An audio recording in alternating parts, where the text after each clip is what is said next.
yeah. Make all the demons quiet, yeah. We were built to thrive, yeah. I think that we've all had enough. What keeps you up at night, yeah. Make all the demons quiet, yeah. We were built to thrive, yeah. I think that we've all had enough. Yeah, I think that we've all had enough. Sick of dealing with the old plan. They know that we're calling it wrong. You got me like, oh yeah, I think that we've all had enough.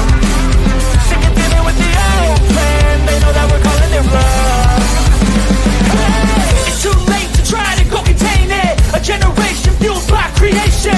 We live lives on a small screen nation. We control the airwaves, no negotiation.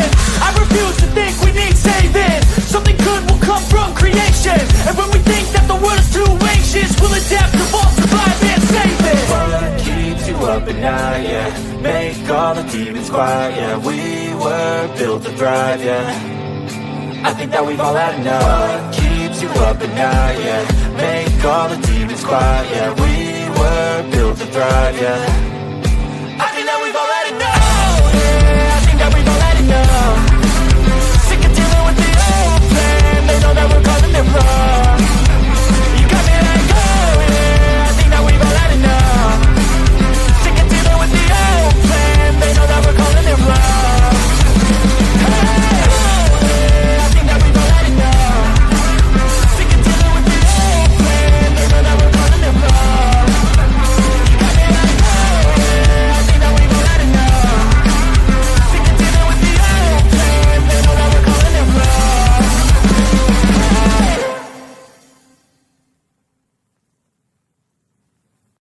Oh, look at me. I'm retarded. I'm a globe. No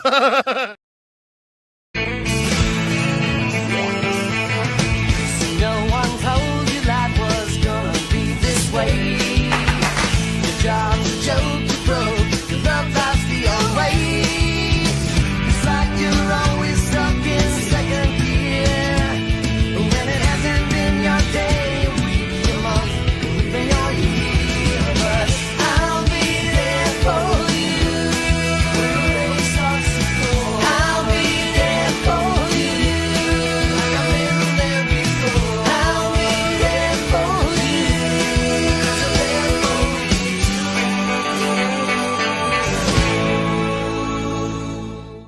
The whole system is designed to disconnect you from your intuition. Why? Disconnected people are easy to manipulate. Everything from sunscreen to politics to the food industry. It's all designed to disconnect and manipulate you. We are in the middle of a war right now, but it's not a traditional war. It's a war on consciousness. It's a war on freedom. This is the time to listen, not to the news. No, your intuition, your gut, your heart. Love is the greatest weapon against darkness. How do you love more? You begin by loving yourself. How do you love yourself? You listen to the messages your body is telling you. Nobody is coming to save you. Get up. Be your own hero.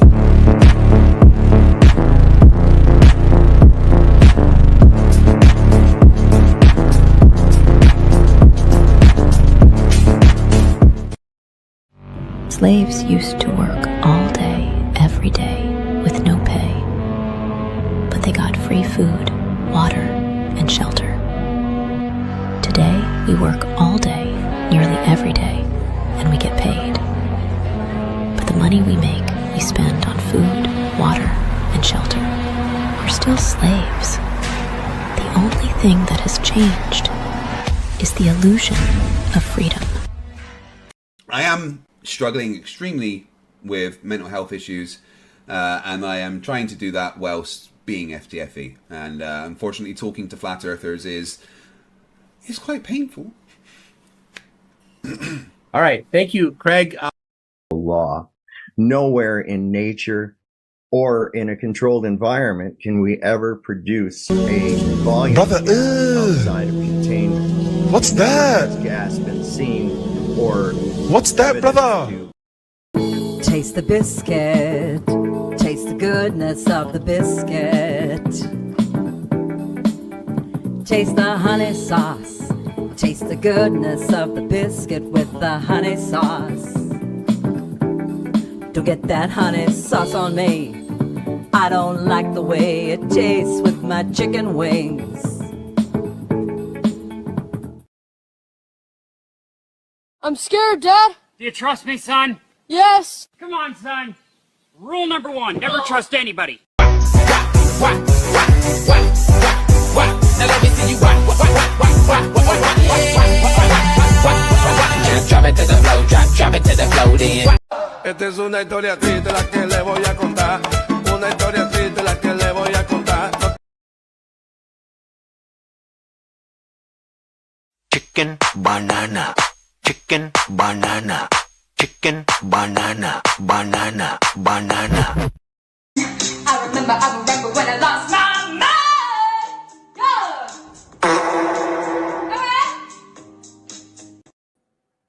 You got dusted again, Cody. You got dusted again. Always on the wrong end of that one. Good evening, everybody. Welcome to Sovereign Soul Unchained Mind. I almost said welcome to my OnlyFans page, but that's a whole other broadcast. That's some crazy shit going on in this world. I could use a fan about now. Yeah. Oh my God. Yeah, I was looking at some shit on here. This was really, really kind of interesting about what is this? Have you ever seen Hey, did you hang on, let me see if I can pull it up here. Kim had a question. Does anyone know of a good video explaining how light shines on a spherical object opposed to the phases of the moon? Do you know of a good one? Not right offhand. I mean, there's a few out there. I mean, the best way to do it would be to do it yourself. You know, just experiment yourself. Use get a light source, a flashlight or something like that, and a tennis ball or a basketball. Shine it at the ball in a dark room. Go over to the side of it and look and see if you can, see if you can make a round shadow with another round object across it. That's another interesting one too for the eclipses. But right off the top of my head, no, I can't think of. Maybe there's something in Eric Dubé's work. I'm sure he's got, but you have to go through I don't think he's got anything specifically dedicated just to that. Yeah. I don't know. Let's see.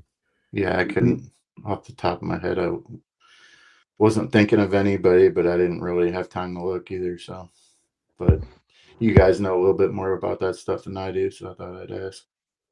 Yeah, I'm not really sure. To tell you the truth, I'm not really sure what they got, what there is out there. And like I said, the best thing to do is just experiment with yourself. What they've told you is occurring. So just recreate it and see if it gives you the same results. It won't. It won't. But nevertheless, it's still a good thing to try, because you just take it for granted, well, let's try this thing because it sounds reasonable. Yeah. It would make that but it doesn't make that kind of a shadow. I can tell you that right now. Got a little something about weed smokers. No. Yeah. You're going to love it though. See, hopefully they're letting them out of jail. Yeah. Right. Yeah. Well, they got to make room for all whatever the fuck, whoever they're arresting. I just watched a video. I'll show it to you in a little bit here, that there's an old couple, probably in their 70s. They're pulling into church, white couple, about in their 70s, pulling into church, and there was ICE agents all over the place, and they swarmed their car and pointing guns at him and telling, the guy says, "We'll arrest you." He says, "You got to have a warrant to arrest me." And he says, "No, we don't have to have that anymore." Okay. Oh, sure, that'll hold up in court. Yeah, well, watch. This is some scary shit, because whether it's successful or not is not really the point at hand. The point is that there is a coup underway right now against our way of life, against our form of government, against our constitutional rights. Yep. And that's 100%. And once it's gone, you ain't never going to get it back. I can guarantee you that shit right now. Never works that way. Anyway, about the weed smokers. Weed. In fact, I'm going to partake while I'm watching this. Did you know When in that Rome. weed are often smarter than they seem? Not because of the weed itself, but because of the mind that's drawn to it. The typical weed smoker isn't lazy. They're overthinkers, deep feelers, people whose brains never shut up. Weed gives that kind of mind a break, a way to slow the thoughts down long enough to breathe. Research shows cannabis users often have higher openness to experience, the same trait linked to creativity, abstract thinking, and problem solving. They're not escaping reality, they're exploring it from a different angle. That's why moments feel deeper and ideas flow freer. Their brain connects dots others miss. But here's the catch. The same mind that craves expansion can grow dependent on that quiet. Weed doesn't make them smarter. It just turns the noise down enough for them to finally hear how smart they already were. Like and share if you want to see more content like this. Yeah, that once the coffin stops. Once the coffin stops, you're in good shape, you know. There's an interesting thing. We always talk about water as one of the best indicators that you're not on a globe. Take a look at this little video here. I found another article that just confirms what I already believe, which is the Earth is flat, and there's so much evidence, it's really overwhelming. I was on LinkedIn looking at different industry news articles, and I came across this article that was talking about the Great Lakes and how they function like a slow-moving river together, which I thought was interesting.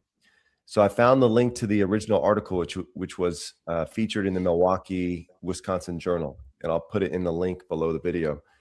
Basically what it says here, you'll see, and I'm reading from this highlighted portion, it says they might be called the Great Lakes, but the 5 bodies of water are, in a sense, one giant slow motion river flowing west to east, with each lake dumping like a bucket into the next until all the water is gathered in the St. Lawrence River and tumbles into the Atlantic Ocean, which sounds reasonable. I mean, it sounds intuitive.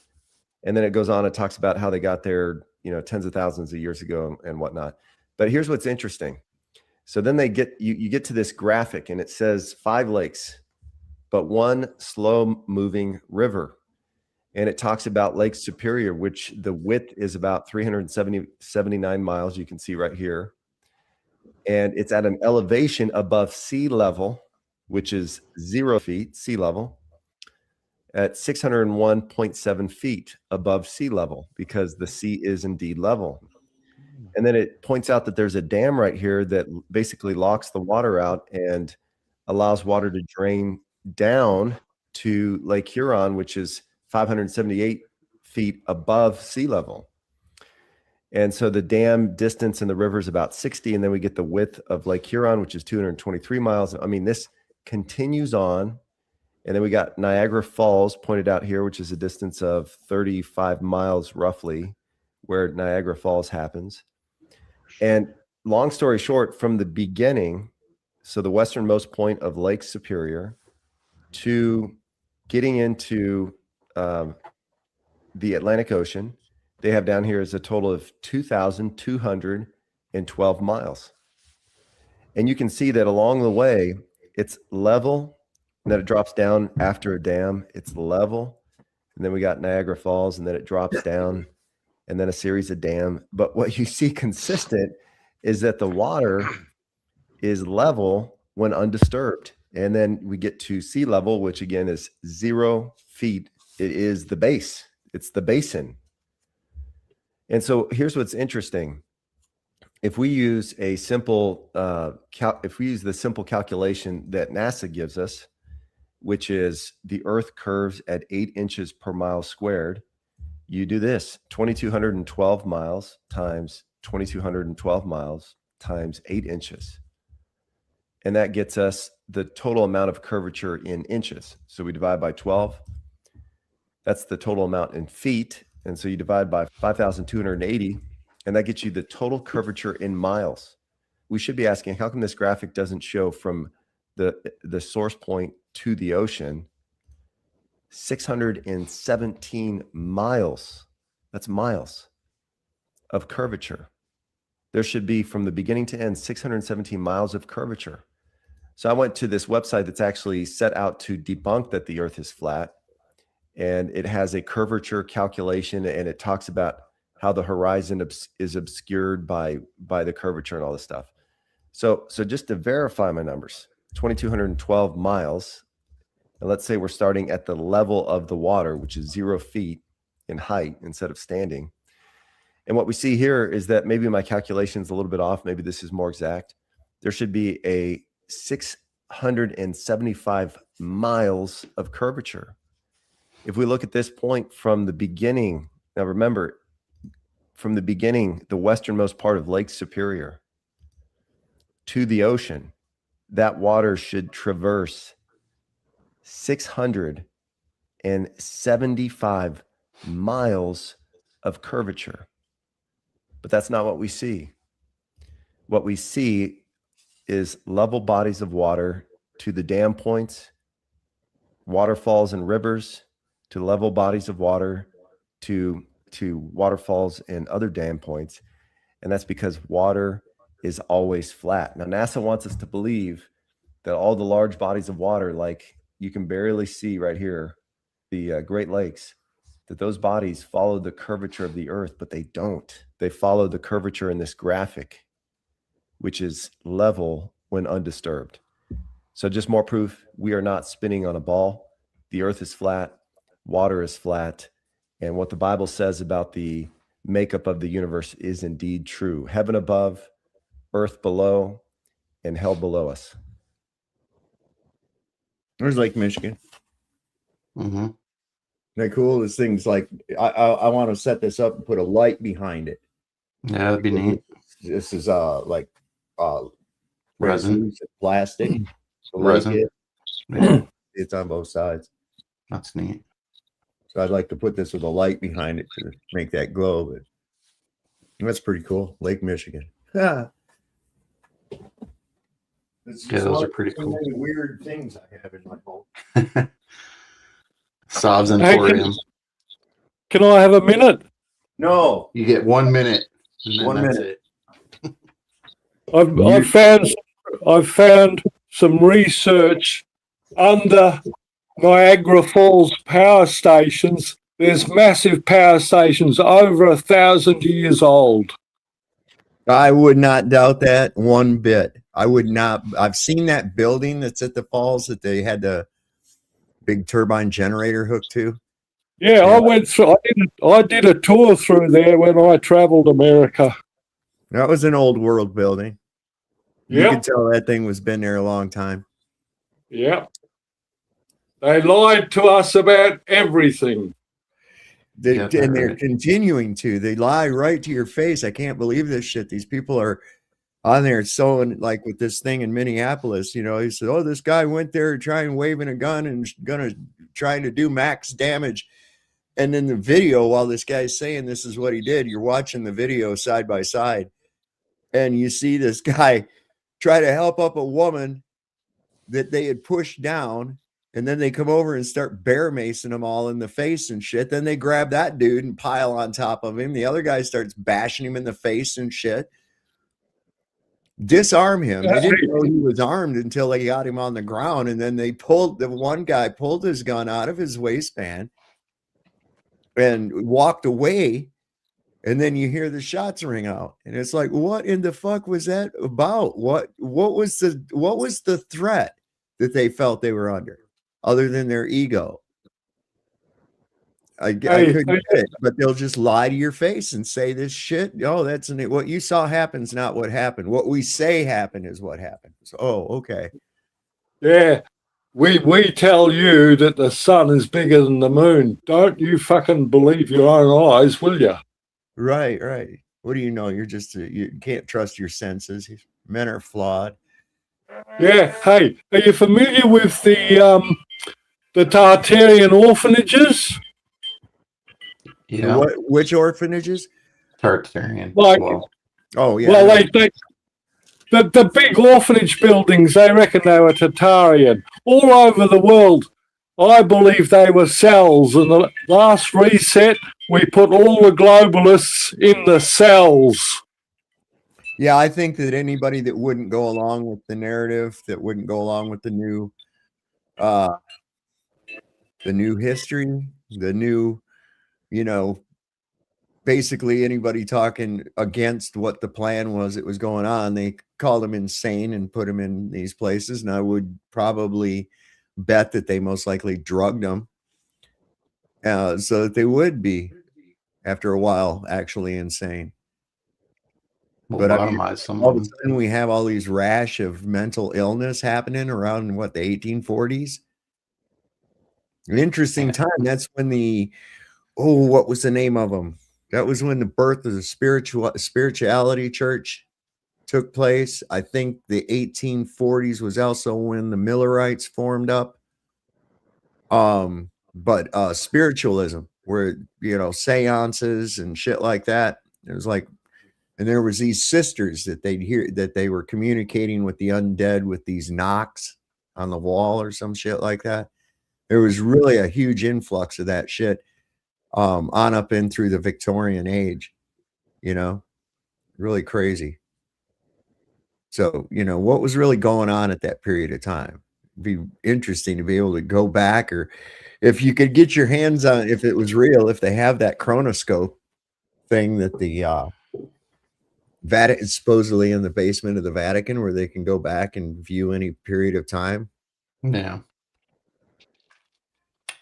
I don't know. I mean, well, we know we're not getting the straight dope. Okay, so we have to take the same evidence that they have, unravel their little stupid story, and see if we can figure out what the real deal of it was. Because somebody had to come up with those stories about where the building came from and who built it and what happened in history that didn't really happen. You know, there's somebody behind that. Yeah. Time will tell, but I think we're in for another reset here coming up in not too distant future. We'll see. Could be wrong, but this you is never know. interesting. I didn't know this about Donnie and his dad.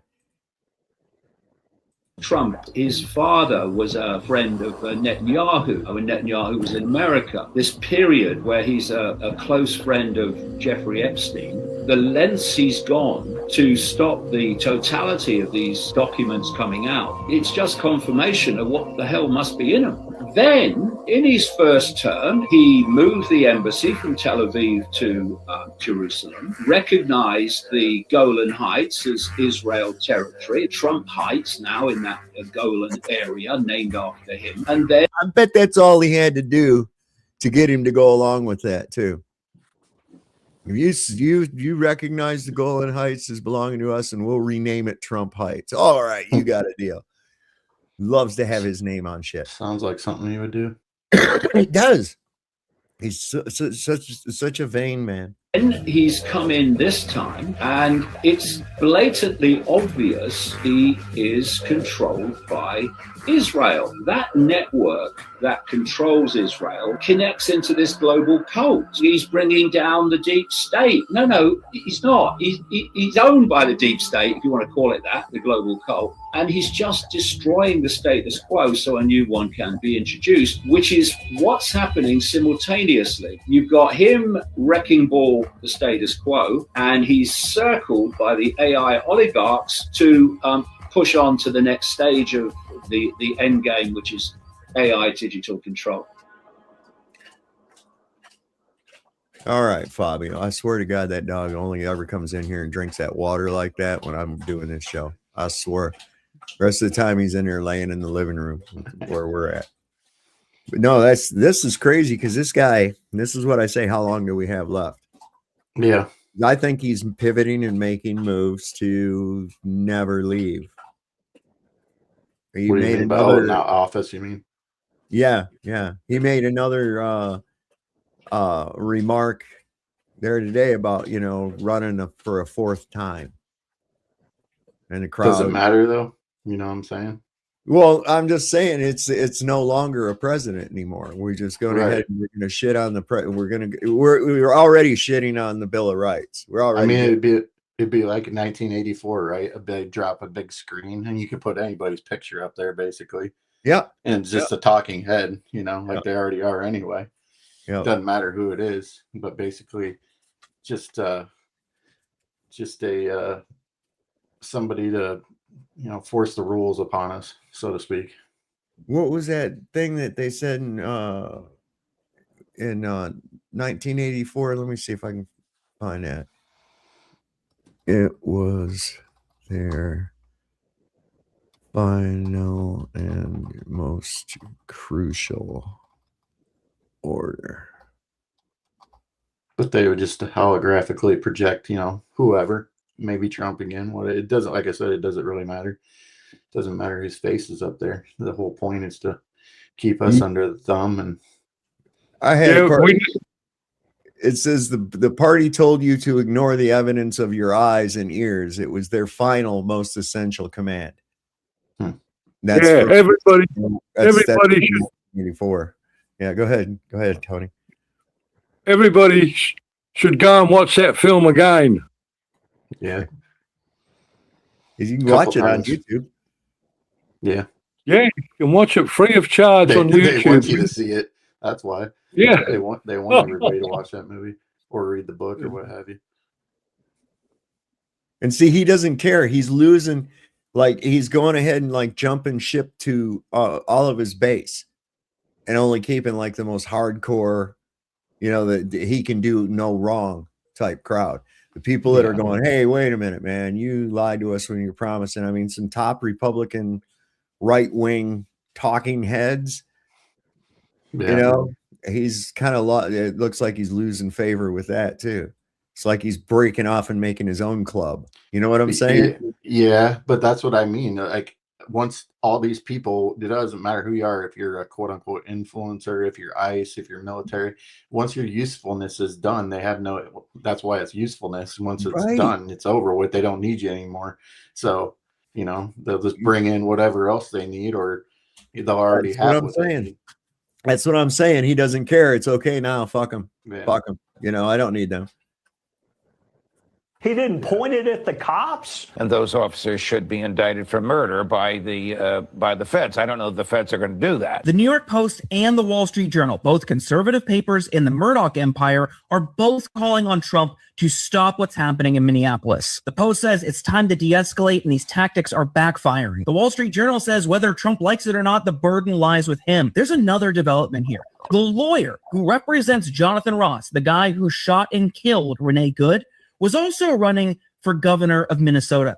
He just backed out of the race, saying Republicans are making it impossible. There's so much blowback on the Trump administration that they are now considering pulling out of Minneapolis. But this isn't because of right-wing criticism. This is because of you. This is because you spoke up. This is because you weren't scared, you weren't intimidated, and you continued using your voice. At the end of the day, this entire administration is full of cowards.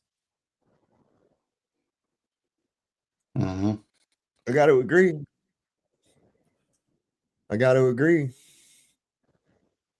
Because he's got like all these yes men, and that's fine. I'm looking at him from the psychological profile, and I've known people just like him. And there's a lot of them in finance. So when I worked at that mortgage company, there were a lot of these mortgage brokers and shit that are, the upper officers in the companies and shit. And they're that exact same type of personality. Exactly. The guy that owned the finance company I worked for, that guy, I knew exactly how to work him. I knew how to work him the first day I ever fucking met him. It was amazing because all I had to do was just to appeal to his ego. If you appeal to his ego, he was all, oh yeah, this guy's fucking great. Yeah. There you go. Crook. Yep. Big crook. Bunches of crooks. But the thing about those people is that, where does their greed and all that, where does that end? It really doesn't end. Once they get past you, or once they get past the next crop of people, they just keep going. They always if only Camilla won. You really think there was actually a contest? No, he's just kidding. But hey, Daniel. But once they've always got to have somebody to dispose of. Oh yeah. So, they'll do it to their own family if they have to. Whatever keeps them in power, basically. Yes, sir. Bloodline. There's a contest, all right. There's a contest. The contest is between good and evil, and I'm afraid the majority of the world is fucking evil. They haven't got God in their heart. I know they're looking for other men to solve their fucking problems. This is the worst problem that we've got right now is these people in this goddamn tribalistic bullshit, Republican, Democrat nonsense. Both of them are a big red, white, and blue dick going in your ass dry. Both of them. Okay, they don't fucking care. Hey, you don't have to have the vulgarity with everything you say. Yeah, but it makes it that much spicier, bud. I hate to No, my mum would give you a fucking whack if she heard you say things like that. Not if she knew how much I enjoyed it. I have to disagree with that a little bit. I think the majority of people are good. I think that the minority of bad people or the evil people, as you were saying, are the problem. Is we let the these but are they globalists? Are they globalists or not? If they're globalists, that excludes them. I'm just saying they're not the majority is all. I think there's a lot of good people in the world that we see it as they're the majority, but they're not really. In the world, I didn't hear you. Yeah. There's not very many. I can't find them. Well, it only takes 2 rundown houses in a really nice neighborhood to make the neighborhood seem like it's a bad neighborhood. And when a majority of the houses are actually in good shape and the people are decent, and there's 2 houses that are shady looking, that kind of shit. And it can fuck it up for the whole thing. And your attention is drawn to that. We have a tendency to focus. We have a tendency to focus on we have a tendency to focus on what we don't have and focus on not putting the focus on what we do have and expanding the good things that we do have. We're always looking for something else to fix something, or it's like, look, we're never going to make everybody happy. No, we're not. You're talking about the globalists. That's who you're talking about.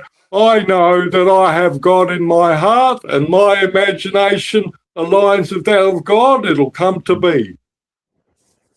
Not if these guys here have anything to say about it, though, right? Hey, we're going to put them up. We know when you're awake. We know when you are eating. We know when you watch Jake. We know if you've been bad or good. So be good for Jewish sake. Palantir. Brought to you by the Jews at BlackRock. Because you're not chosen. Yeah. Nah, not if them guys have anything to say about it. I'll tell you that right now. That's the reality. I heard a girl in the background there, Tony, and they were wanting you to ask me what now? Yeah, she's gone. Most people in this most people in this world can't stop for more than 2 minutes. Oh yeah, I know. Especially women, they won't stop. They won't sit down and just go within and find out who the fuck they think they are. Oh boy. So the latest distraction from the Trump list, which is what it should actually be called, is they're going to roll into you see, they're changing the cast of characters already in Minnesota, right? They're taking the guy that beats off the National Geographic, Bovino. They're taking him out, and they're bringing in Tom Homan, who reminds me of like some angry half-drunk guy in a sports bar. I don't know. That's just like what he reminds me of, because his mouth opens real big when he talks and shit. Yeah, he's like a football coach or something. Yeah. What about the real big distraction? Oh, Iran? The biggest one at the moment. No, it's the price of silver and what's happening. The world thinks it has got $1 trillion more silver than what there is. They've been pinching it off us all the time. It's gonna bring them down. You watch. The price of silver will bring down the government. That wouldn't be a bad thing, would it? No. Oh no, that would be the best thing. That's what's going to happen. And if we all imagine this what's going to happen, then that's what will happen. Unless they No jump in fucking because unless. of a fiscal emergency and start the fucking digital credits right off. No, Then no. we're just We gonna got get another 40 years of the same fucking Ponzi scheme. It's just going to be on No. computer chips. No. We, the people, are going to use silver coins like we used to. And if we haven't got enough of them, we'll use copper coins and they can all get fucked. What about goods and services?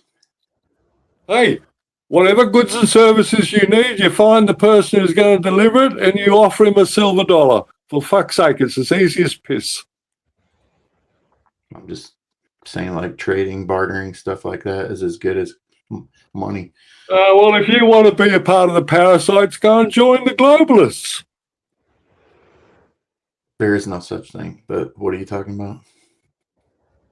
No such thing as globalists. You're talking about the international Jew. That's Henry Ford called them that. Hey, you call them what the fuck you like. It's a parasite, and if we don't recognize that we're the ones that are feeding the fucking parasite, then we get what we deserve, don't we? Well, the parasite has got control over the very means by which we do everything. Hey, all parasites will die if you cut their main arteries. Do you not know that? And do you not know how to find the main arteries? Go on the world map and have a look at underground and undersea cables. That is their lifelines. What if we was to airdrop like a big old gob of fucking ivermectin onto the Federal Reserve, man? Would it, it kills parasites. Sure does. Yeah, good one. That's why they won't talk about it. Right? Anymore. They used to praise it. Now all of a sudden it's they was probably so vehemently against that shit that it gets rid of worms and shit. And it might take out them vril worms too. Yeah. Have you heard about them? They say that's why they got that black eye. These fucking higher ups always end up with a big black eye. Mm-hmm. And it's where that vril worm goes in and it attaches itself to your optic nerve and then controls your brain. Sounds about right. I wouldn't doubt it, man. I don't know. There's some shit about that though. Maybe we'll have to get into that. I said something earlier to somebody. I was like, do you think that all these people are just AI and they're already like they've been like Trump, Elon, all of them? They're already, how everybody's like AI and robots are going to take over. It's like they're probably already they are AI and they're already trying to get us to get rid of us, basically. All right, well, let's try it with 2 L's. Like we're under the impression these are real people, and it's like, oh, AI is coming, it's going to destroy us. It's like, how do you know it's not already here? Okay, so it says that the vril worm, also known as the vril lizard, is a fictional creature from the novel The Coming Race by Edward Bulwer Lytton. It is described as a carnivorous, parasitic reptilian that can invade human bodies through the eye, taking control of the host consciousness. The vril lizard is said to have a proboscis that contains its consciousness and can mimic human behavior. The novel suggests that the vril lizard has an ancient agenda to dominate and that it works to fulfill that agenda by infecting humans with its parasite, a process called droning. The vril lizard is depicted as a powerful and malevolent entity capable of immense destructive powers. The concept of the vril worm has been popularized in various forms of media, including conspiracy theories and fictional works. However, it is important to note that the vril worm is not a real creature and is part of a fictional narrative. Well, that just told me that it's real. It's not a creature, it's a parasite. See? Nothing to see here, y'all. Vril worms aren't real. I'd never heard of that author or them being in a book or anything. The only thing I'd ever heard of them was talked about in these dark circles that we seem to find ourselves in late at night. Yeah. I want a bro Real. worm, Daddy. Daddy, I want an Oompa Loompa now. That's Trump. I want Greenland now, Daddy. Yes, Yeah, no son, kidding. whatever your little heart desires. That dude was a weird looking guy, man. I think I got a picture of his parents. Who are you talking about? Trump? Trump, yeah. Oh, His dad has this really weird, misshapen head. oh yeah, you showed that before. Oh, it's wait, I saved it on my phone. There's a picture of me in first grade. Huh, cool. Yeah, it's on my phone. I don't have it right here right now. Damn it. Oh well. Found Peanut when she was a puppy. You want to see that real quick? Sure. I think you showed this one too, unless it's a different one. Is that this is a different one? I'm pretty sure.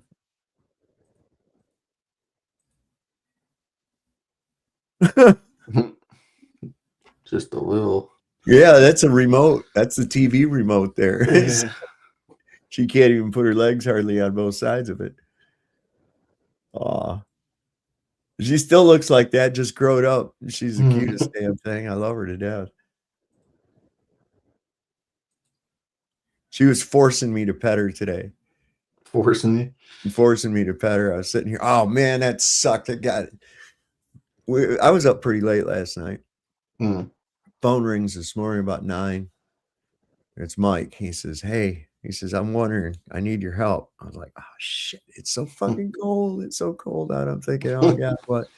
He says, I went over to that trailer and he says, I'm worried about them pipes freezing. He says, I'm going to go and get a space heater. And he says, and what I want to do, he says, I want to take one of those panels off under the trailer and run it in there and then run a cord into the house. So, and then just turn it on under there until this cold snap goes away. So I thought it was going to be really bad. But shit, by the time he found a space heater, because guess what? Everybody was out.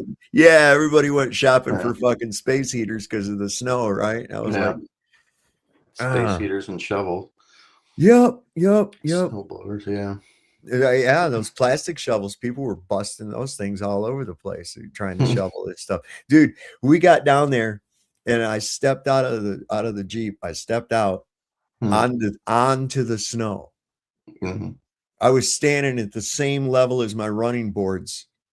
It wasn't breaking through the snow. I was walking on top of it. It was like real slick, icy and shit. Yeah. So the only thing that was kind of a pain in the ass with that was having to dig the snow away from the side of the trailer, and then it was nothing to it, you know. How much did you guys get? Like over a foot or no? We got like I think about 8 or 9 inches is all. Yeah. But it was like the way it came down was it was almost like a mist. Yeah. You know, you get a lot of drift. Do you get a lot of drifting? Too? No, that was just it because it froze down like ice the whole way. Because I had my driveway plowed, and that guy, we had a plow on his truck, and he was having trouble getting the scraper down. Hell, the plow trucks going down the road have had trouble getting the ice off of the road. They've had to melt it. It won't scrape up. Yeah. It came down like a real fine mist, and it like packed on itself. And then, so it's almost like it's all ice. Well, we were looking for something in the back of his pickup truck, which was full of snow. And I took a shovel and I stuck it in, I opened the tailgate and I stuck a shovel in the snow like that. And it just broke apart into chunks, about like 2.5 feet long. And I just, reach up there, grab the chunk, and the whole section of snow just comes out. It's all one big chunk. Yeah. I thought it was going to be worse than it was, but shit. Yeah, we just got a dusting, but yeah, it was the same as that real fine stuff, but it was gone after a day or two. It's still, it's still lingering around out there in the grass, but it's not much. Oh, yours is melted already? Well, not melted, but it dusted, so it's just kind of there because it's so cold, it hasn't melted off or nothing yet, but have you determined if it's real snow or is it this plastic snow that I'm seeing video? I have no idea what you're talking about though. You've not seen those? There's like plastic these videos. Well, it's like these people have gone out and they pick up the snow. Yeah. And you put a lighter to it. Mm-hmm. It doesn't melt. Oh, it And doesn't melt. it doesn't melt. It just leaves a black spot on the side of it. And they say it smells funny, like burning plastic or something. I hadn't seen that. Wouldn't be surprised. God knows we have death fog now. I didn't know that was such a thing. Yeah, right. I forgot about Death that. fog. What the hell? Got a little bit of everything. Exploding trees. This guy on this video. Yeah, there was another one. I saw another one where somebody was out cutting wood, but there again, I think somebody blew some tannerite or some kind of shit. Yeah, like that. probably. Because look, the guy's out there chopping logs. Yeah. And he's videotaping himself chopping logs. Why? Yeah. Okay. And just beyond him, center frame, I might add, yeah, is the tree that explodes. Mm-hmm. And he says, whoa, I think we got some of those exploding trees. And he walks up there and it's all splintered out and blowed apart and shit. And I'm like, you betcha.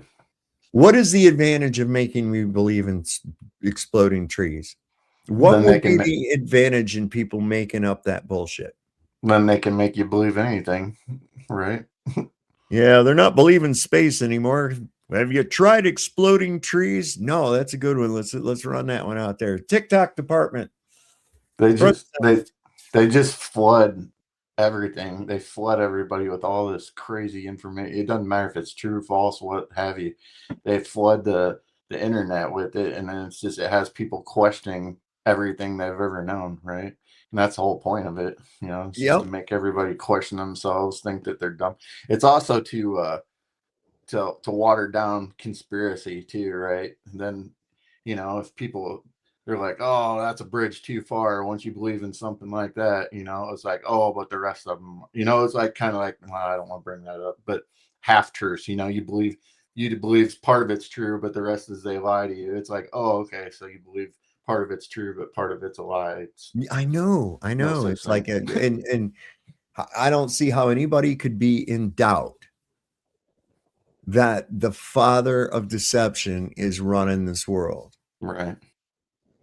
I mean, there's deception on every fucking level. It starts even when you're a kid because your parents think it's cute to make you believe that there's a tooth fairy and an Easter bunny and a fucking Santa Claus and all this other nonsense, only to jerk that rug out from under you later.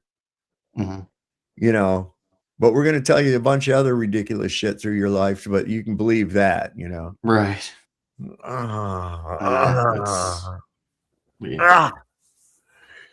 Man. And they, on the internet, it's true, right? Oh God, yeah. As long as it's there twice.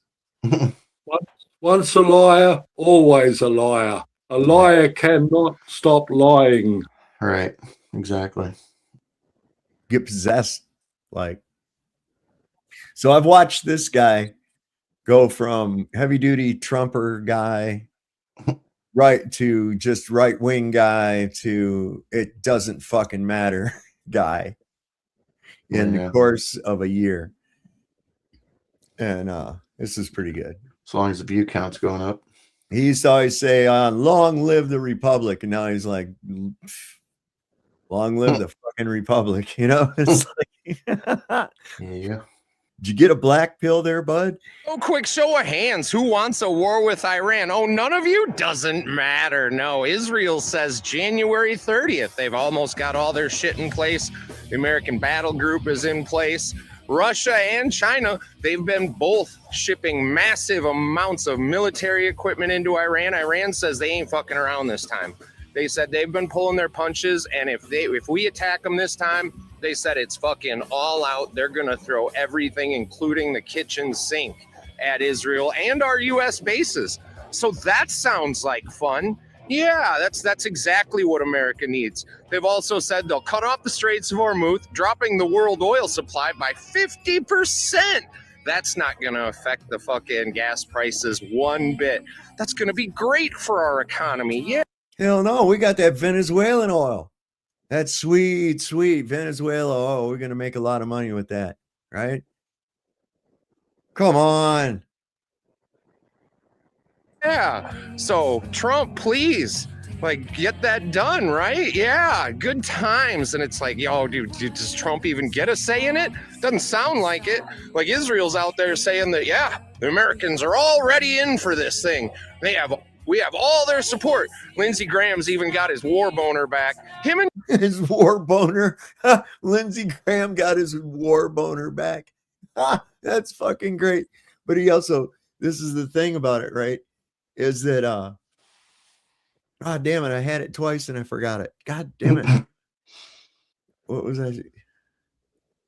Oh yeah, the other fucking Arab nations like Qatar and these other countries in the Middle East, so they're not going to allow us to use the bases in their countries for any attacks on Iran and shit. I don't know if I'll believe it when I see it, I guess. Yeah, same here. But I would say that would put a damper, because then they would have to come from Europe. Definitely, but Qatar is also the ones that gave Trump a jet too, so you got to remember that. He might have extorted him into doing that. That's what I'm saying. For the right price, I'm sure they can still use those bases. Yeah, I mean, they extorted Trump somehow for something they wanted. Oh, you're saying the other way around? Yeah. Maybe. Or Trump extorted him, said, I won't do this, or I'll do this if you get. And they say, well, what if we give you this jet or whatever? I'm just saying, I'm not saying that is what happened, but right. I mean, we see what he did about that peace prize. He whined and pissed and moaned like a little fucking spoiled brat until that woman came up and gave her Nobel Peace Prize. That no one would do that. No one would fucking do that. The prestige of a Nobel Peace Prize in itself carries wealth. You just got to understand that. And I'm just going to give my medal away. I've only had it a couple of weeks, and I'm going to give it away to this dude because he's whining. It's like a participation trophy. He might let me be president of Venezuela. It's like, it ain't up to him to let you be any fucking thing. What's the matter with you people, man? Is everybody gone fucking? The funny thing about that, besides the point, is that it's like, okay, so let's say that's true. He just literally took the current president out of there. So what's to say he wouldn't do it to you? Exactly. He might still do it anyways. Maybe he was gonna do that to her. Yeah. Unless she gave him the peace prize. I mean, I wouldn't put it past him. He's something else. John Bolton are out there saying that, yep, the military's all set to attack and we're going to topple this regime and bring regime change to Iran. I didn't even know John Bolton's not even in the fucking government. But it doesn't matter, because evidently he still is in the government, because he's telling us like how awesome this war with Iran will be. And Lindsey Graham just beating his little war boner. He's so fucking excited again. And that's how you know it's a bad thing. When Lindsey Graham gets that excited, some evil, dirty shit is afoot. So good luck to us all. The last thing we need is any fucking more bullshit Middle East wars. But hey, Lindsey Graham's leading MAGA. You guys didn't know? You didn't know that Lindsey Graham is the head of MAGA? Yeah, they decided that. And Laura Loomer, she's super MAGA. Ben Shapiro, all the never Trumpers that were never part of MAGA, yeah, they're part of MAGA. Yeah, they own it. And they're telling everybody, like, yeah, I mean, if you even want the Epstein files out there, you're not in MAGA. Hell, even one of the biggest never Trumpers, J.D. Vance, who said he might have to hold his nose and vote for Hillary Clinton because Donald Trump's awful. He's now the vice president. It's like, yeah, it's quite the script they got going. Oh my God. And people just forget about that shit. They just completely forget all about it. They just forget about it. It's just like, that was last week. It's different now. He saw the light. Blah, blah. That's what they count on. Like that guy last night with the 9/11. My God. This guy was coming up with every fucking cope excuse you could possibly imagine.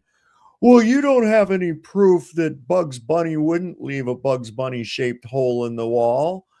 Are you fucking kidding me?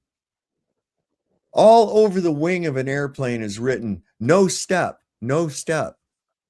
Especially out toward the ends. You know why? Because of the leverage can fucking weaken the wing. The human body standing on that wing out on the end, just that little bit of that weight out there can actually damage the wing. And they don't. Oh yeah, it's just gonna plow through a bunch of fucking steel and shit. Come on, bro. No, if you want America first, you're not for MAGA either. I don't even know what MAGA stands for. The same neocon bullshit that we all voted against. I think that's what it's for. But yeah. Well, good luck to us all because we're gonna fucking need it. Yeah, they're gonna fuck us straight in the ass. I don't see this not happening. Yeah. So fun times. Long live the Republic. He always says, I love how he does that. Yeah, he's running out of steam with that, huh? He's just like, yeah, long live the fucking Republic, whatever. It was sort of like toward the end of the war, and the Germans were kind of like getting tired, and yeah, whatever. Sieg Heil. Yeah, whatever. Fucking lost, man. Sieg Heil. God. Yeah, I think that's the reaction to a lot of these people. Like I said, once their usefulness is up, you know, these influencers, like whoever, take your freaking pick. We'll just go with Tim Pool. You know, they're kind of acting. It's like, oh my gosh, you would do that to us. It's like, yep, he sure would do that to you. He's like, once your usefulness is up, man. He is so for this shit, and he is angry little fucking beanie wearing idiot. Yeah. He's basically turned into Ben Shapiro. Yeah, he's out there talking about. He says, "People out there saying I'm licking the boot. That's pretty cool. What is that, Tony?" It's that's the Queen. It's silver. It's a silver. That's the Queen's silver. God bless the Two-Face. Oh, you know it's funny. It's one side's her face and the other side's her hair, but it looks like a Two-Face coin. Should have had the other side be her butt. But it's hilarious that it almost looks Two-Face, right? It does. It's like, because that's what they are, Two-Face. They are indeed. They are indeed. You know, now you watch what happens here in the next couple of days. The beloved Ice Barbie, cosplay Barbie, is going to get thrown under the bus. I thought they reassigned her. Huh?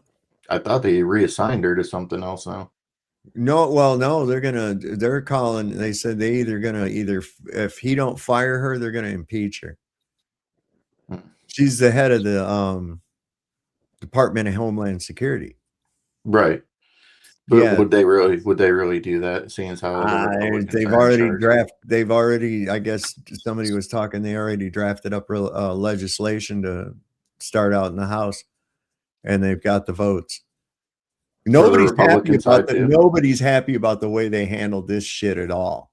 Yeah. This recent shooting or the other one, and coming out with that bravado, making that narrative that he was attacking the fucking cops when everybody's seen it and dissected it and seen it from about 50 different ways. And whether it was a scripted thing or not, whether it was real or not, the government's narrative does not match what we saw. Now, I did notice there's something for 10 shots. And did anybody see any blood? No. So that was 10 or 11 rounds out of now that's assuming that each one hit him. We don't know that every round that cop fired actually hit him. Believe it or not, I've seen video where guys are only like about 4 or 5 feet apart from each other with pistols shooting and missing each other. Because in a frantic like that, you don't have a good grip, and when you'll have a tendency to really pull the trigger, which is going to move the barrel, and you move on especially with a snub nose, you move the barrel just a small amount here, the trajectory of it's way off by the time it gets downrange, even if it's only a couple of feet. But yeah, there's been instances where 2 guys go at it with pistols, like in a hotel room, and one guy ends up fleeing. 5-6 rounds expended between the 2 guys, and neither one of them hit. It's like, how the fuck did you miss that guy? You were like right there. But that's, in a frantic situation that could happen. So that's assuming that all 11 or 10 rounds hit the guy. I didn't see any blood. Now I don't know. He was wearing a lot of warm clothing and shit too, so that could have prevented it Sucked it from. up. Yeah. So I don't know, and we never did see any. I didn't after that last one. Well, it's not that was the one that I'm hung up on or anything like that, but it's like after that last one was good or whatever. I was like, man, I didn't even watch this one. And I was like, they're just gonna keep doing this in some fashion or another. It's just gonna to distract you from the last thing. That's what they do. It's like just wait a couple days, something new's coming, and then it'll change it's altogether possible. Yeah. In their zeal to, I mean, let's face it, it's pretty evident that they're trying to stoke a civil war. Yeah, that much is for sure. That's evident. Okay. To let these guys just run roughshod, you don't have a warrant, we don't need them anymore. Where the fuck does that mean? What does that mean? Does that mean we're already under martial law? In a sense. It's if you're gonna let them get away with that, yeah, for sure. Right. And it's altogether possible that this whole thing was indeed a theatrical psyop.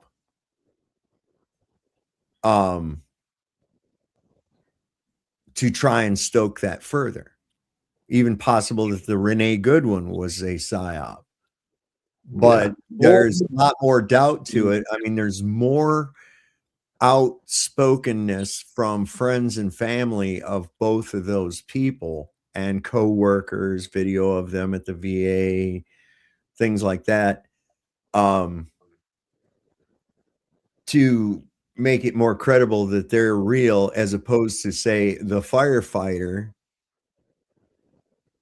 at the Trump rally that nobody even ever talks about or remembers what his name is. I think it was Corey Campitor or something like that. Campitori or something like something that. I like think. that. Yeah. But hell, nobody even give a shit. There was Wesley. everybody was focused on putting a bandage on their ear. There was no coverage of the guy's funeral. There was no more talk about the guy. It was over. None of that. Oh, Trump's ear healed. Yeah. And we're on to the next thing. And it's like, wait a minute. Did you people not see how those fucking state troopers just grabbed his body like a when you just picked him up, like one guy on one pant leg, another guy on the other pant leg, and body sagging, holding by his arms and just carrying this guy who apparently just got shot in the head, carrying them out through all the people. Nobody's cleared out or anything else like that. I mean, it's just none of that makes any fucking sense.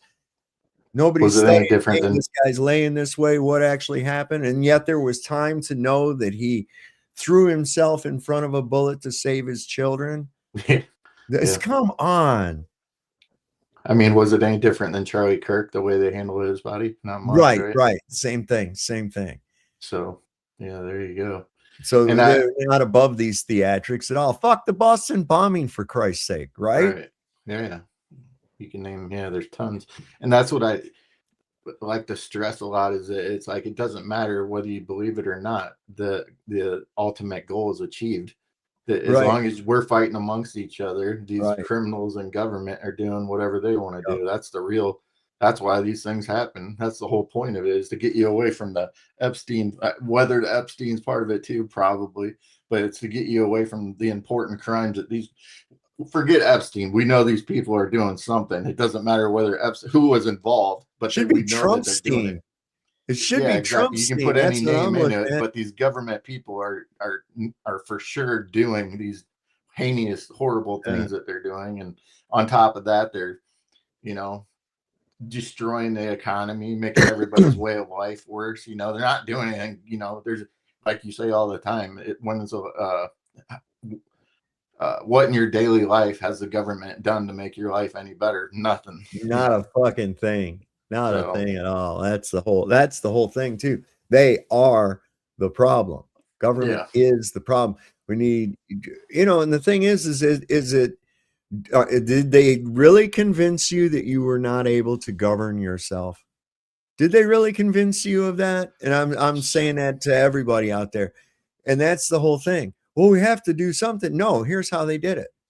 I've asked a million people, man. I know I had to over the course of my life, this very question right here. Would you be able to live the rest of your life without committing a crime? In other words, causing loss, injury, or harm intentionally to someone else without the threat of violence placed upon you? And everybody I've asked that said yes. But you know what the next thing comes out of their mouth is? They go, but everybody else, and it's like, go, no, see, you're afraid of everybody else. Okay. And listen, relax, because I've already asked everybody else. Okay. I've asked everybody else and they can't. Now there's a few that can't, and that you know that they're lying, but for the most part, in general, people can govern themselves. They know the difference between right and wrong, and they just generally don't want to do things to other people that they wouldn't want done to themselves. I think that's one of the greatest values that Jesus ever taught, do unto others. And it's like that's the way everybody should be, and most people are. But you got a few shitheads. Now, if it wasn't for the restrictions of the government, those few shitheads would be taken care of very quickly when they go to pull their fucking shenanigans. But because of government, people are hindered from doing that. And they have to do what the government says and call people to come and do what they could do themselves much quicker if they were allowed to do it. Yeah, that's the thing. You see, when in reality, you are allowed to do it. The government, governmentis, which is the control of the mind, government tells us, no, we can't do that. So what do? What's your response? Your natural response is to defend yourself, your family, and your property. But what have they trained you to do? To call other men that you're trained to see as authority to come and do the same thing that you were going to do. But the only problem is they usually show up after it's already fucking happened. Yeah. But they tell you, they say, well, this wouldn't happen if there were more police. Why? You're just going to have a cop tied to everybody. So in case there's a crime, you got him like right now, or how's this going to work? Yeah. And with this Palantir system and shit, that's exactly what they're going to fucking do. They're going to have a cop tied to every motherfucker. It's going to be like having a cop on your back, on your shoulder, watching every fucking thing you do and penalizing you if you don't stay within the lines or whatever lines they draw for you. This is dangerous. People are just going, oh, yeah, I know this is bad. No, you don't know it. Think it out in your head. Live it out. Imagine it. Imagine it. And I mean, those of you that have the capacity for imagination, which they've wiped out a lot of people, but those of you that have the capacity for imagination, I want you to imagine living in a world like that where the rules can be changed at the whim. Because obviously the rules we've had set here for 250 years just went away with a whim, with a fictitious enemy called, oh, the immigrants, they're here to harm you. They're here to... Those dangerous criminals he's talking about, the ones that they show that they got in custody, those motherfuckers are already in jail. And they get turned over by the Department of Corrections to the fucking ICE and then sent out. They don't tell you that. They say, this guy, he committed rape and blah, blah, and all this other fucking shit. Yeah. You didn't tell him he's already been in fucking jail now for 2 years. Yeah. See, this is the psyop, because what we're seeing here at home from witnesses on the ground, I don't see him going after any fucking dangerous criminals. I see him going after people that are filming him, dragging people out of their cars, unconstitutionally demanding their papers because they have an accent, which they didn't know they had an accent until they pulled them over illegally. And what was the reasoning for pulling them over? You guys aren't traffic enforcement. So what did you have? What reasonable suspicion did you have that that person right there needed to be arrested or detained or anything? Nothing other than the fact that, oh, they looked brown or they looked Oriental or they looked black or they I know had that Bibles. Yeah. I know that like the biggest problem right here is these things. And I know the hypocritical thing I'm about to say that I'm on a screen right now, but everybody lives their lives through these Yeah, things. yeah. I know a lot of people here in this chat and this little community area aren't as bad at it as some. They could be a good tool, but they went from a good tool to social engineering for a lot of people. And that's I the think you problem. got the same phone case as I do. Yeah, it is. Do But you? it's just, I could care less, honestly, if the internet went down, because people forget there was a time before phones, right? But so Yep. many people forgot that time before phones. They think that there's no other way of life without it. And this way of life for some people, like I said, social engineering through these things is creating all the problems that we have because people are living their lives through these things. It's like Hell, put we down had this. to. They don't know. Okay, so right now you can just go into whatever Google or whatever search engine, and you can just type something that you're searching for, and bang, there it comes up, right? Yeah, that's AI. Well, no, back in the day we had to go now. Back in my day, well, back in the day we had to go to a building called the library, Right. and then whatever we were looking for, we had to go over to this big fucking chest of drawers, these little Cross-reference. index cards in them, little Yeah. index cards. And then we would have to find that. And then it would have this weird system of numbers that would give you the section, the shelf, and what other information so you could find it. So then that you'd write that down on a piece of paper, or you could take the card with you as long as you put it back. And usually you could just, once you could found the book you were after, you could take it up there in the library and we'll put the card back. But I used to just write the number down and then go over, and then you find the book, and then you can either check it out or you can just sit at a table or something and read it and have a couple of books there. They had a limit on how many books you could check out. So sometimes if you were like cross-referencing a bunch of shit, you might have 6 or 7 books open up on a table. We would, because we were all the time looking into like World War II and the tactics of these generals, and we were reading it from both sides and shit and really working the shit out. But that's how we had to do it. That was our Google. That was it. And then you didn't just do a text search. Once you found the book, you couldn't say, hey, find any instances about Himmler in this. Okay. Oh, here's one. Bing to no shit. No, it wasn't like that at all. That's why I truly appreciate when I go to the store and I see somebody has a handwritten list. So I still handwrite my list at the store, right? And when I see somebody else with one of those, I truly appreciate that thing, because everybody else is walking around with this freaking thing going, it's like to actually take the time and not rely on that stupid thing. That's what the problem. People have this weird obsession with relying on the internet or relying on their phone for everything. It's like, what would happen if any of that stuff, you couldn't use any of that stuff? What are you going to do? You have no real life skills, like if you're relying on all this technology. I never make a list. I never make a fucking list. And I well, know if you can remember by and I won't though. Well, that's the problem. Okay.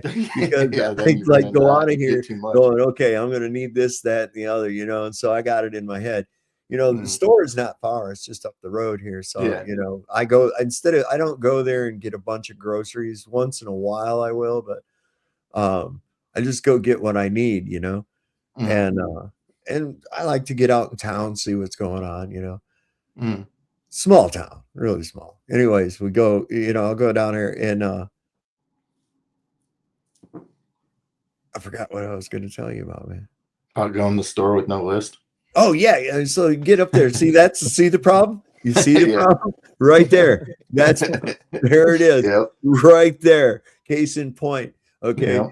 And so then I get in there and I've got most of what I've got to get, remembered in my head, but then I get fucking sidetracked. Okay. I'm terrible because I see the little buy one, get one free fucking snack cakes or some kind of shit like that. And the munchies are about overwhelming me anyways, and Yeah. I get back, wife says, man, went to the store with the munchies again. And I like, how can you tell? Well, you got gummy worms, cupcakes, Doritos. Never go to the store on an empty stomach, right? Did you get what I asked you to get? Oh, fuck. No. I'll be right back. That's about what happened. Oh yeah, she sends me to the store for garbage bags. I come back with all kinds of shit. Did you get the garbage bags? Oh fuck, no, I'll be back in a few minutes, man. Well, I got some of That's these true. grocery True, bags. Well, you need like 5 of them. Yeah. You got garbage bags right here. Who was that, Appreciate it, RG? What's Yes, going on, sir. brother? Yes, sir. I'm doing all right, man. How are y'all? Good to see you. All right. Good to see you, Cubby. Good to see you, Hey, man. man. Yeah, Well, that was the original tabs, right? The books opened on that's the original computer tabs. His Yeah. books. Yeah, well, And, yeah, yep. absolutely. Then God forbid you get what page he was at, Yeah, I really miss those days, man. I grew up in Gainesville, Georgia, and they had a 2-story library, and they had like a spiral staircase. I used to love going there. That was fun. Yeah, man, I appreciate you bringing me up. I was gonna ask, you guys were kind of going through some things with the way society is and stuff, and I was gonna ask y'all, do y'all remember when Biden signed into law about he made a law with all these big electric car companies to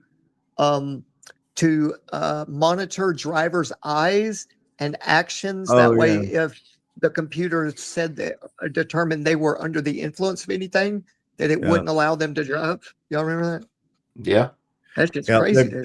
they just signed a bill, the kill switch, for the kill Yeah, switch, there you go. and Yeah. some of that technology, like you're talking about, that'll just cut your car off. I think it's going to be a problem.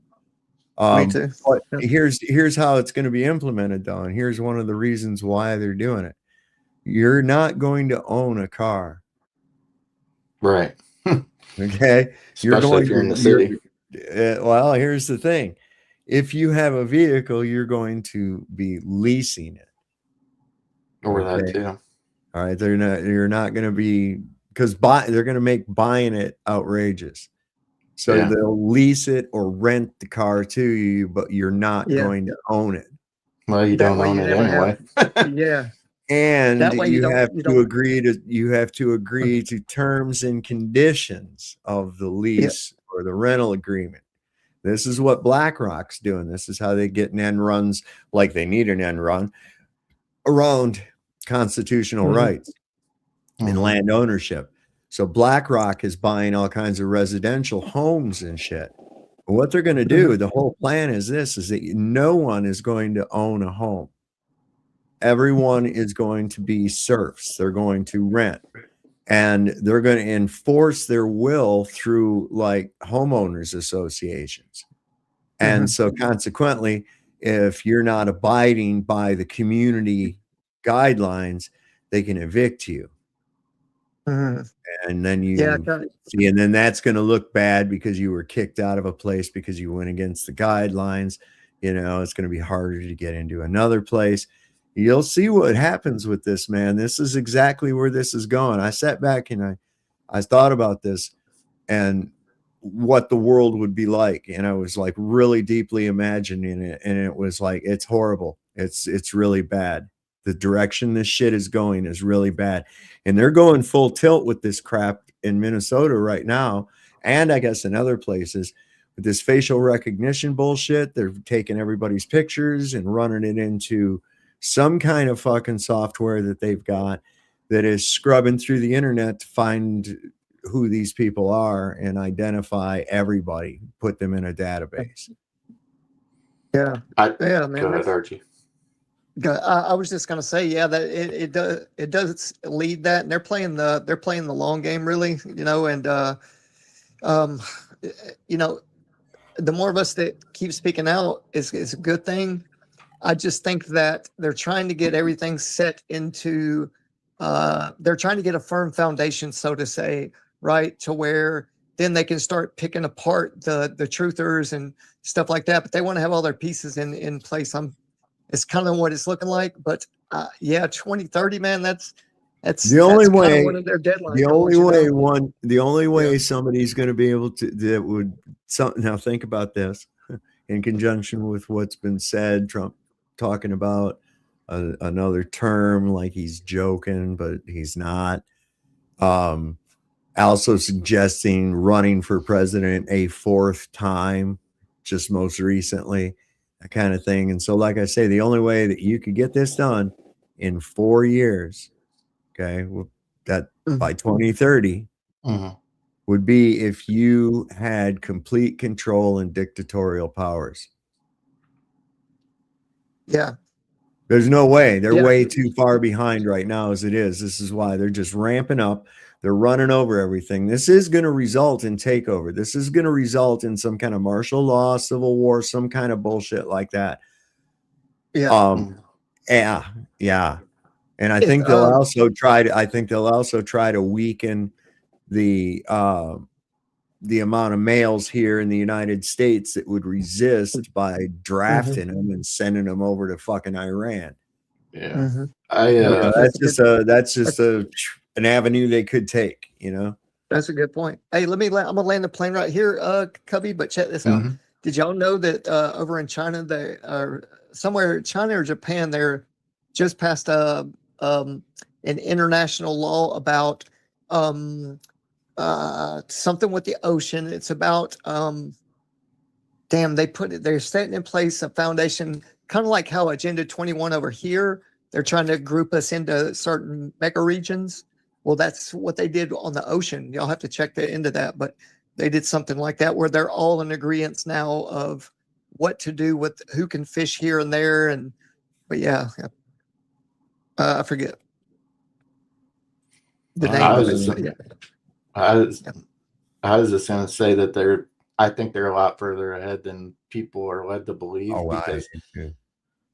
But I haven't been to a game in a long time, but I know this is a thing, and I'm pretty sure. But anyway, any stadium you go to, baseball, football, basketball, doesn't matter. They use biometrics anywhere you go, and I believe the only way they don't take tickets anymore. Like you use your phone to scan. Yeah. So it's like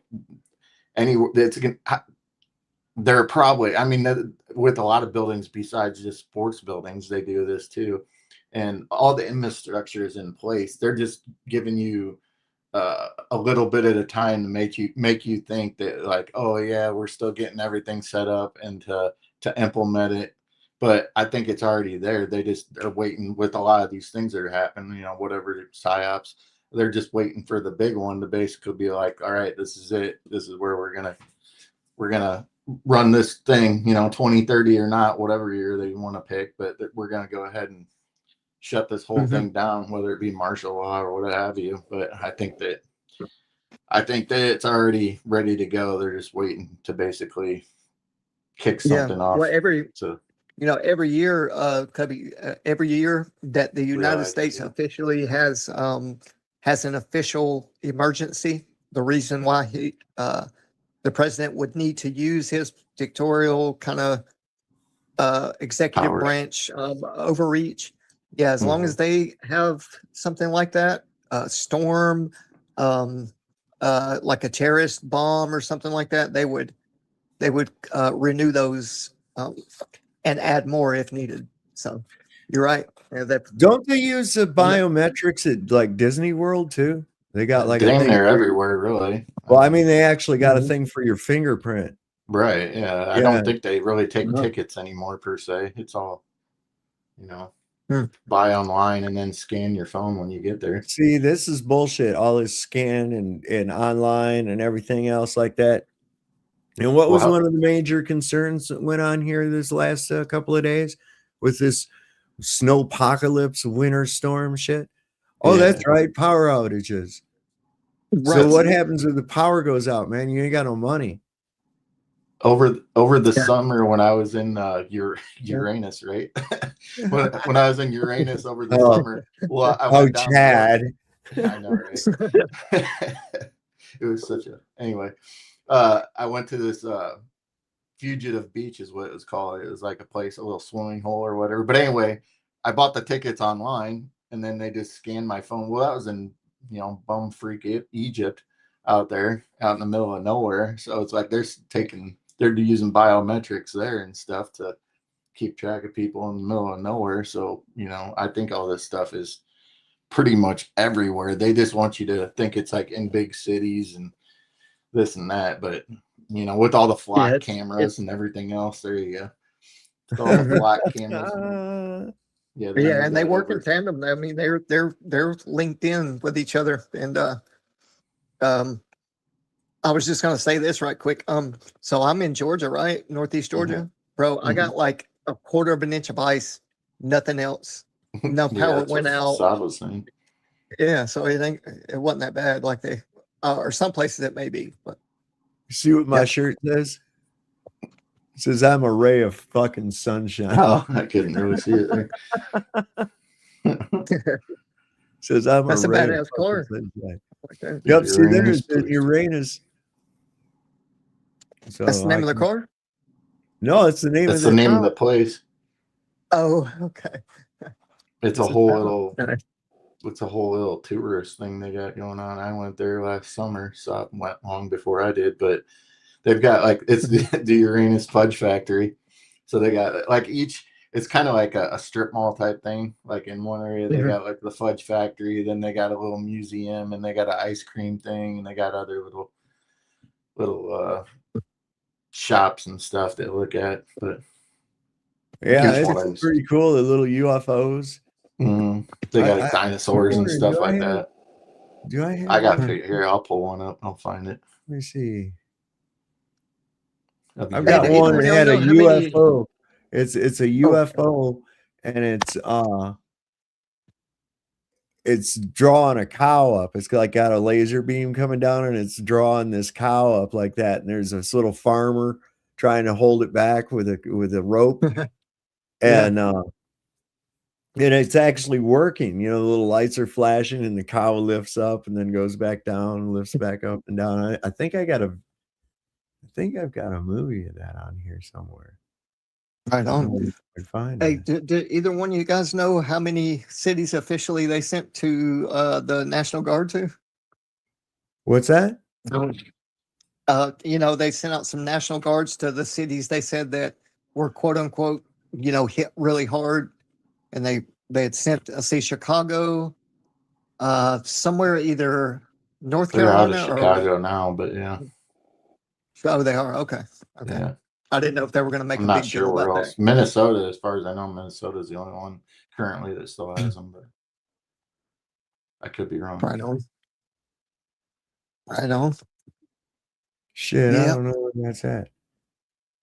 Oh, this is a good one. I can't play the music, but how we talk about, I'll show this in just a minute. I wanted to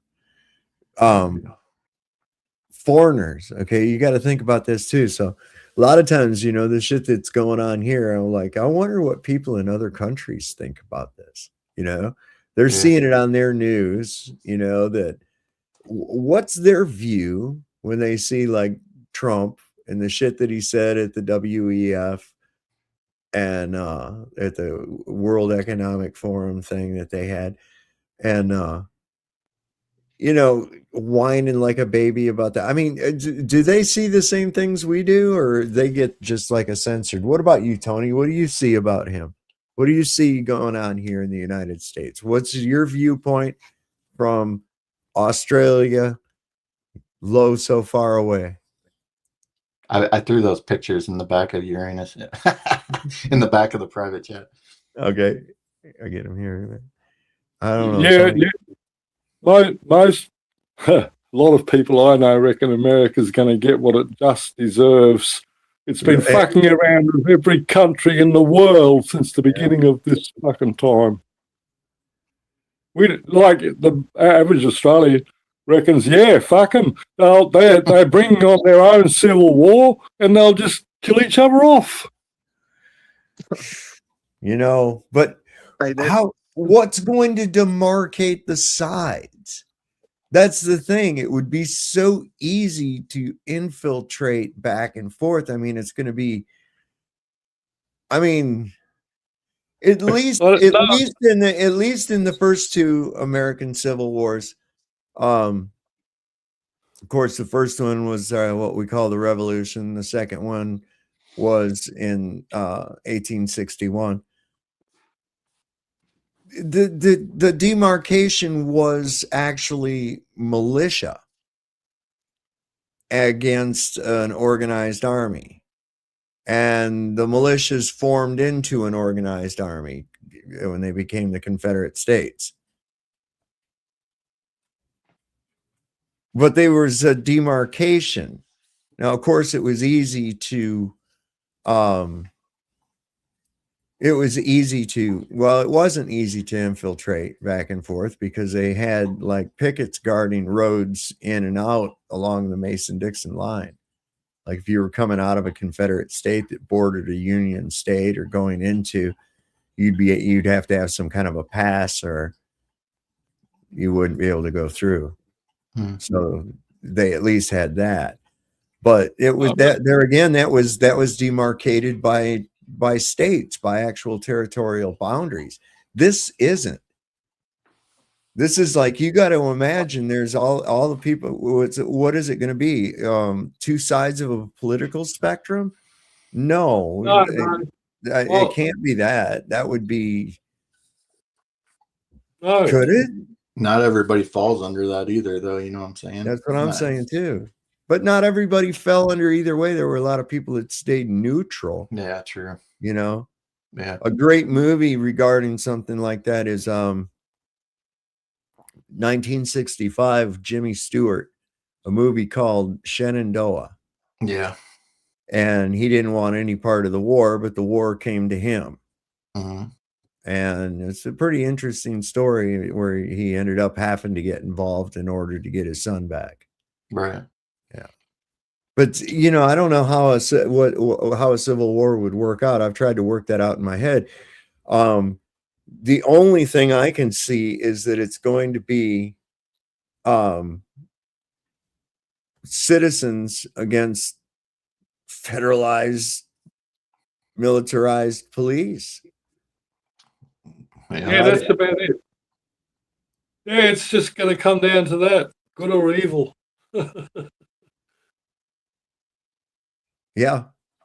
I mean, I don't know how that would work out. I've tried to think that out, and I'm like, I hear people talking about it, but do you think if let's say the citizens started winning this so-called war, do you think they would then bring in like the UN, like go to outside entities to help them? You know what I'm saying? Like if the war started shifting, it's like, oh crap, we're about to lose our power. Like, you know what? Hey, UK, hey France, can you help us out over here? First thing I'll tell you what, there would be someone of strength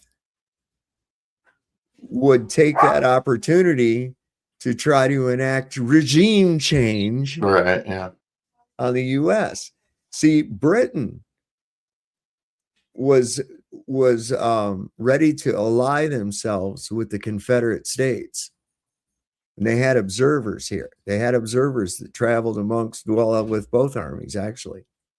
But no, that's not true. It was with only the South, because they formed kind of a anyway. The South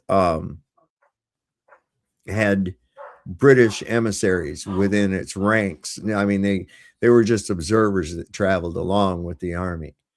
And they reported back to Queen Victoria, because there was a strong possibility of England aligning itself with the Confederate States, and that would have fucking crushed the Union. but there again for regime change. But also on the world stage was that they couldn't, having abolished slavery long ago themselves, and most of Europe, in fact, all of Europe having abolished slavery, they couldn't ally themselves with a country or a nation that had that institution. It would be kind of not look good. So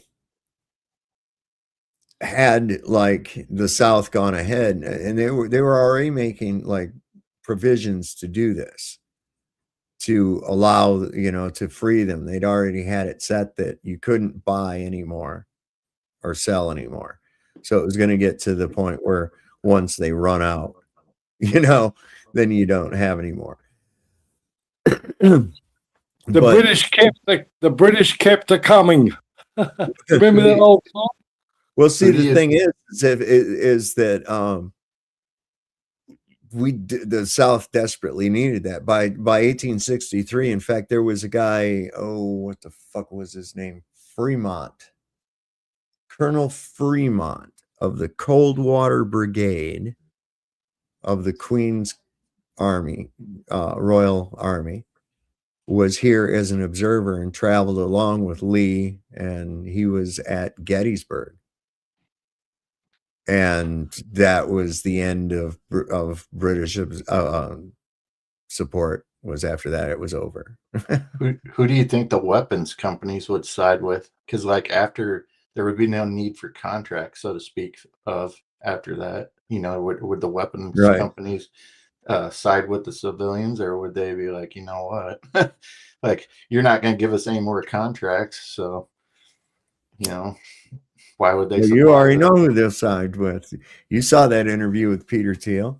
Don't you think that fucking company of his is not a weapons tech company?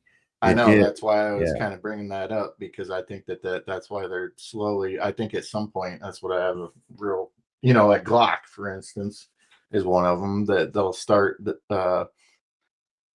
falling under all these conditions that the government wants them to fall on. It's like, oh, you can't have this, and you can't have this attachment, or you can't have that attachment. No, you can't make regulations like that. They're a private company. It's like you don't get to decide what they do and don't do. But I know that's insane, isn't it? But they are, you know what I'm saying? And it's scary, because if Glock's doing it, I mean, you think that the rest of them aren't at some point going to fall behind? They had to get government involved in the auto companies, and this started happening really in the 70s. And it was with these safety standards that they started implementing. Okay, so engineers were already trying to make vehicles as safe as possible and shit, and that kind of thing. But then what they started doing is, like, you remember the Pinto extravaganza? You ever heard about that? Okay, so they were saying that there was faulty thing in the gas tank, and a news crew did even a test using a Ford Pinto, and took another vehicle and smacked it into the back end of it, and the car blew up and burst into flames. Okay.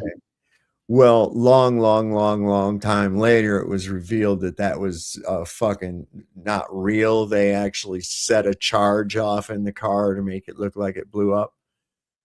And I bet you the government or CIA had something to do with that. But then you had this like Ralph Nader and the rest of these fucking guys coming in there and trying to get in legislation where they had to have this certain kind of glass, and they had to have put it under the Department of Transportation, regulations, and they wedged their way into the private car companies. And so now we've got it to where, okay, we're going to mandate, you're going to have to put a kill switch in. And of course, the reason,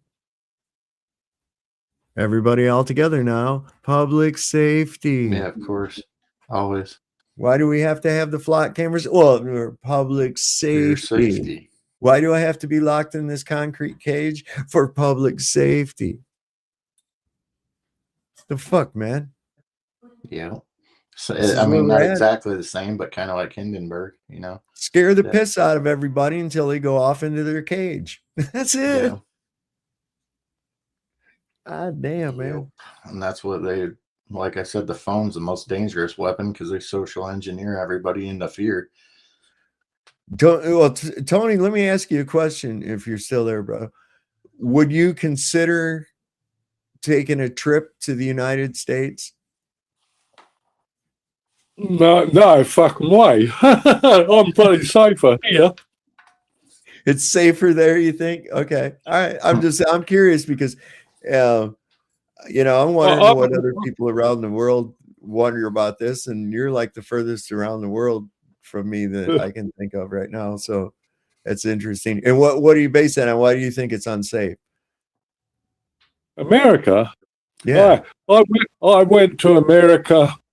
When was that? 40 years ago. I took my family on a trip. We landed in Boston, and I bought an old car, and we drove to the other side. We flew out of Los Angeles. Okay, so I spent about. Wow, so you went all the way from Boston, Massachusetts, and then you got a car there. You bought a car there and drove all the way to Los Angeles. Did you sell the car when you got to Los Angeles?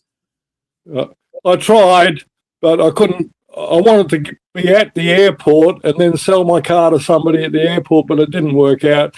But it only cost me $1,200. Well, I it was guess one of those big bloody, like we call them station wagons, you know. Yeah. I know what you're talking about. And I had 4 kids, and we all slept in there the whole time. I built a bunk. I built a bunk above the seats. Was it unsafe? Did you feel unsafe then? I got stopped once by a cop. Pulled me over, and because I had no number plates or anything, and he wanted to arrest me, and I said, "Well, what am I going to do with my wife and 4 kids?" And I was just polite, and eventually said, "Okay, mate, forget it." Wow. So that's good. But another time, I was walking down the streets because the main thing the kids wanted to do was go to Disneyland, right? Right. We went to the Niagara Falls, and I was very impressed by the Niagara Falls power station. But and we drove across, but I especially skirted that fucking town. That town that's supposed like world renowned for a very corrupt town. Big town, you know, we're on the way across, okay? Yeah, Chicago? Chicago, yeah. I especially went and did a extra 100 Ks to get around the town. But in LA, I was walking down the street with my 4 kids and my wife, and this cop stopped me and said, "What the fuck do you think you're doing?" And I says, "What do you mean? We're just walking down the street." And he said, See those gold rings on your wife's hand? Somebody would cut her hand off for those rings. He said, "If I was you, I'd get back in my car and piss off." Oh, you must have been down by Crenshaw area. I mean, that's why you stay away from the big cities. Yeah. Big cities, all big cities are like that. But that's the thing. It's like where I'm at right now. It's not unsafe, you know. In fact, everybody that I know is pretty fucking chill, you know. We got our areas around here. There's definitely parts you definitely don't want to hang around at night too much. Yeah, well, yeah, like on a Friday night or something like that, especially in the summer, you probably don't want to get up in the holler. Yeah, you know, especially around the time it's peach wine season. Yeah, not a good idea. Because they get, well, I'll tell you what, they make some good peach wine. Yeah, you know, but per capita here, we get a decent amount of murders. But yeah. You ever see that movie Lawless? Oh yeah, that's a good one. Okay, that's based on a true story. Yeah. The book that was written was called Franklin County, the wettest county in Virginia. That's just south of here. And those shit, man, those fucking lights, he said, That's how it used to be. He said you couldn't tell where the stars started and where the mountain began. So many still fires.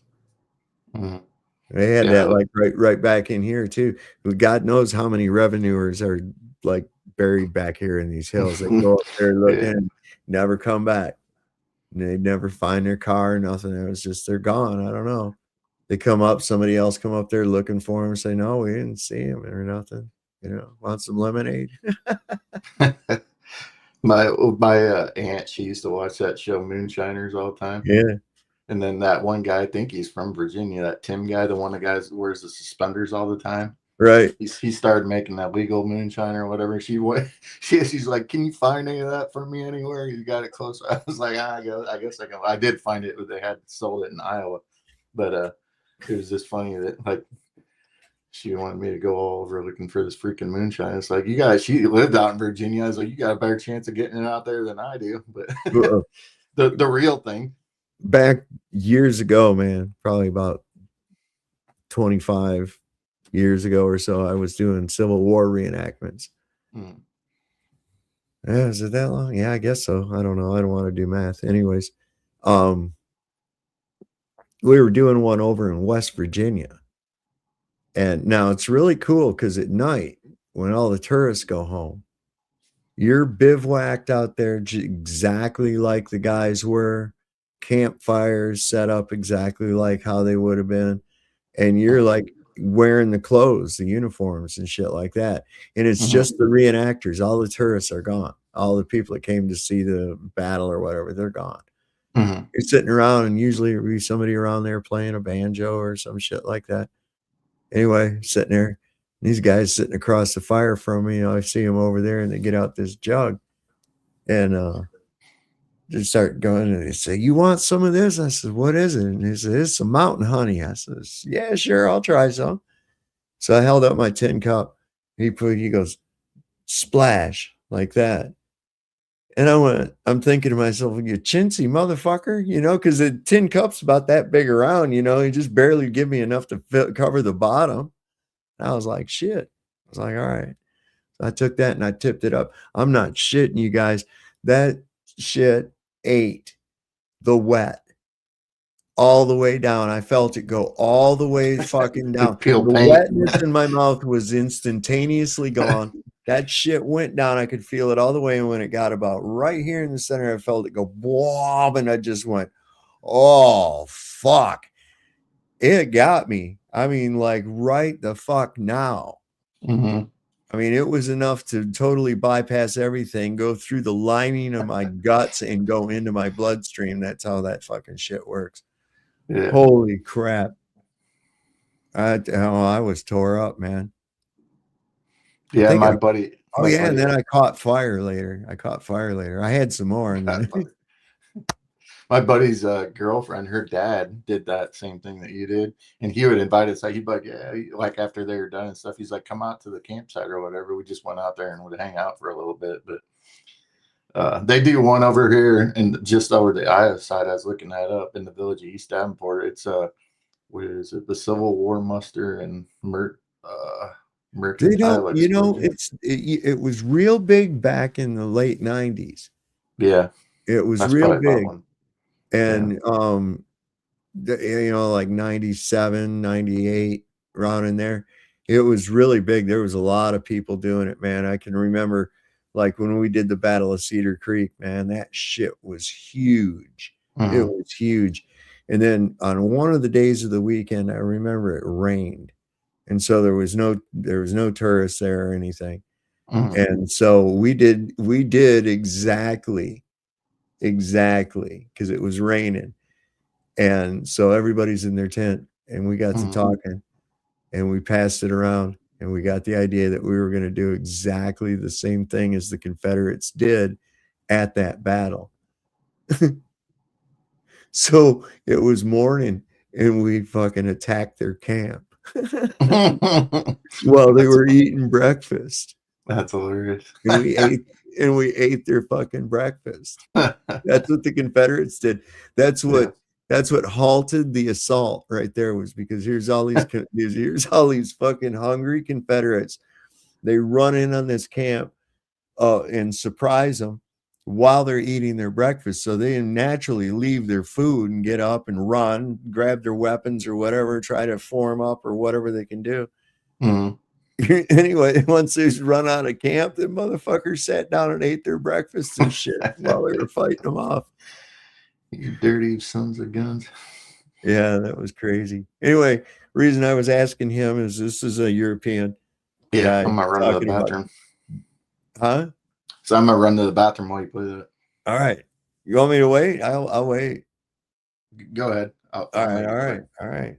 So you don't really know what's going on with ICE in Minneapolis, but you don't want to look like a thicky dum-dum in front of all your mates. Here's a quick rundown before you're disappeared off the street as well. Minneapolis is here in the state of Minnesota. Minnesota's what's known as a sanctuary state, which means local police don't cooperate with immigration services or enforce immigration law. Now, this pisses off the orange tosser Donald Trump, who already hates Minnesota because its governor is old Ned Flanders, aka Tim Walz, who was Kamala Harris's running mate in the 2024 election. Now, you'll have seen pictures in recent weeks of thousands of ICE agents flooding into the city of Minneapolis. Sorry, wrong picture. Yep. There we go. This is because a right-wing influencer called Nick Shirley posted a viral video on the 26th of December alleging that child daycare facilities in Minneapolis run by Somali Americans weren't in fact child daycare facilities, but were in fact empty rooms pretending to be child daycare facilities so that they could fraudulently claim millions of dollars from the US government. Now, obviously, after 3 seconds of close inspection, this video was revealed to be turbo bollocks. But obviously, in MAGA land, there's no such thing as turbo bollocks, and Nick Shirley was awarded Citizen Journalist of the Year at Mar-a-Lago. And in response to his video, Trump sent in 2,000 ICE agents on the 5th of January into Minneapolis to start checking on businesses. Fuck, wrong picture again. Now, the people of Minneapolis can reasonably be described as enjoying performing the wokey pokey, aka they're quite liberal and believe that people should be treated like human beings rather than carted off to the nearest detention center for being a little bit brown. So they started going up to these ICE agents and saying things like, go away. One of the people who said go away was mother of 3 Renee Nicole Good, who was promptly shot in the face by an agent called Jonathan Ross, not that one. The Trump administration refused to condemn this as an act of murder and instead tried to gaslight the entire world by saying that Renee Nicole Good was in fact a domestic terrorist who tried to kill the ICE agent by driving away from him. After that, tens of thousands of people in Minneapolis took to the streets to try and force ICE out in the ice because it was fucking freezing. ICE then tried to calm things down by pepper spraying everyone, shooting a man in the leg for holding a deadly weapon otherwise known as a broom, and using children like Liam Ramos to lure their parents out of hiding, leading to them exhibiting signs of traumatic stress. Then over the weekend, the head of ICE, Gregory Bovino, rocked up in Minneapolis. Wrong picture. Sorry.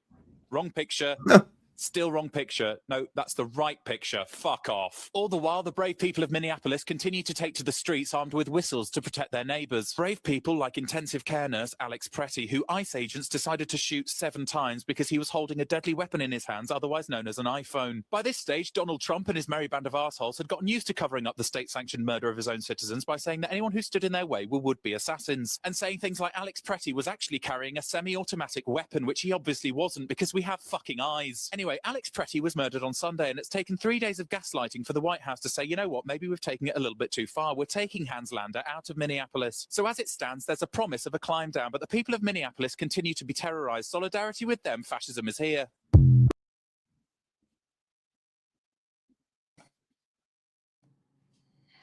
I think he's about spot on, man. I think he's about spot on.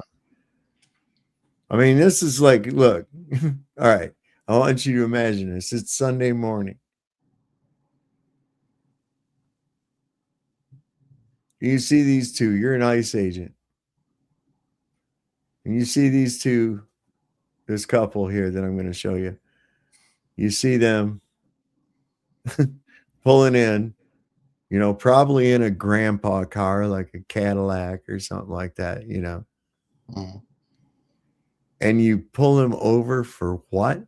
Check this out. This is fucking crazy. ICE agents who had the audacity to come and try to arrest and kidnap people leaving church on a Sunday morning. We turned into a parking lot and were greeted by approximately 4 unmarked ICE vehicles with agents who immediately stopped us and pointed semi-automatic weapons in our face, asked us to roll down the windows, threatened us multiple times with arrest. I mentioned to them, or I asked them if they had a warrant for my arrest. They said, we don't need one. And they continued to threaten us multiple times pointing guns at my wife and I's face. And we were kind of trapped because we had come in and they jumped, they came toward us right away with their guns. And so the only way out was really to back up too. Jan was very nervous. I was scared. I've never had two guns. I've never had a gun pointed at me before in my life. And to think that these individuals represent our government. And here I am, we're a retired couple. And this is terrorism. Wow. They took pictures of my car and my license. It's a personalized license that I made in memory of my grandchildren. And they mocked it. They were acerbic. They were obviously not trained at all. I've known many police officers in my life. These people were right off the streets. They just had collected their $50,000. No level of professionalism. Zero. They had the professional demeanor of criminals. Miranda rights. The Miranda rights. None. No. Nothing. Just unprofessional. They were like the insurrectionists you saw pictures of at the Capitol. And here they're terrorizing an American retired couple. It's unbelievable. It makes me ashamed. There's a lot of allegations that a majority of these guys are the same guys that were at the Capitol, these Proud Boys. I don't know. Sir, will you do this interview out here in the very cold? Yeah, right. I do find it a little strange, though, that I noticed he had a whistle around his neck. But yeah, I think everybody there does. It sounds like. Apparently now you got to have one. Huh? What do those people freak out if there's no whistling? It's like, oh my God, somebody blow a fucking whistle. I can't stand the silence. Blow your whistle for me. Oh, yeah. Ilhan Omar got charged at, and this guy squirted some kind of an unknown liquid on her. Oh. Today. Yeah. It's probably piss. I think he worked at the sperm bank. I don't know. Gross. No. Can't take your work home with you, Arnold. Secretary Kristi Noem must resign or face impeachment.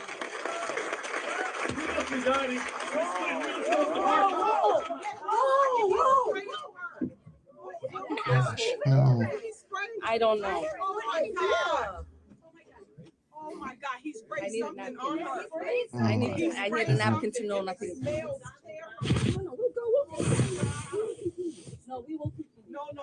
You're fine. You need to go get checked. She wants to continue giving her speech. That's probably no big deal. Politics aside, though, what I do see is she's not somebody that you really want to fuck with, I don't think. She's feisty. She's feisty. She seems like she goes, because they're going, no, we can't continue the speech. And she goes, no, I'm going to continue. Secretary Kristi Noem. Oh, don't talk bad about. What did he spray? What did he spray? I didn't even see what he sprayed on her. I think I never did get that straight. That's why I'm trying to see if there's something in the comments that says what she got sprayed with. Hey, you know what I'll do? To me, like I don't know. I think they gin up these things to make it look. Yeah, I don't know. I don't trust any of these people. I know it's hard too, isn't it? Oh, this is terrible. There's, I guess, an aircraft falls during takeoff. Aircraft equipment falls during takeoff in Las Vegas. It happened at Harry Reid International Airport. British Airways flight departed, and like the fucking wheels fell off it, man. What the hell is Republicans against Trump? What's that? The guy. Oh yeah, I know. Videos, some of these against Trump. It's like what even is that? Here's a different angle. Let's see if we can get it from the beginning. It's probably holy water. Kristi Noem must resign or face impeachment.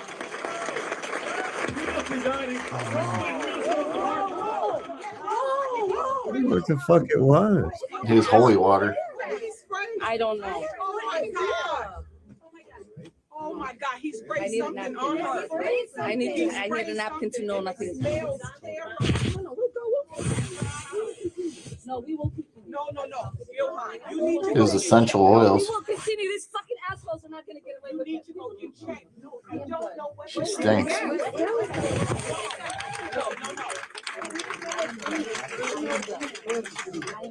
That's whatever it is smells so bad. She needs to go get checked.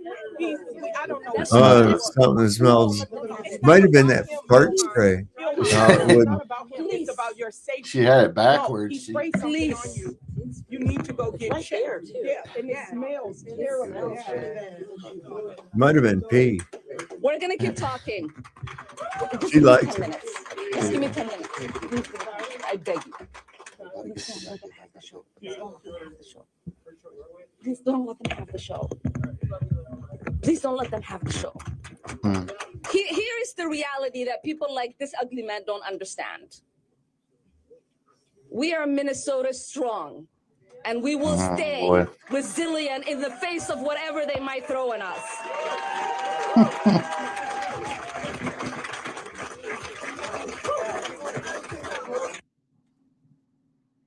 It was sperm. It was sperm from the gay frog. She had it backwards. She thought that she stunk, and he was spraying essential oils on her. It was either that or it was holy water to get, something to get rid of the vampires. So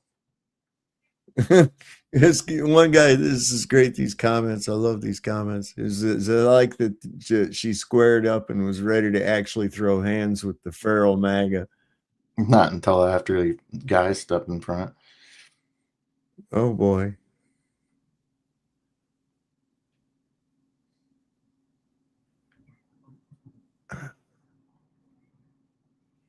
See you at Nuremberg, fuckers. We don't have to do it in Nuremberg. Yes, I'm fully on board with the Trump administration. You got me. Who said that? I don't know. Some stock account that just popped in. Just something stupid. Anyway, no need to address any more of that. Trump escalates attacks on Somali community. Yeah, he did say they're not. That was a slam at her when he said they're not real bright people at all. He says, what do they ever do? What do they got? What do they got? Pirates. That's the only thing they're good at is being pirates, he says. I'm like, what the fuck, dude? Pirates. Yeah. Yeah.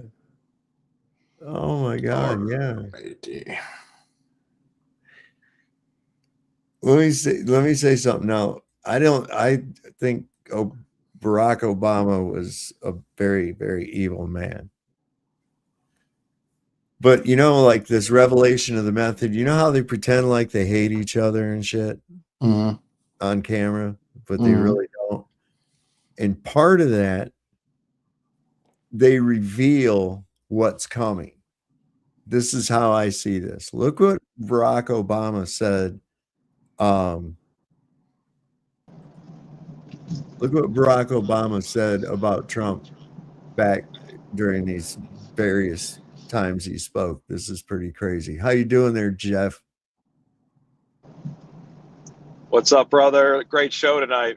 Hey, all you thanks, guys. man. All you guys. It's been fun. I just thought I'd pop in and maybe give an opinion or two. All right. Well, I thought we'd all take a moment of silence since it is Holocaust Remembrance Day. Oh, I forgot. We can all give a moment of silence for the 271,000 Jews who died in internment camps as a result of World War II that was started by the Zionist bankers. So that's not what they told me. Oh, I'm sorry. The 6 million. 6 million. Yeah, but more like 271,000, I think. See, there's standard measurement, there's metric, and then there's Jew. Well, so in Jew, anything over 200,000 is 6 million. Yeah, they round up to the closest 6 million. Right. Every time. Yeah. Wait till 666 million. Yeah.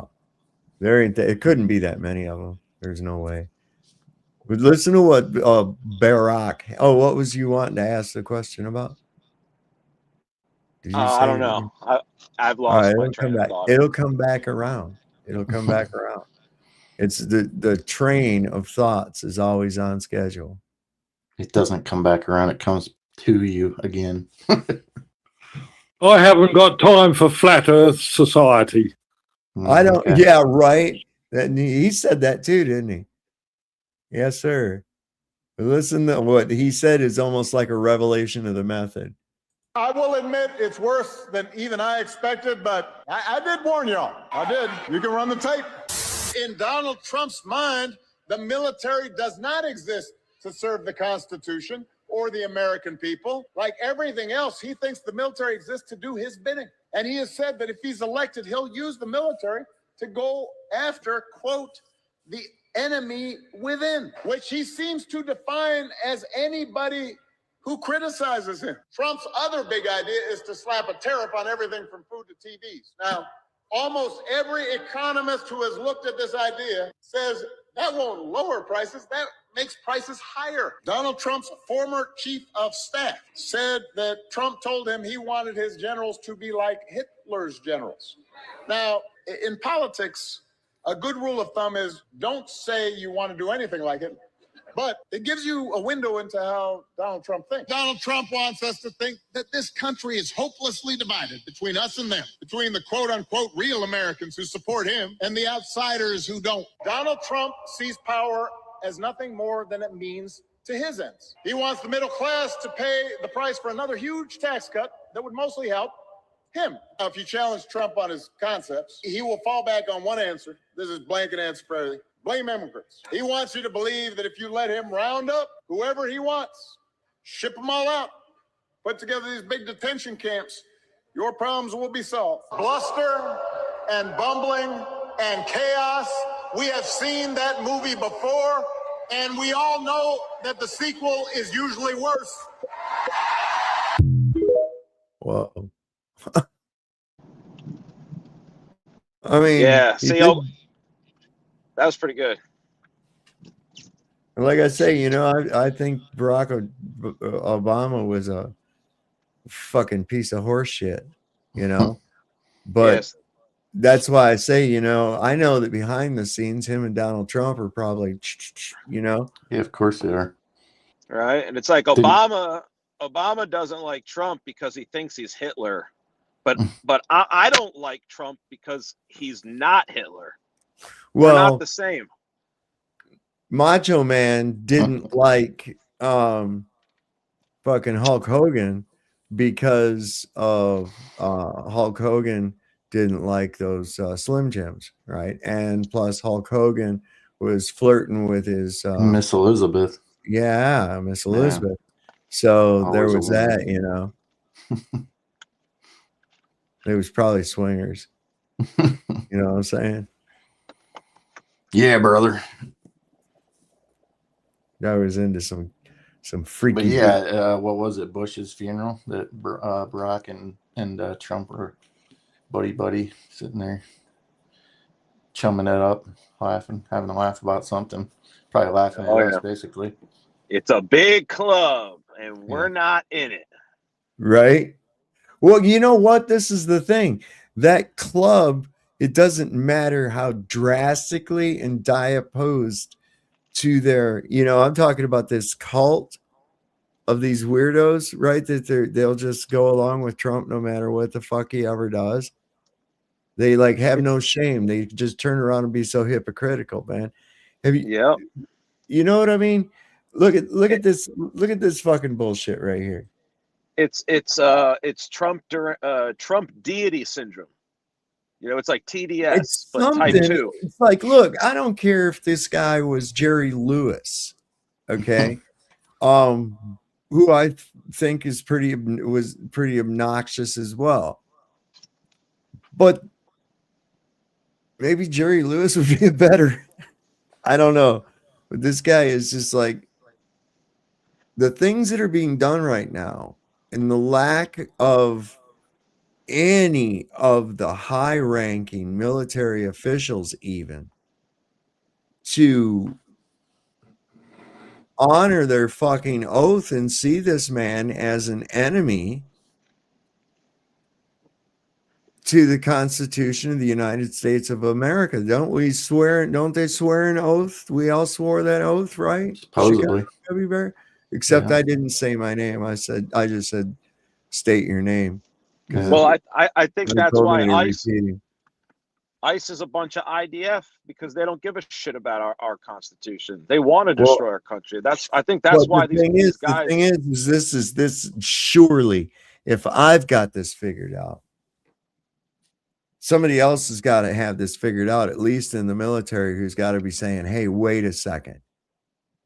Something's got to be done. Something, because look at this whole ICE thing there's a lot of evidence to support that amongst this whole group that's there in Minneapolis, that there are these Proud Boys that they recruited out of there. I've heard where they've recruited out of prisons. And the thing, there was a woman, I think I still have her thing on here that I was listening to, that she's followed. When those Proud Boys were like around in DC and shit around January 6th, she had watched these guys and who they were and everything else like that. And she sees the way these guys carry themselves and everything. They're just like them guys. There are similarities for sure. A lot of similarities. And I wouldn't be surprised. So what's really going on? Trump has created his own army within the government, but not part of the army. So, like, remember that Mel Gibson movie, Conspiracy Theory, when he's blabbering, Jerry Fletcher's blabbering in the taxi, and he's talking about UN troops, and he says, "You know what I think, pal? The UN troops are already here." So, like, maybe that's why ICE kind of covers their face and wears these masks, because they don't want you to know. Dude, so many of them have accents. Have you watched They have these accents. videos? They're fucking Israelis, dude. They're Israelis, in my opinion. Another, I know people don't really agree with me on this, but for two things, where did the Patriot Front go? They're another one like the Proud Boys. Besides them, I have said that, when they weaponized during Biden's time, they supposedly weaponized all them IRS agents, right? And then the Republicans said, "Oh, we're going to get rid of those." Well, did they get rid of them, or did they just move them over into ICE positions? They're still 3-letter agency, right? Right. Who knows? I don't know. Well, listen, these guys are anything but in shape. They use the same tactics. You use the that? same tactics that the IDF use. Yeah. And these guys aren't in very good shape at all. I mean, some of them may be, but most of them are. But the thing is, it looks like if somebody were to mix. Okay, so first came the brown shirts, right? Now, I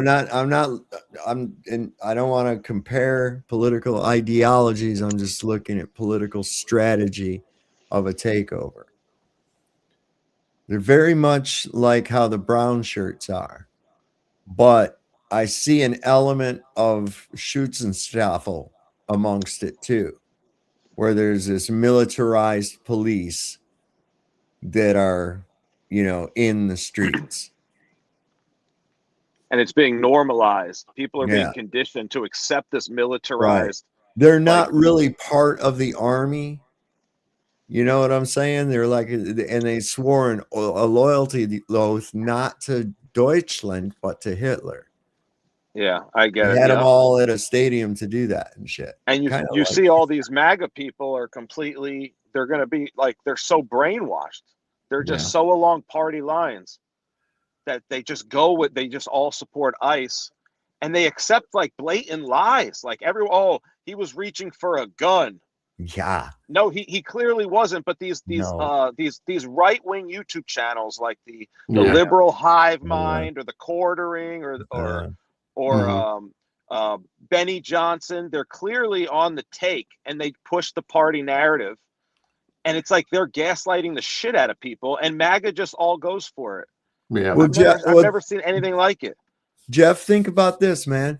Have you entertained the idea that this one and The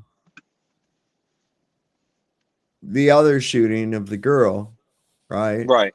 So pretty good. Yeah. Pretty Yeah, good. pretty good, right? It's interesting. They both have adjectives. But no, that's a Larry Right. David quote. They got to put that accent on pretty.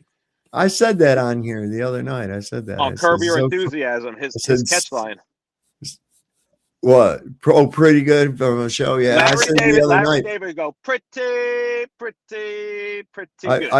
I put out on Facebook a couple days ago. I said or right after that happened, I said so far, because I saw that name, I said, oh my God. So I put out, I said, so far ICE's record is pretty good.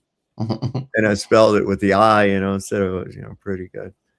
But what if both of those are a psyop? What if both of those didn't really nobody get killed? Just like with the Charlie Kirk thing, just like with the Butler, Pennsylvania thing, right? Because something kind of strikes me as odd. Now, I'm also considering the fact, too, that this guy was wearing a lot of insulated clothing because it was very, very cold.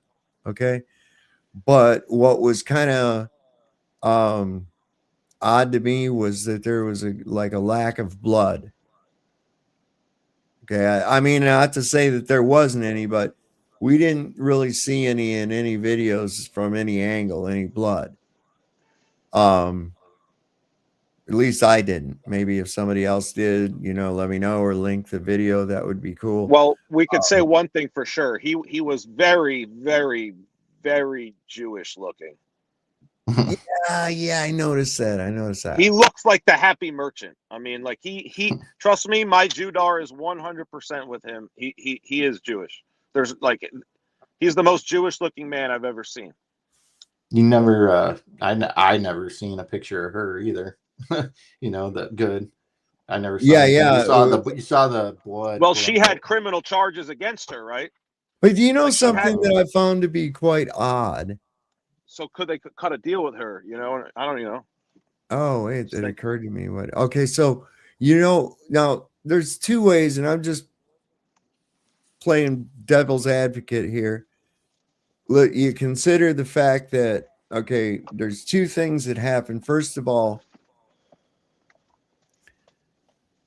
when if you're wearing like a lot of heavy clothing, winter clothing, like it was obvious that he had like some kind of a vest, and like a Carhartt jacket, shit like that, right?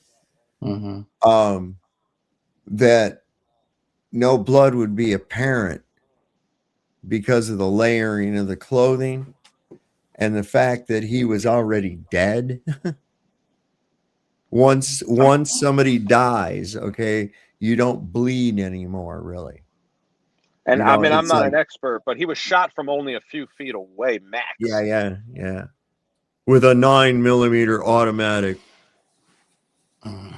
That's what. And he got shot several times, though. Weapon of mass destruction. I counted 11 reports, and it was like the first four. Well, at least two of them were almost over top of each other. They were like pop, pop, like that. So there was two guys were firing. Oh yeah, I think that's established for sure. What the fuck for?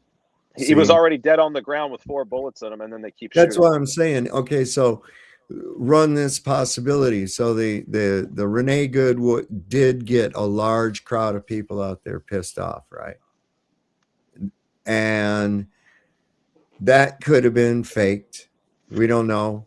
I mean, where's the funeral? When's the funeral? Has anybody covered that? Have you seen anything on social media about Renee Good's funeral or any details about that or anything beyond vigils?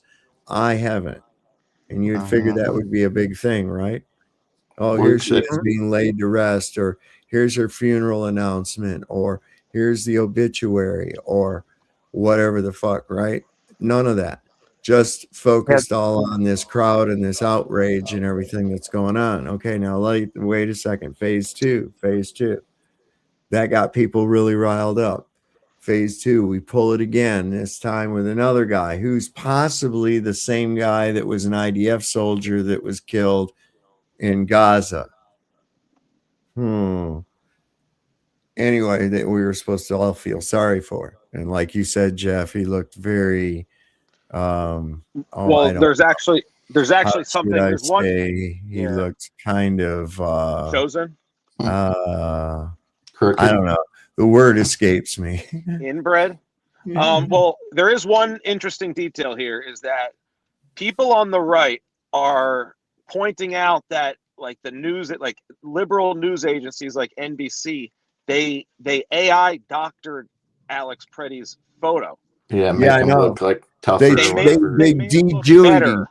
They de-Jewed him. Yes, they did. But the sheeple are like trying to use that against leftists. But really, that's evidence of a Jewish conspiracy, because the media is owned by Jews. So Jews are trying to de-Jew Alex Preddy.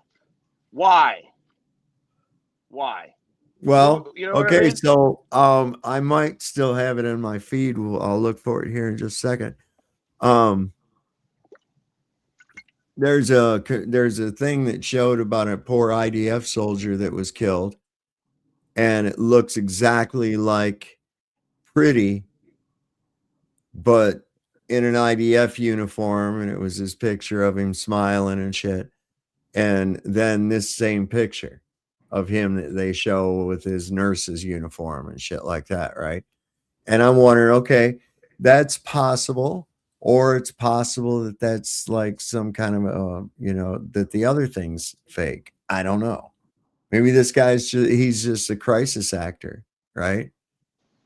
Uses one of his headshots in an IDF to for this propaganda thing. Put the same guy in a nurse's uniform, but the thing is, it seems he has a backstory. It seems his family is lashed out against the Trump administration for classifying him as a domestic terrorist and all this other shit. So there again, it may be plausible that this is real. It may be plausible that this is real. I'm not saying, because who knows? Maybe there's people playing his mom and dad too. You know, Well, they've now posthumously, am I saying that right? Like after both of these people's deaths. Posthumously. Whatever. I'm not even going to try to say it. But no, posthumously. No, I'm too high for that. I can't. I tell right now. He's dead.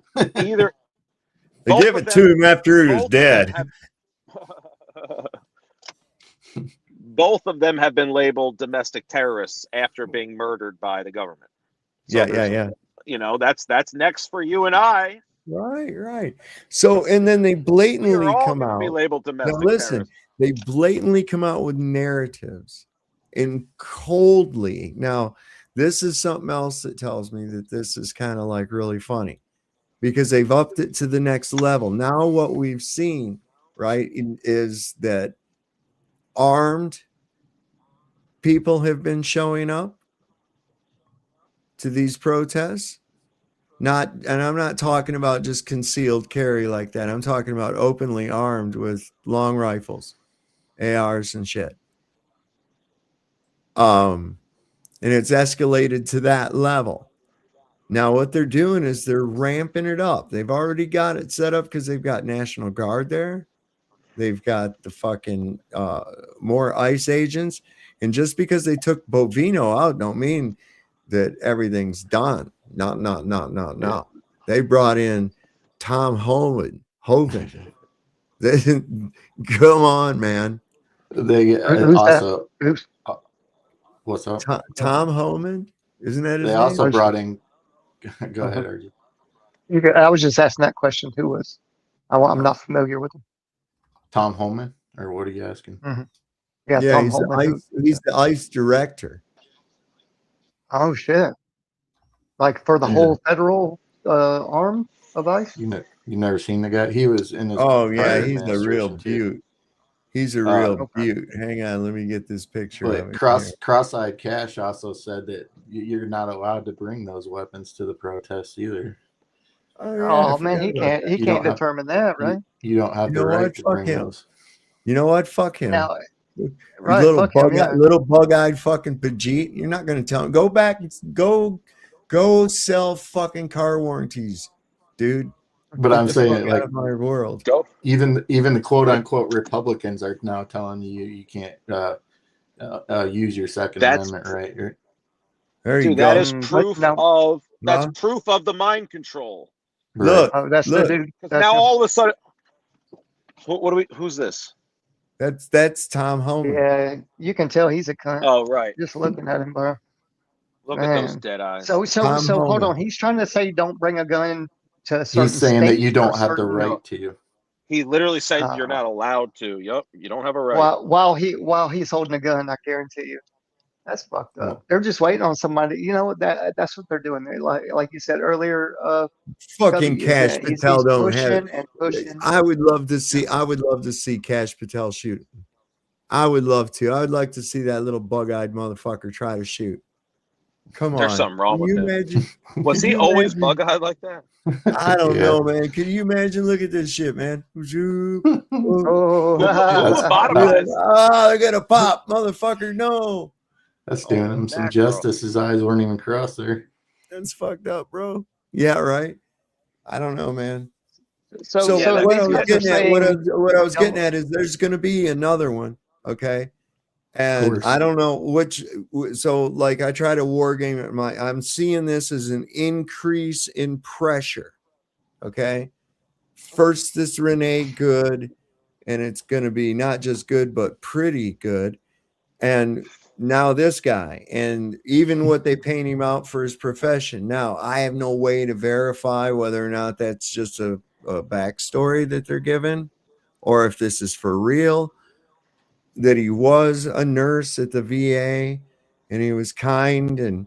But it did appear to me, if it was orchestrated, what I saw was that fucking ICE guy went way out of his way to come over and shove that woman, and Two she women. fell to the ground, and he tried to block that guy from hurting her anymore. And immediately, like, how? Because the guy violently shoved that woman. Yeah, and then he immediately Right. pepper sprays Yes. Pretty right in the face, like a massive dose. And so they're like fucking flies. When they smell, when the shit goes, they're like, bunch of them come in there and they start fucking manhandling everybody. That's how these fucking guys are. I've seen cops act that way too. They're not immune from this behavior. That's why I think it's justice that, oh, poor cop gets on there and complaining that one of his fucking officers or a few of them have been detained and asked to show their papers and shit. And when they're trying to film the encounter, the ICE agent knocks the phone out of their hands. And I'm like, oh, you mean like you fucking guys do on a daily basis? Fuck you. Why don't you, if you don't like it either, do you? See, that's a different story when it's on them. Oh, poor fucking police. I don't feel bad for them, none whatsoever. But, except for the sense that we should not have militarized police forces on the streets randomly pulling over people based on what? You don't even know traffic laws. You're not allowed to pull over people. You're not giving out tickets. You're immigration. So why are you pulling over cars? Yeah, they are trained to profile. Profiling. They're saying that they're just leaving the fucking cars. They're grabbing these motherfucking people and they're leaving these cars running, windows down and shit in the street. There it is. Boom. Wherever they took the people, they're finding them in parking lots and shit all over the place, man. This is nuts. Also, they can claim, and this is the word magic they use. Okay, they use this word magic on you. And listen to like the word magic in what Christy Nome and Bovino both said, the same scripted story. Okay. Said that he arrived there with the intent to do maximum damage, and he approached ICE officers with a 9mm semi-automatic weapon. Okay, what she said is, first off, you don't know his intent. That's assumed. You can only assume his intent. Did someone hear him say, I'm going to go there and shoot a bunch of ICE agents or anything? No, nobody heard that. Okay. But the second part, yes, indeed, he did go there with a 9mm semi-automatic weapon. Did he approach the ICE officers? I didn't see that. I saw him try to help that woman up, and I saw the ICE officer that pushed her walk a few feet toward where he pushed the girl. That woman went about 5 or 6 feet and landed on the ground. I mean, he pushed her fucking hard. So this guy gets in there to help her up and shield her from the fucking pepper spray. He's pepper sprayed in his face. He's got his phone in his right hand. Once they tackle the fuck out of him and start beating his face in, that's when his shirt lifts. One of the agents notices that there's a pistol there, takes it out of the holster, starts to walk away. He gets about 6 feet away, and then it's bam, bam, bam, bam, bam, bam. It's like, how were these people? Was he still on the ground, sir? Yes. Oh yeah.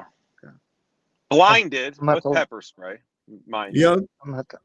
And he just got his face beat in. He just got his head beat in by, it was either a pistol, or it was one of those gas canisters. I think it was a gas canister. I think it was the bear spray or whatever the guy had in his hand. Oh, that shit'll choke you up too. I bet Buddy couldn't breathe. Dude, they've been spraying that shit on people point blank range, holding them down and spraying it in their eyes. Yeah, they're asking for it. I mean, they've all got their mouths covered. So here's kind of what it sounds like to me, Soph, is that they all came into agreement with the federal government, and their position is being allowed to do this, right? I would like to be on one of these people's briefings, like morning meets before they all go out, because you don't do shit like that unless you're given that kind of leadway. You know what I mean? That leniency. That's kind of what it sounds like. That they say go out and do it. You know, who cares what happens? Shoot them on the ground, pepper spray them, hold them down, kill them. You know, that kind of thing. Don't kill them if you don't have to, but do it anyway. You know what right? the biggest problem is? You know what the biggest problem is? They haven't tasted the biscuit, man. Taste the biscuit. Taste the goodness of the biscuit. Taste the honey sauce. Taste the goodness of the biscuit with the honey sauce. Don't get that honey sauce on me. I don't like the way it tastes with my chicken wings.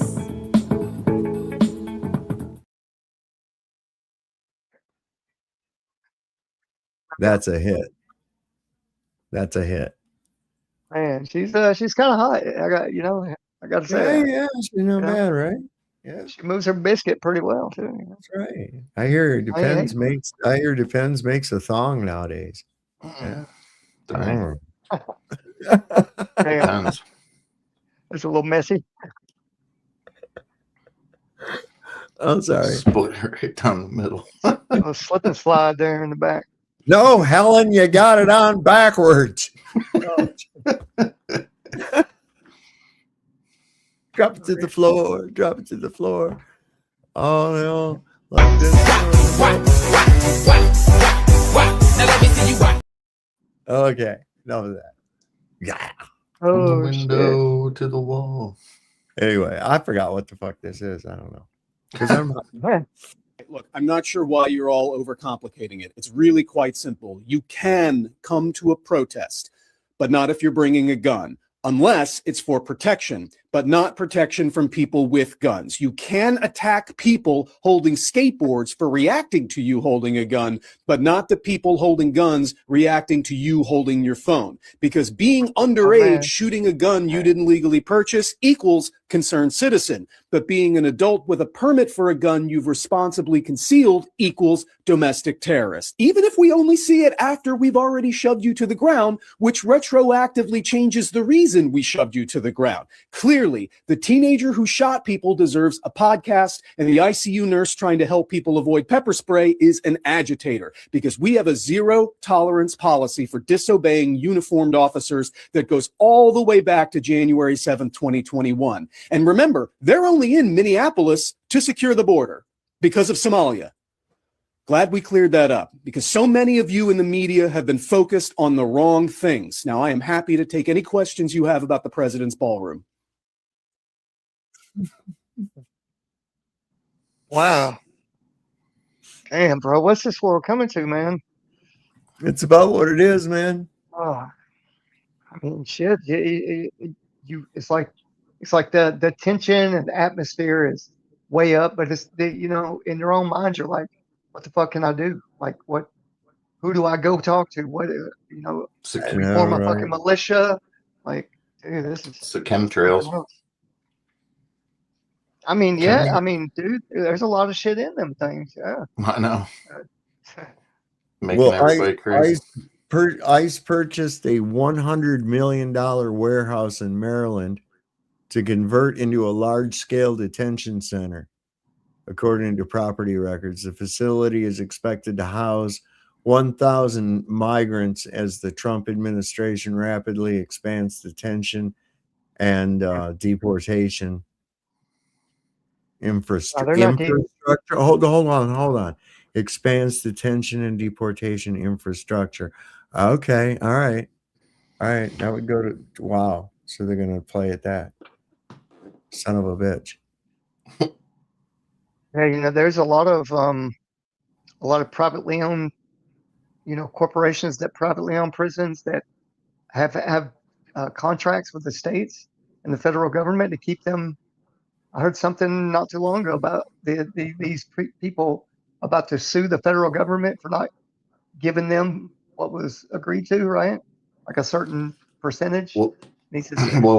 Like I was saying earlier, to that same topic, so to speak, about the sports stadiums, they all use your biometrics. They also are turning a bunch of them into domed areas. And you remember back during the 2020 thing, they wanted to use all those to, quote unquote, have people come to shelter in or whatever if need be, or use them for medical reasons, but they could end up using sports stadiums. It's like we don't have to build anything new. We don't have to use ones somewhere else. They're right there everywhere in every major city pretty much. Those things hold thousands of people. I've got this kind of theory about stadiums actually being big speakers towards this. And I could see that. A lot and of all times, the energy going out. Yeah. Right. Well, it's and one of the things that's really crazy too. So many instances, like just in the 20th century alone, of large numbers of people being taken to stadiums, whether it be soccer, usually soccer stadiums. That's the most prevalent game, but they're all shaped that same way, based off kind of like the Colosseum of Rome. They all look from up in the air. They look like a speaker, right? Mm-hmm. And then they massacre the fucking people in the stadium. We saw this happen during these like different revolutions and shit that happened in South America, over in Kosovo, and in when they were doing that ethnic cleansing shit over there. I think that's like doing that is like amplifying the energy upwards. And when you do blasphemous things within it, that it amplifies it upwards to like flipping the bird at God. you know, and that's maybe maybe that gets you power with the devil or something. I don't know, you know, just a theory. That was Maybe. I mean, you said the right word. You know, amp.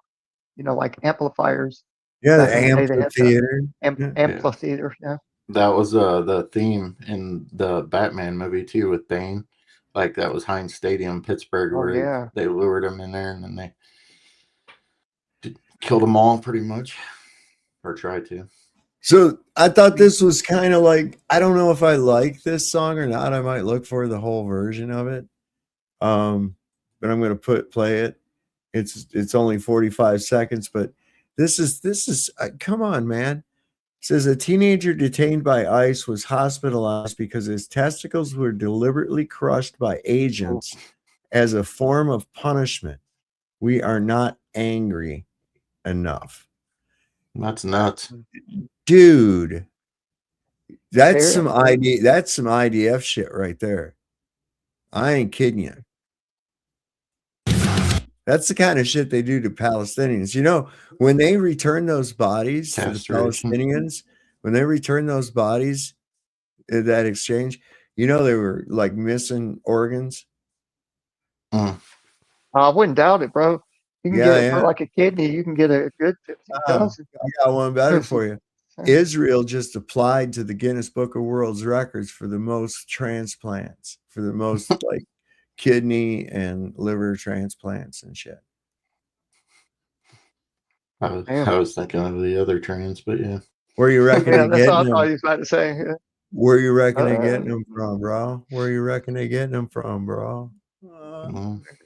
No, you know, let's slip under the table. You know. Uh-huh. They Well, like look, those here's some liver pie, right? They like them beef jerky necklaces. All right, this is cool. Listen to this. Yeah, we got the numbers, we're gonna fight, so they can't fuck us. We got rights, and we want justice, so we're gonna fight. It's young kids and American breadlines, and billionaire criminals who never see bedtime. And they don't care who they hurt in the headlines. The fruits of our labor turning into their red wine. And they drunk off power. They begging us to go to war for them. They're cowards. That's poverty at work 70 hours. We lost civil rights with the towers. They can deny it. They keep lying. They got AI to keep on spying. They make billions when people die. They gon' fuck around and wake a sleeping giant. It's cash for artillery. They keep troops on the block from Caracas to the Philippines.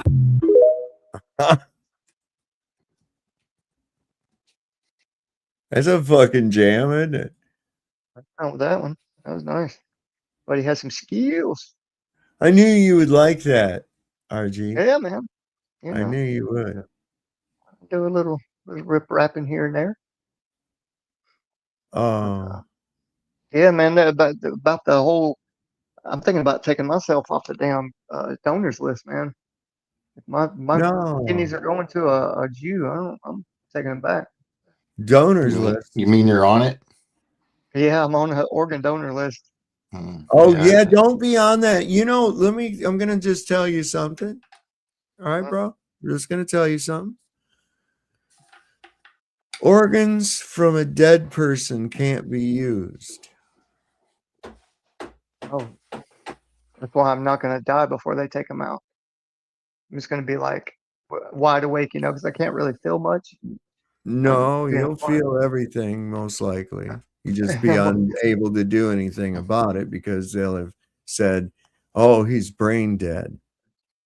That's just a thing they made up. Get your name off that. Yeah, fucking you know that is true though. That is true that yeah, a lot of these things are going out the back door, bro. You know, they busted a shop not too long ago where the FBI, I don't know how long they were like doing the case or whatever, but they went in there and there were like small heads sewn on big bodies, like their legs were in buckets, and like it was fucking weird, dude. But yeah, there was a lot of people that were The donating human their centipede.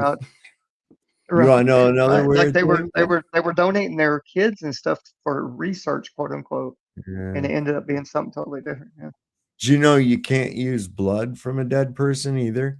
Like, even if the right just had died and immediately you drain the blood and, you know, like you would in a, well, you You'd have to suck it out because there's no more pulse. But you can't use it. It's no good. Immediately. Isn't that crazy? As soon as that spark of life leaves, boom, the blood's no good. Oh, I got you what you're saying. Kind of like It's the really inflammation, wild. like the Yeah, it's really wild, man. It's for ozonated real. part. Mhm. What's that? The ozonated, like I don't, I'm saying that exactly right, but it's I don't think it's when chemical. all the oxygen goes out of the blood. I don't think it's chemical. I think it's energetic. Oh I yeah, think it's like a plasma it's kind of an thing. energetic thing, man. Absolutely, 100%. More than chemical, it's energetic. That's why I one reason why I wouldn't want to take blood. I don't know who the fuck it came from. What kind of a vibe does that blood carry in it? Right? Good I point. don't know. Yeah. Right? You know, the cannibals, like I think in New Guinea, they say that you have to cook the person very well or you'll become them. Isn't that I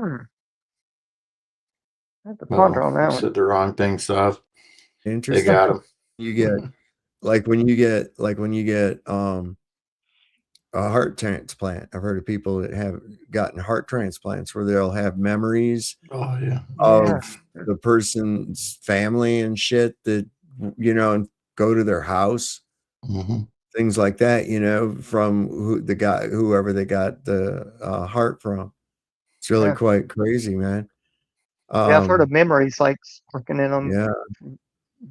It's like a Face Off with John Travolta and Nicolas Cage. Oh, that was one hell of a movie. Yeah. But you Yeah, know, they again though, you want to see something really disturbing. Now we've talked about this before. Oh, I don't want to see that disturbing. Let's Oh be no, nice. come on. It's not that bad. You're a big boy, Rose. Yeah, you're good. Big boy, buddy. Come on.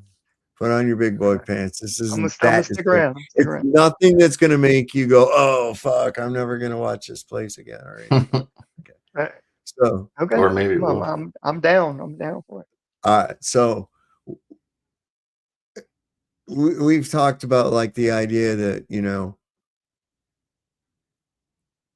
why are there no graveyards? You know, no new graveyards. Where are all the dead bodies actually going? Thousands of kids missing every year, and nobody finds their bodies.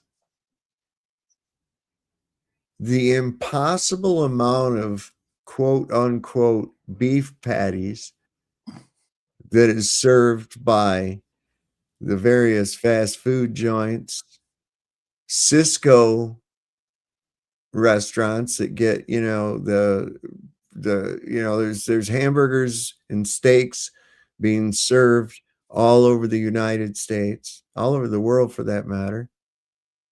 Hamburgers from fast food all the way to just your regular restaurants, your franchises, all that shit, right? There ain't enough cows for that fucking shit. Where they get the fucking meat? Well, All right. oh So man, that's a lot of restaurants too. It's a lot of restaurants. okay, Soylent Green. That movie took place in the future when it was made, and it was in the 2020s.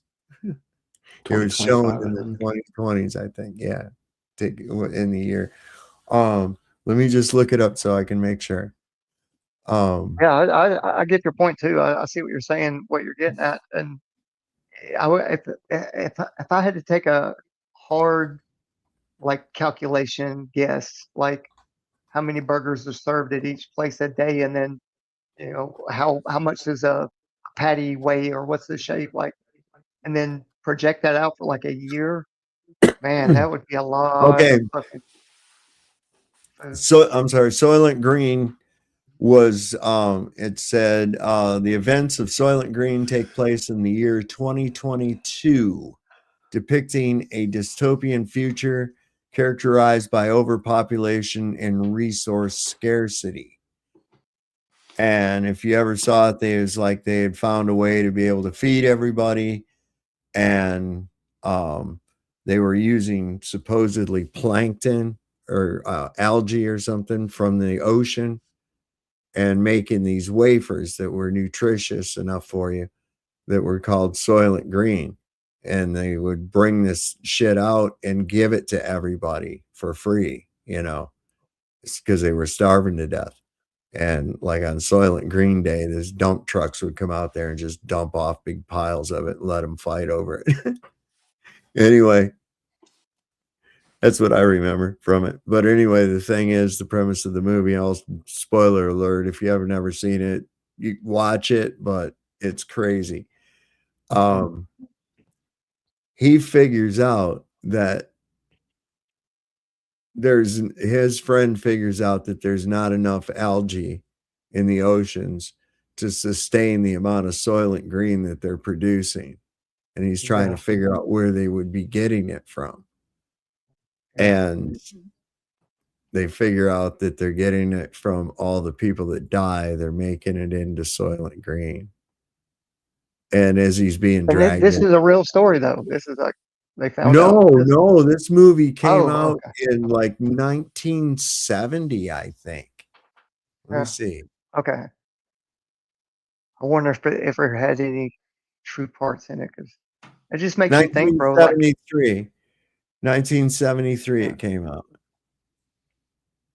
yeah. And it depicts the future. Let me see if I can find a clip. Well, first, it's Charlton Heston. Yeah, it's Right. Charlton Heston. I'm gonna find that first. Hold on a second. Let me see. How can I do this without fucking everything up? Well, I'll just do this. Losing the battle here. Yeah. My eyes are getting Losing the battle. Come on now.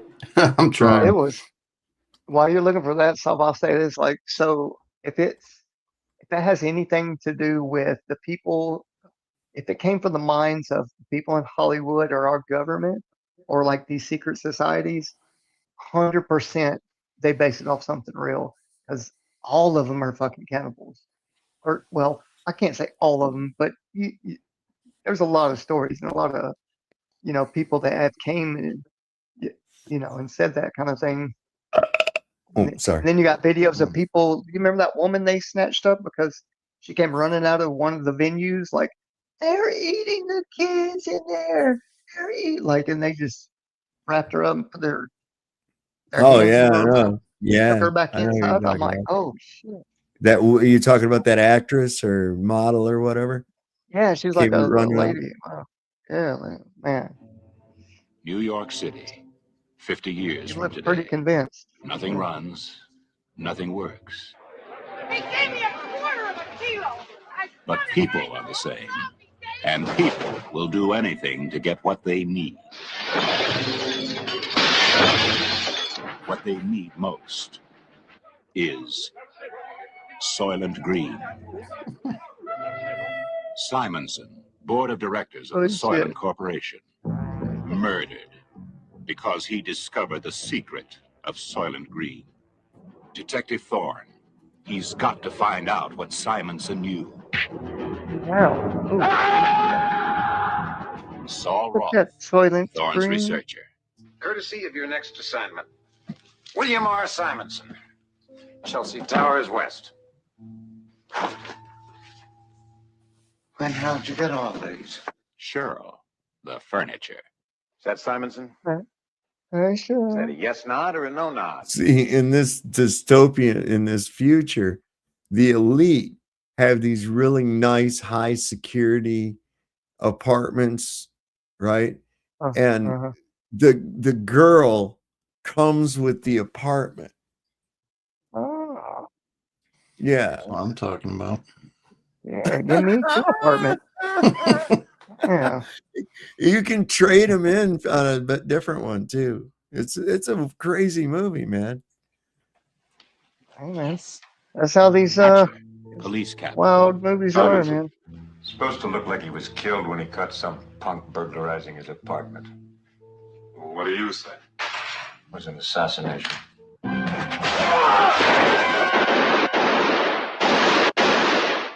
Tab Fielding, The hamburger. Why would you leave that door open?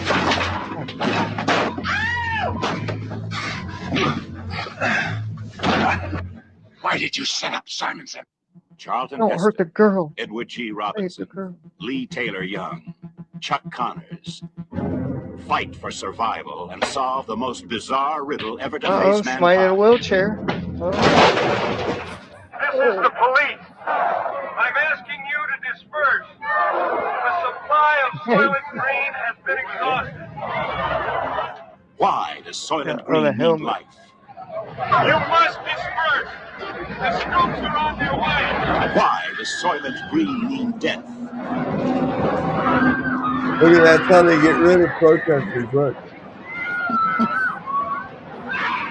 Watch, that's what they're gonna start doing. Man, do you Wow. realize that's some bullshit too? Imagine riding that shit up like that on it.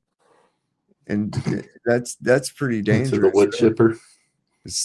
I mean, those are stunt guys and shit, but I mean, now they just do AI, but those were actual stunt guys. That's a pretty cool movie, though. If you get a chance to see it, look it up and see it. I don't It's know. funny that he had on that football helmet making announcements. It's hilarious. Yeah, I was man. like, when I saw that, I was like, oh boy, they really didn't spare any expense in the prop department there, did they? About what they're doing these days. Mm. Movies they put out now. Holy moly. Oh, that's why I was gonna. Hey guys, I'm gonna jump off. But listen, now I got on here for one specific reason.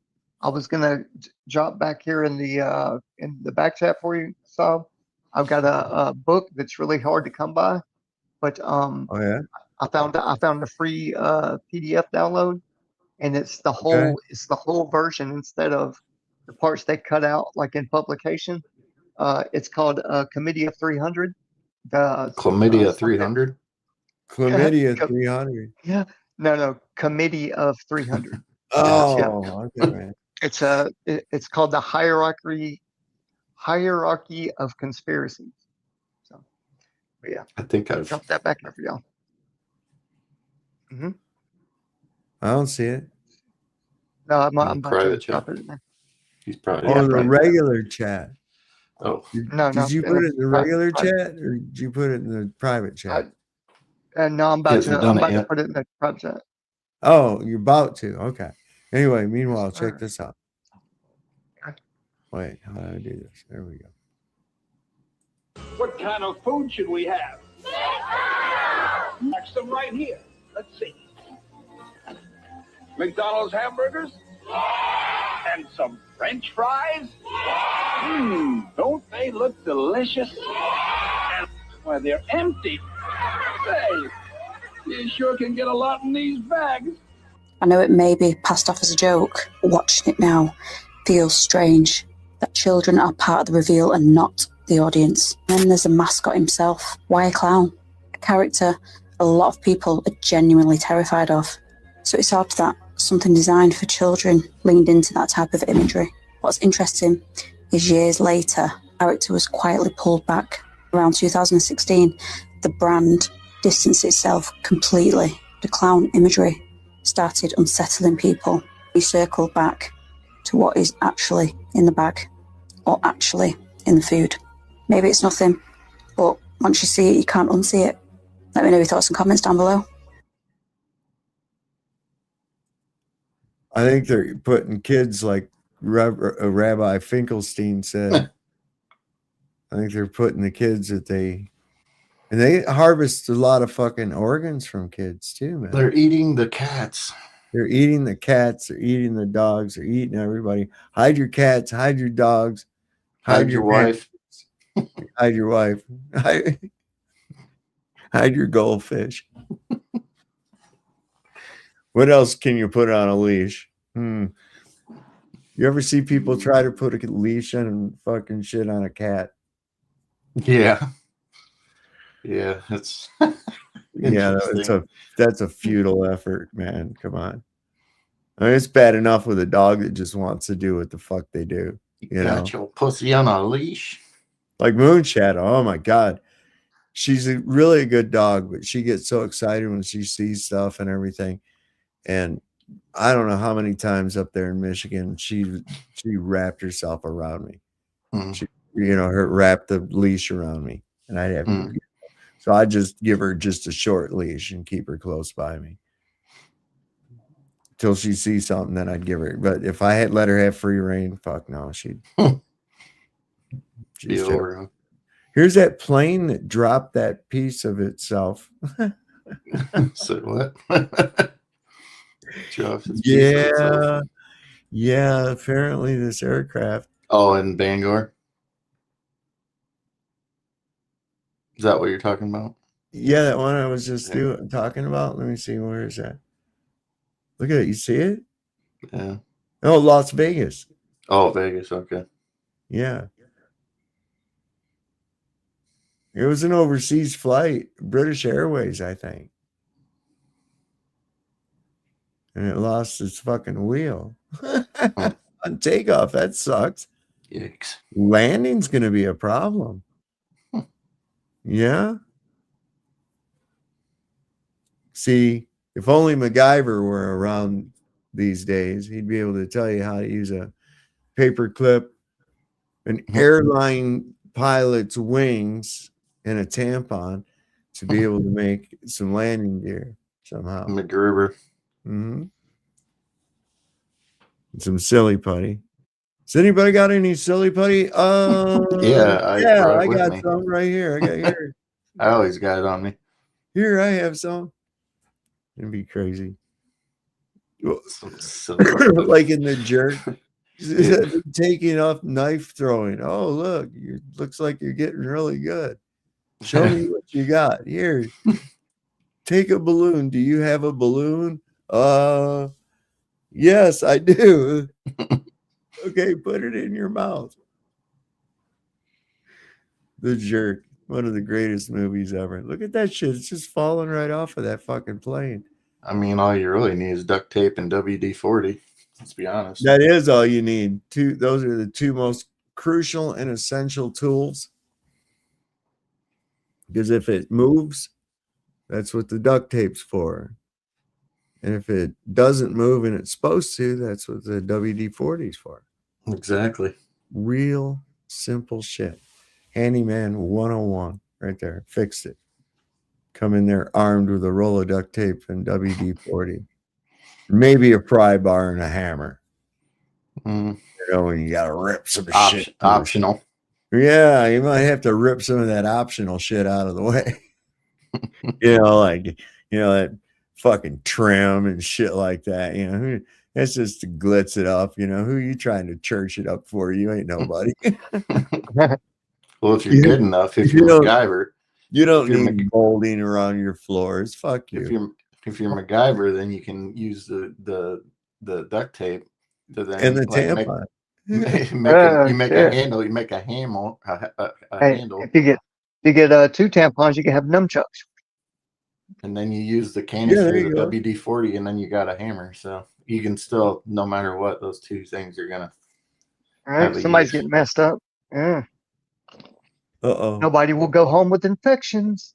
We got tampons. Tampons. No, don't talk about those.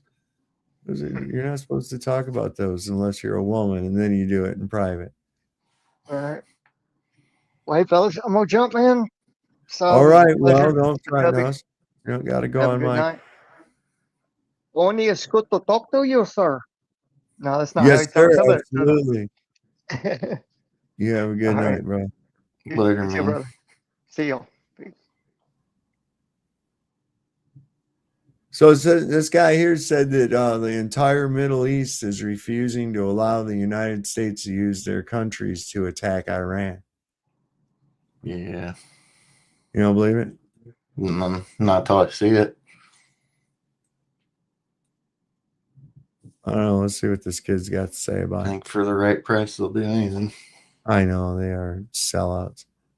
They're always selling out. Where am I? Some breaking news. The entire Middle East has basically told the US to fuck off. And they've said, we're not going to allow you to use our countries to bomb Iran. Obviously, the US just sent aircraft carriers to Iran, and they're preparing to bomb Iran now.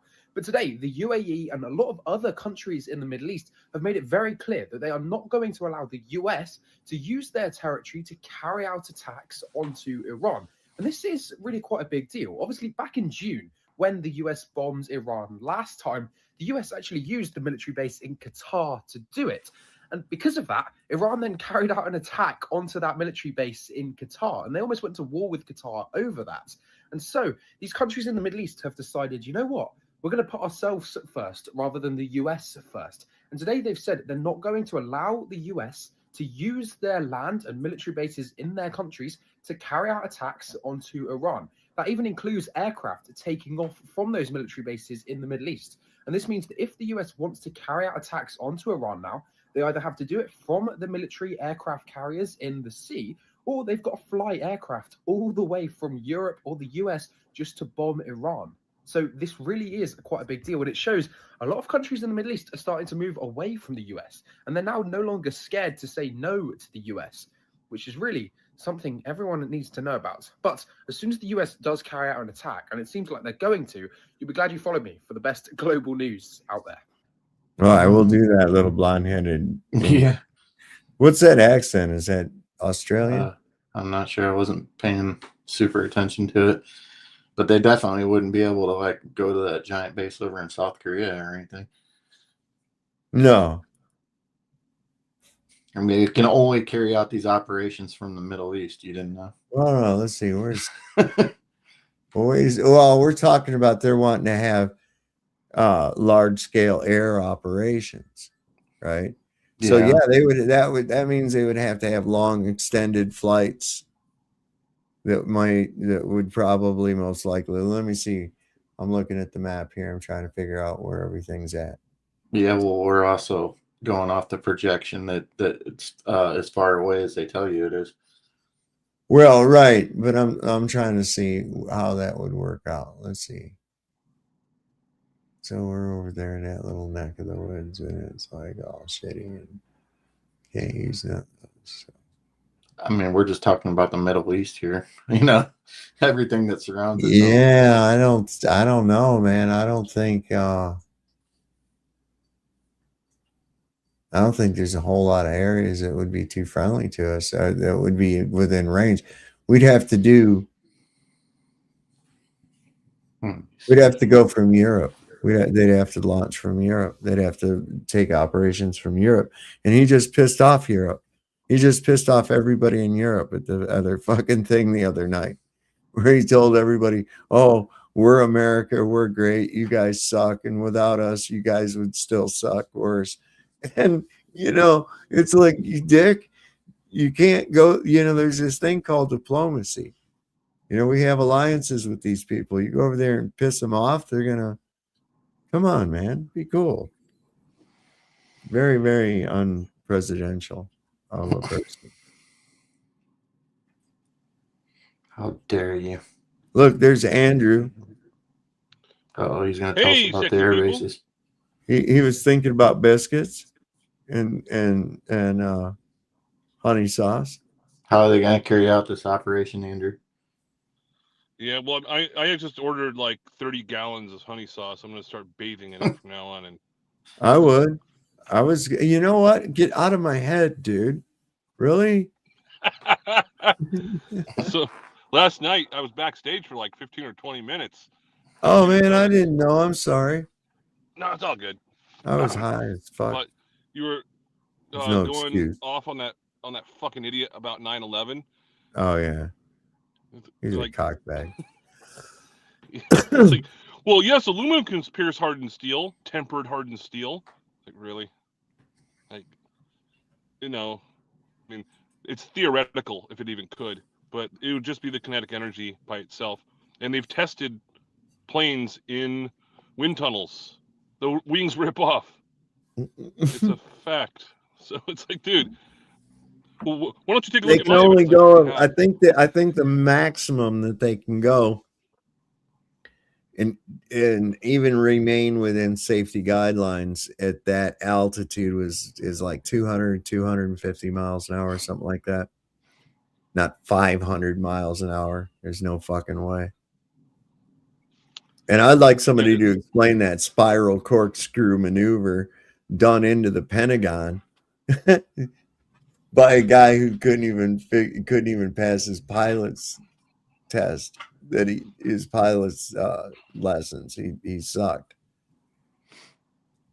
Yeah, apparently, what I was told when I was in Pensacola, Florida, I was going through search and rescue training at the time, and this is like right when 9/11 happened, and they said, "All right, guys, if anyone from the media comes onto the base and they start asking you questions about the hijackers, you say I cannot speak with you. You have to speak to our like public relations department." So we couldn't give any opinion. That's all we were allowed to say. And I was like, why the fuck are we like, what's going on? And they said, well, allegedly at Pensacola Naval Air Station, that's where they were all trained at, because they do like civilian training as well. That's where the Blue Angels train. Like all Navy fighter pilots have to go through that station. And I was like, what the flying fuck? Okay, that's weird. But I believed it at the time because I was retarded. But I remember there was this kid I knew. And I had to show him on the map. Because he said, he was telling me about his grandma and his grandpa. And I said, and he said that they lived in Florida. And I said, where in Florida? I said, my grandma and grandpa go down there every winter. Where at in Florida does your grandma live? And he says, in Pepsi-Cola, Florida. And I said, Pepsi-Cola? I said, you mean Pensacola? He goes, no, it's Pepsi-Cola. I says, bro, no, man. I was a kid. I was like, no, it's Pensacola. I'm pretty sure. Let's take a look. Show me where Pepsi-Cola is at. Finally, he had to concede that it was Pensacola, and he'd been wrong. I'm like, I think that was the same kid that thought the Pledge of Allegiance was saying, "And to the Republic for Richard Sands." And I was like, who in the fuck is Richard Sands? yeah, exactly. I was about to ask that. Who the fuck? You see that gay guy that did all the aerobics? Or Do what? Gay guys in aerobics. What the fuck are you talking about? no, what's his fucking name? Richard Simmons. Richard Simmons. Okay, took me a minute there for a second. I was like, what the fuck are you talking about? Gay guys. I thought you was talking about something I showed, and I was like, I didn't show any gay guys doing aerobics yet. Sav stole a sweatband. I mean, what's the closest thing I got to that? So Esta es una historia triste la que le voy a contar. Una historia triste la que le voy a contar. He's pretty like he's like an 8 on the echelon on gay scale. That one right there was. Well, no, which one? Richard Simmons. Oh, what do you think about this dancing girl? Esta es una historia triste la que le voy a contar. Una historia triste la que le voy a contar. No tiene doble sentido, no vayan a mal pensar. I'd call that a butterface. Yeah, I call that nightmare fuel. Well, only, all cats are black in the dark, Andrew. You know what I'm saying? Until come on now. If someone's head is bigger than their torso, that means they just probably don't look have... at that part. Just don't look at that part. Put that down in a pillow or something. You know what I'm saying? Elephantitis. I mean, I can't get down with that. I'm sorry. But what about this one? Now let me see you drop it to the floor, drop it to the floor, then. Now lean in. That's called fupa. You know what fupa is? Yeah. Oh yeah. Okay. Fupa in the nighttime, fupa in the day. Right on, bro. Oh no, it's FUPA. I know what you're talking about. I know what Okay. you're talking about. You know, there's a song about it. Oh my god. I You don't get didn't it how know that people. there's a song about the fupa? You got to be shitting me. No. Hold Now up, brother. now you're gonna have to don't tease me. Oh, come on. Yes, there is the fupa song. Come on, bro. You got to hang on a second. I'll find it for you. Here we go.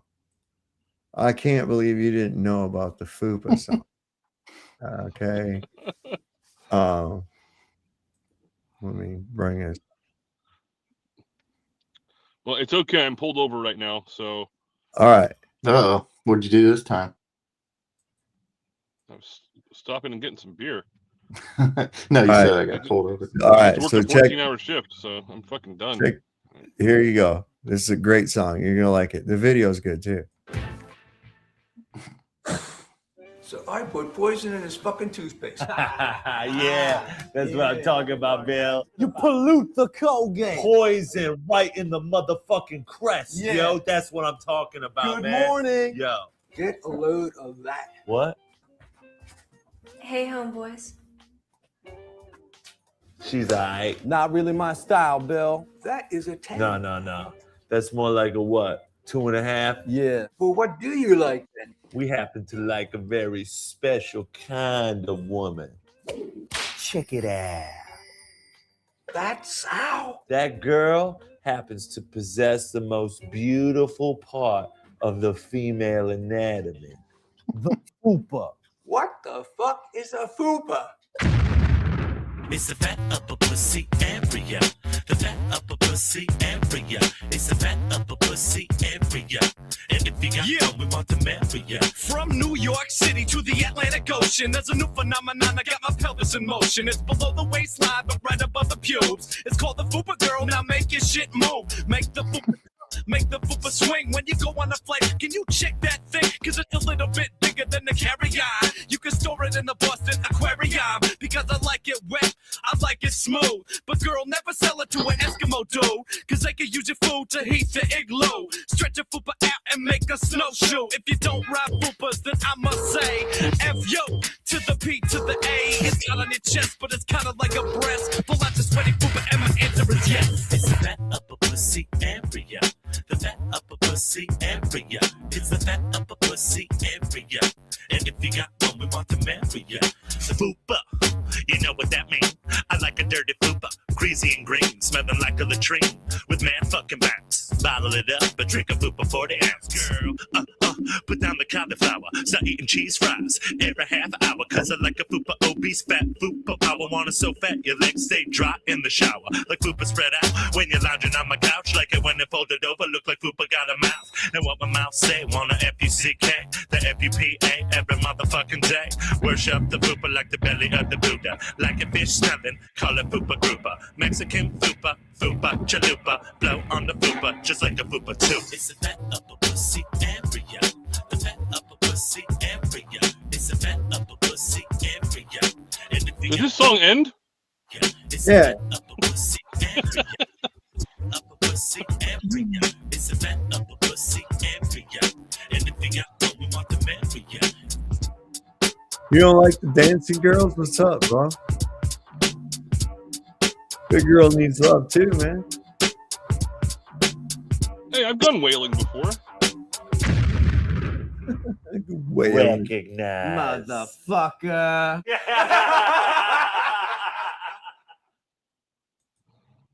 All right, so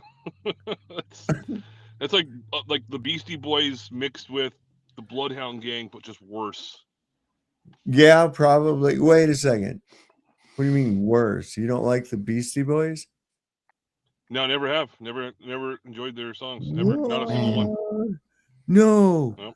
Sleep to Brooklyn. Yeah. Yep. Yeah, man, it rocked. Dude. It's not my thing.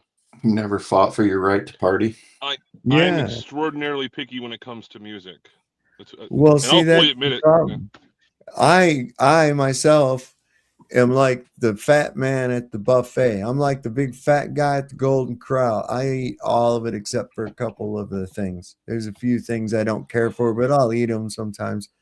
But I mean, I listen. You'll never know. If you put all my music on like a fucking random playlist, right? It would it would blow your mind, bro. It would blow your mind because you don't know what the fuck you might hear. You might hear some, I'm not shitting you. You might hear some Mozart and then followed up by Tool and then maybe some fucking bluegrass. You know, I mean, I like all kinds of different music, man. You can't ever just, you got to look at it the way I look at it. Well, you don't got to, but I wish more people would look at it the way I look at it, is that music, if you just let it flow into you and it's audible emotion. And it's wild how different music does different things to you. You know, the different vibrations, the memories, the thoughts and things that come to your mind when you're listening to the different kinds of music. It's amazing to me. And I don't know, people, you get melded into a certain genre, and it's by no fault, but the kind of like the programming, you know, people think you have to make a choice a lot of times too. Oh, I only listen to country music, you know, nothing but classical for me. Not me, man. I only listen to rock and roll, man. You know. So you see what I'm saying? It's like, fuck it. Be all of them. Why not? And take the best of all of them. That's what I look at. I'm weird though. I am. I don't think I'm like regular people sometimes. Regular people. The You know what I mean? I mean, yeah, I know what you're saying. You know what I mean? It's like I've always felt like I'm just like kind of like an observer or something. I don't know. It's pretty So crazy. I saw a study done a while back. So where what? They, well, I'm just gonna. It had to do with different types of plants that were exposed to different types of music, whether it Yeah. be death metal, country, classical, gangster Yes, rap. yeah, I don't care for that death metal. I don't like something that's raucous on my nerves. You know, like for instance, I love the instrumentation and I can appreciate the vocal skill, although I don't like to listen to it, of opera. But the music itself, like for instance, just the music without the singing of Wagner is, I can listen to that all fucking day long. The Ring, I could listen to that whole entire fucking opera as long as I don't have to hear the singing, because the music is just incredible. But I appreciate the singing. And death metal, no, all that is just somebody got some fucking bar chords and they turn the distortion up and they fucking wail on a guitar and scream into a goddamn microphone and act crazy. And people call it, oh, that's a good song. I don't even know what the fuck the guy said, you know, unless he's one of them growly guys, and then it's usually something evil. Satan, yeah, you know, it's like, oh fuck, man, I don't want to hear that. Yeah, I know what you're talking about. It sounds like a guy trapped in a fucking Yeah. manhole somewhere. It's like screaming to fucking help me. But yeah, I think it's I like fucking a terrible. pleasant vibe. I like a pleasant vibe to my jams. That's it. Yeah, You know, I got you. even in top 40. Look, I like Little River Band too, man. Strolling through the park and reminiscing. You know, that's some shit, man. Sounds good. So the study was around these different plants. I think tomato plants were the main ones, and they Yeah. found that the plants that they were exposed to, you know, kind of like in their before they started flowering and stuff. Well, the plants that were exposed to certain types of music would basically just not even produce fruit, and they would just fucking die. Yeah, yeah. And Look, yeah. Yeah. Look, man, it's vibrational. You go to what's that guy's name? What was that guy's name? Matsaku? oh yeah, Miramu, yeah.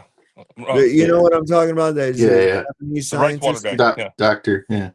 Miyamoto. that- Miyamoto. Yeah, right? Miyamoto. Yeah, Dr. Miyamoto.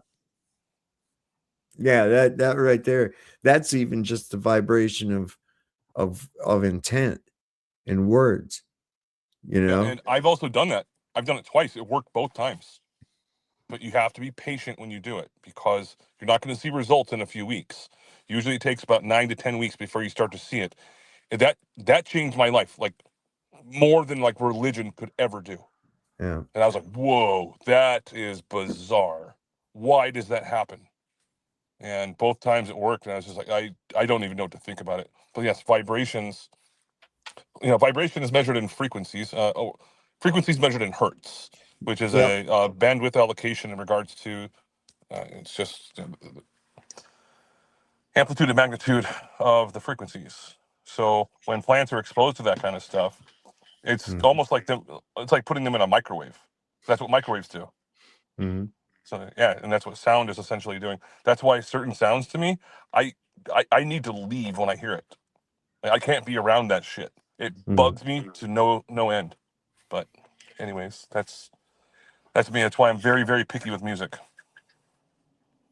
Yeah, I mean, if it gives me an unpleasant vibe, like that, if it's unpleasant for me to listen to, like a death metal will be. And listen, some bluegrass after a while, okay, enough. That's good.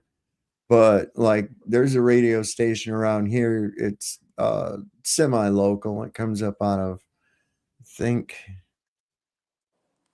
over near Mount Jackson. Yeah. Yeah, it's about maybe 30 minutes away. And maybe 40 minutes. Anyway, it's on Sundays they have a bluegrass show on there in the morning. And you know who's got a really good bluegrass outfit? You. Steve Martin. Oh, really? Whoa. Yeah, man. What do they call him? Is he the Foggy Mountain Boys? Let me see. What do they call that?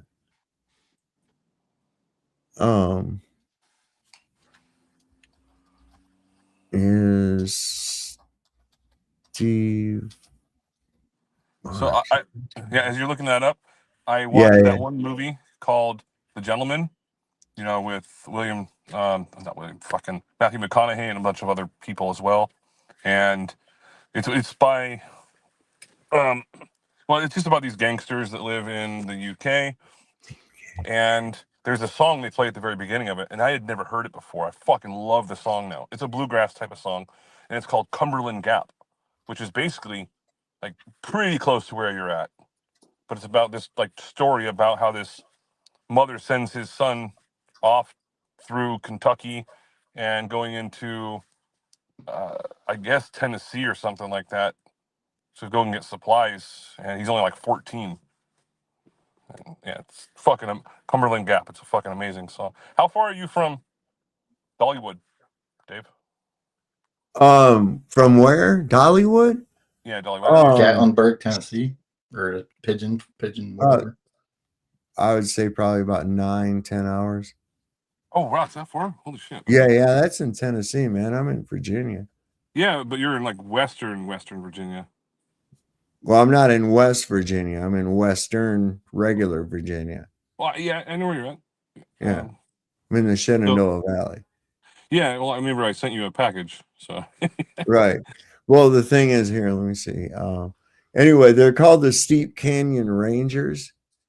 And I was trying to find maybe a small sample so you can hear. Without getting a strike, that's the main thing you got to be careful of nowadays, because it's not necessarily even the band. It's just YouTube will strike people for playing their own fucking music. It's like, oh, that's copyrighted. No, it isn't. Let's see. Because Steve Martin plays fucking banjo. Like he's insane. That guy is good, man. You ever heard him? I'm not playing banjo, but that's the reason I was asking you about Dollywood, because I went there with my mom when I was driving from Virginia to Texas, and They were hand making banjos right there. They weren't cheap. They were like $1,000 a piece or something. But and then they had people actually playing them. It's like, wow, those are fucking hard to play. Check this out. Do it.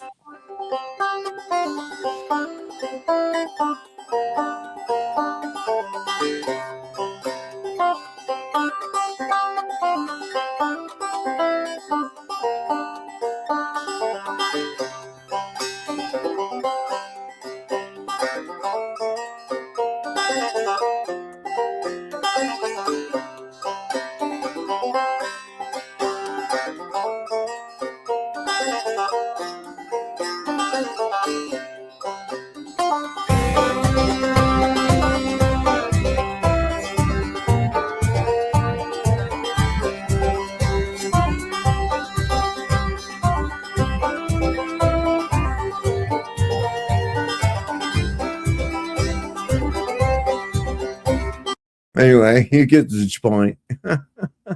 That's really fucking good. Yeah, man. That's what I'm I saying. did not know that he did that. Wow. Yeah, we went up here to the fire hall a few months back. They was having a benefit, like a dinner there, and the money was going to benefit the fire hall. So we went up there and got some chicken and shit. And they had some bluegrass bands there. I think I got it saved on my phone. I'll have to look and see and upload it. I thought maybe I uploaded it to Facebook a while back or something. But So I have anyway, to it was pretty make a good, man. confession. Those guys were jamming pretty good, man. Maybe it's on my video camera. Here's my confession to you, and I'm going to Don't piss you off a confess. little bit here. Okay. All right, go ahead. I love Steve Martin as an actor, but you said The Jerk is one of your like greatest movies. I've never seen it. Mm.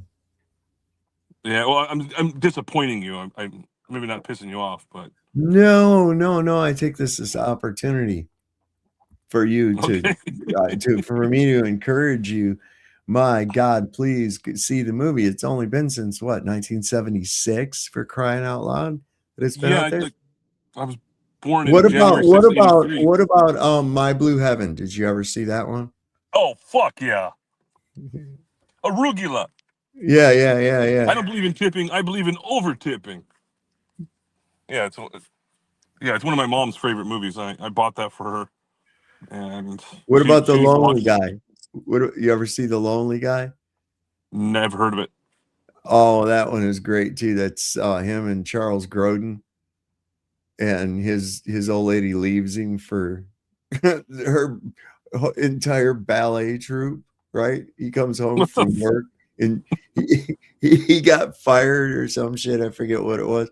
Comes home from work and she's in bed with these two dudes and shit. He's like, "Hi, honey, I'm home." Well, hi. Who are these guys? You know, it's like, what? Anyway, it's crazy because it's like they end up like this whole lonely guy life. You know, how to live life as a lonely guy, and it's pretty funny. Coming through the audio. I can't hear you, Andrew. You're roboting, bro. No. It's not me. Yeah, no, you're roboting, bro. Your connection's bad. Yeah, whatever you said before was like,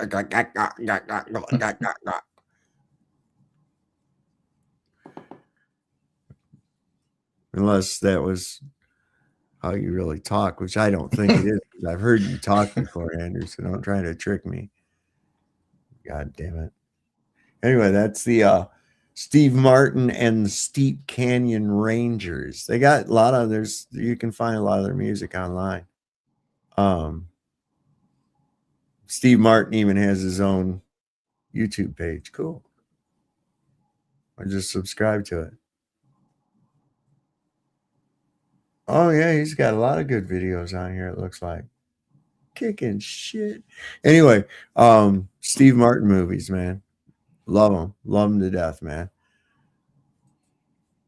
What was the one he did? What was the one where he's a pastor?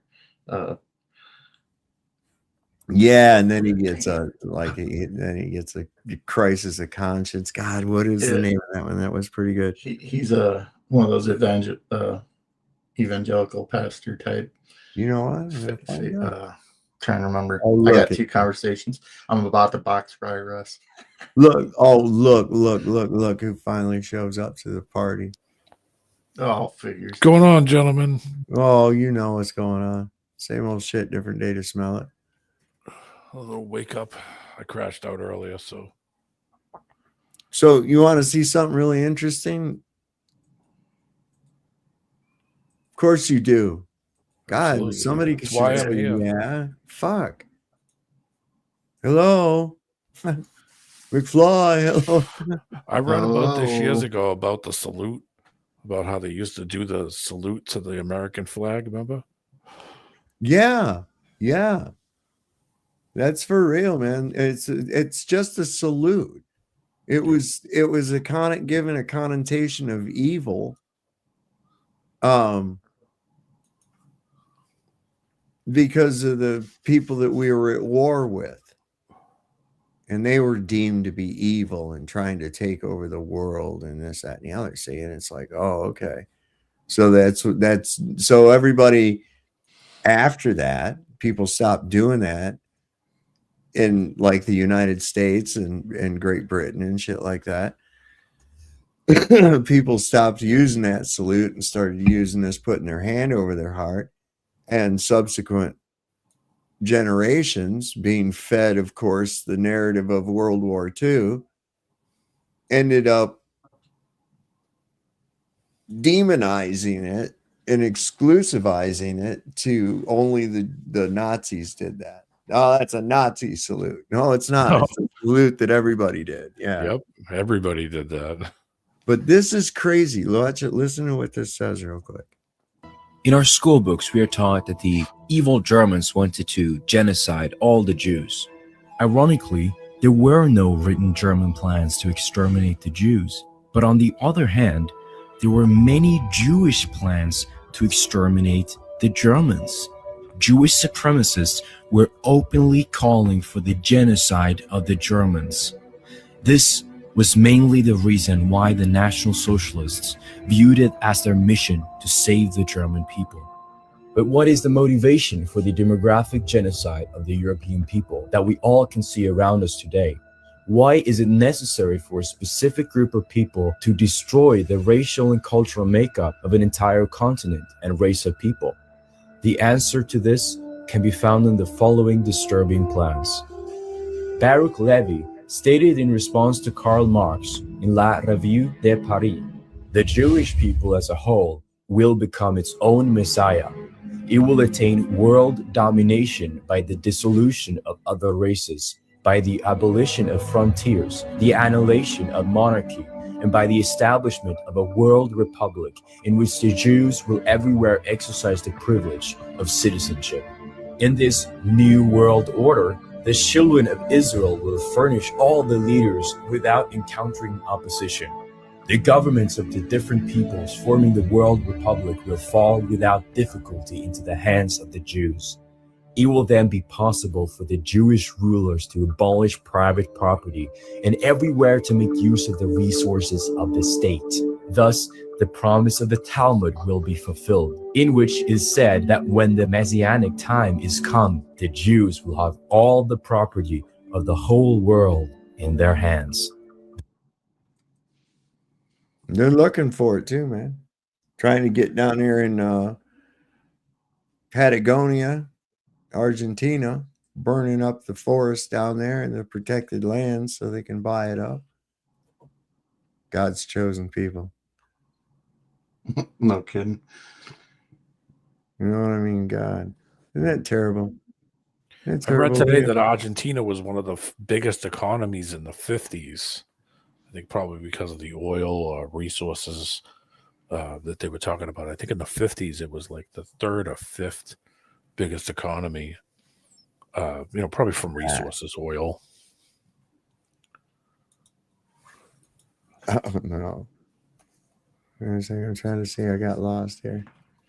Oh, I want to try it. Oh, yeah. Okay. Yeah. Man, I forgot this was here. I was going to show this earlier. So the way this shit is going down, right? Remember I said I see parallels between the way Hitler came to power, Mhm. the way, because he really did, he made himself fear. You know, that's pretty, you know, it was pretty evident how that happened. But anyway, same kind of tactics being used. This is like no opinion on either of the leaders. It's just I'm seeing the same tactics of a police state coming. Okay. And I think this is great, especially when somebody that knows the actual history tells it. This is great. Calling America Nazi Germany is not brave. Hat auch keinen gesagt, dass es irgendwie mutig sein soll. When we say the United States is like Nazi Germany, we're not talking about the height of the Holocaust in 1941, and also boiling the entirety of World War II and the atrocities conducted by Germans in the 1930s and 40s, just down to the Holocaust, is a bit of an oversight if we want to discuss historical illiteracy. Adolf Hitler became very popular in the late 1920s and was eventually realized as Chancellor in the 1933. And World War II didn't actually kick off officially until the invasion of Poland in 1939, when Germany and then Russia invaded the Eastern Front. Up until then, things had to go kind of slowly because it went from the Weimar Republik to the Nationalsozialistische Partei Deutschlands, and it took a long time. When a previously democratic nation turns into a fascist authoritarianism society, it starts off with things like Lügenpresse, which means like the lying press or fake news. The people are told that you have an enemy. In Germany's case, it was the Jews. Here in the United States, you guys believe it's immigrants, even though they're a very minuscule part of your population. And the ones that ICER's going after right now seem to all be at their jobs or at court following the law. Weird. To say that the comparison is uncanny is just superfluous at this point, because it is. It's not only the attacking of a certain race of people, in this case, your imagined enemy, the immigrant, but it's also things like annexing other countries. You know, Germany annexed Austria. Germany annexed Poland is what started the war, but they annexed other countries before then. And many Germans saw that as reclaiming the Lost Reich that was lost at the end of World War I and the catastrophic Treaty of Versailles. And it looks to me like people like you in MAGA who don't understand that how or why they are fascists out of ignorance. You seem to think that you've been wronged when you haven't. You've all been born with a silver spoon in your mouths being born in the United States. And you're all very apt to throw that spoon out of your mouths and shit on it because you would do anything to be under a boot. You're going to get what you're looking for. When we say the United States is Nazi Germany, it's not because we think it's the height of Nazi Germany. We're looking more at like how it started, like 1933. Exactly what I was saying, man. Exactly. I want to correct that too, what I said. So it was the 1920s. Their agricultural exports is what made them all their money in the 20s. Beef, wheat, and foreign investment. Who's that? Argentina. Argentina was Argentina. Yeah, it was richer than France and Germany in 1913. Don't cry for me, Argentina. So we probably used to get a ton of beef from Argentina. Was that Avita, Perón, and Juan Perón, right? You know, grain mills, the grain mills. I never seen so many grain mills in my life. And I went, same thing was me and Cubby were talking about Illinois. Tons of grain mills. Every town had a grain mill. Everybody grew grain, wheat. Where you work? Down at the grain mill. Yeah, basically. And they're always next to the train lines, always, so they could dump them in and then bring it down to whatever the big town was, It's amazing when you look at the economies of all these places that we fucking snuggled into and watch them either. As soon as we get in there, it either collapses or it. So this is the comments on it are what fucked me up. Okay. Is because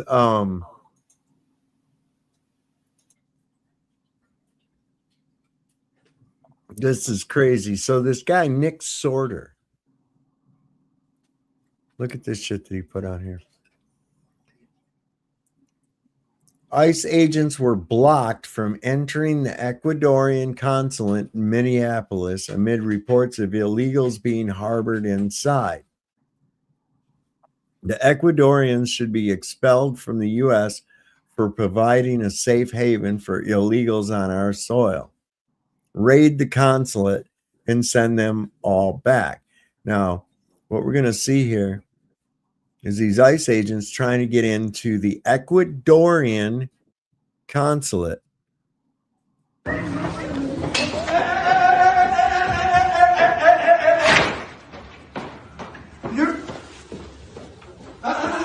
This is the trouble with relax, relax. Okay, relax. I did not enter.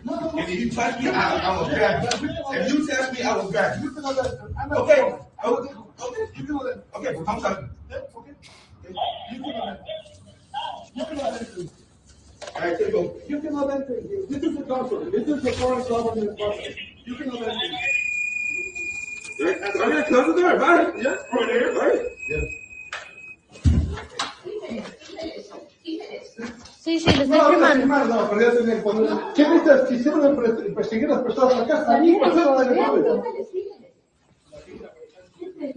Me tocó hablar con mi hermano.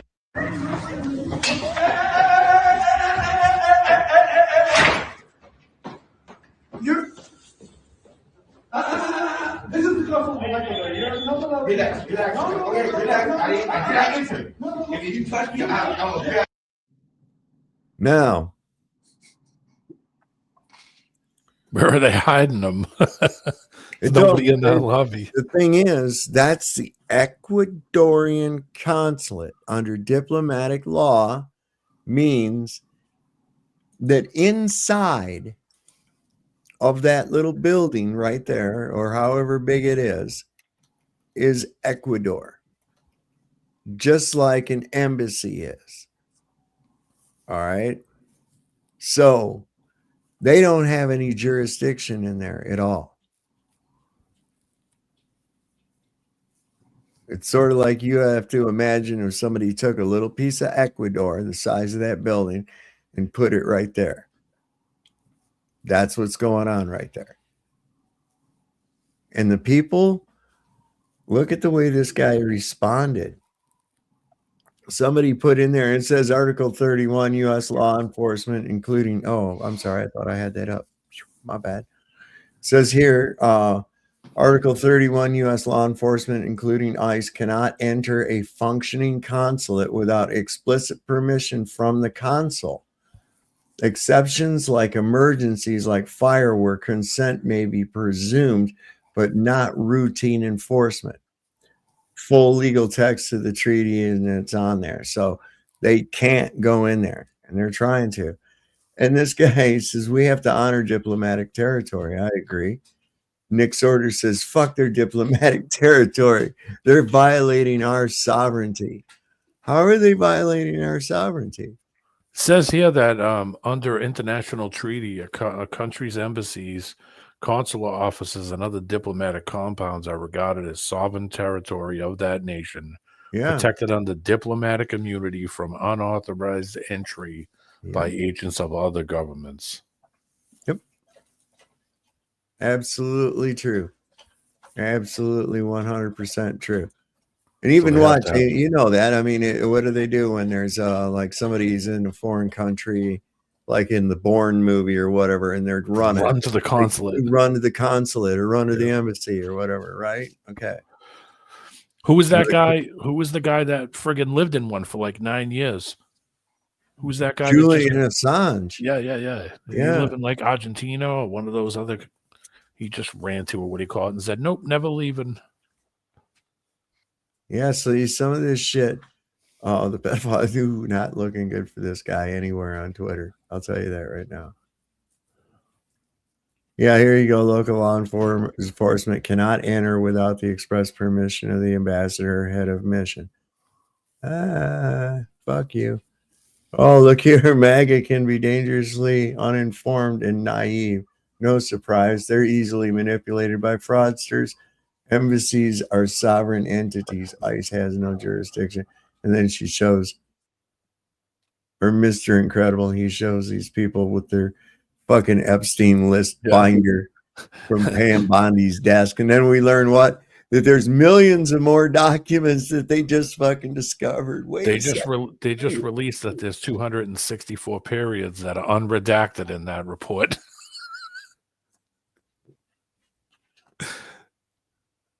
This is fucking this is incredible. And everybody just goes, we're just gonna scream louder. I'm like, dude, you're not gonna vote your way out of this. There is no way. If you want to see justice, you're gonna have to make it happen, man. That's all.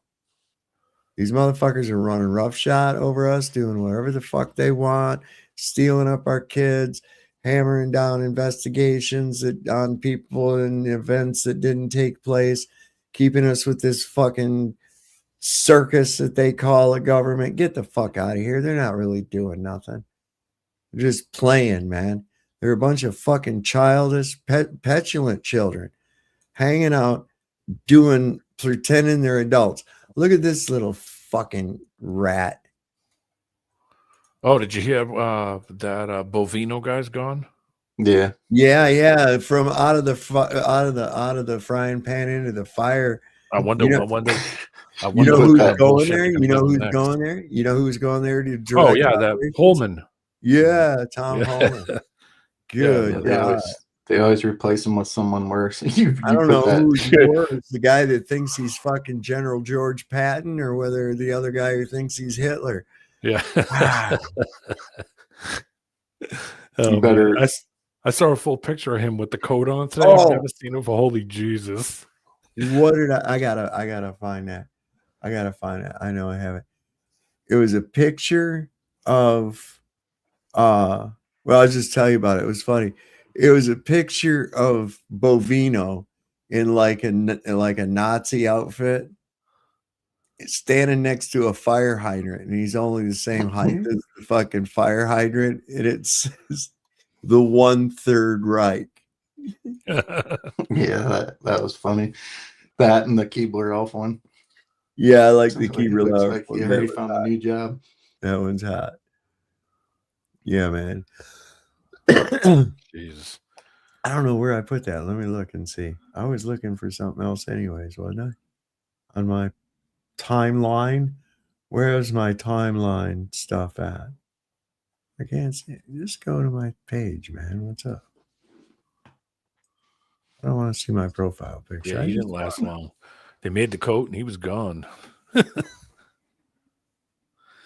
Man, All don't right. ever get pulled over by the stadies in New Jersey. They look like that. They got like boots up to their knees. They look like they just get off of a fucking tank. What the fuck is going on? I don't have any posts. Mm-mm. I mean, I do. They shut you down. It's over. Oh, you know what? Oh, no. I was just on the wrong tag. I was tripping. Yeah, the Keebler Elf one. That's a good one. We bring that one up. Ho, ho, ho.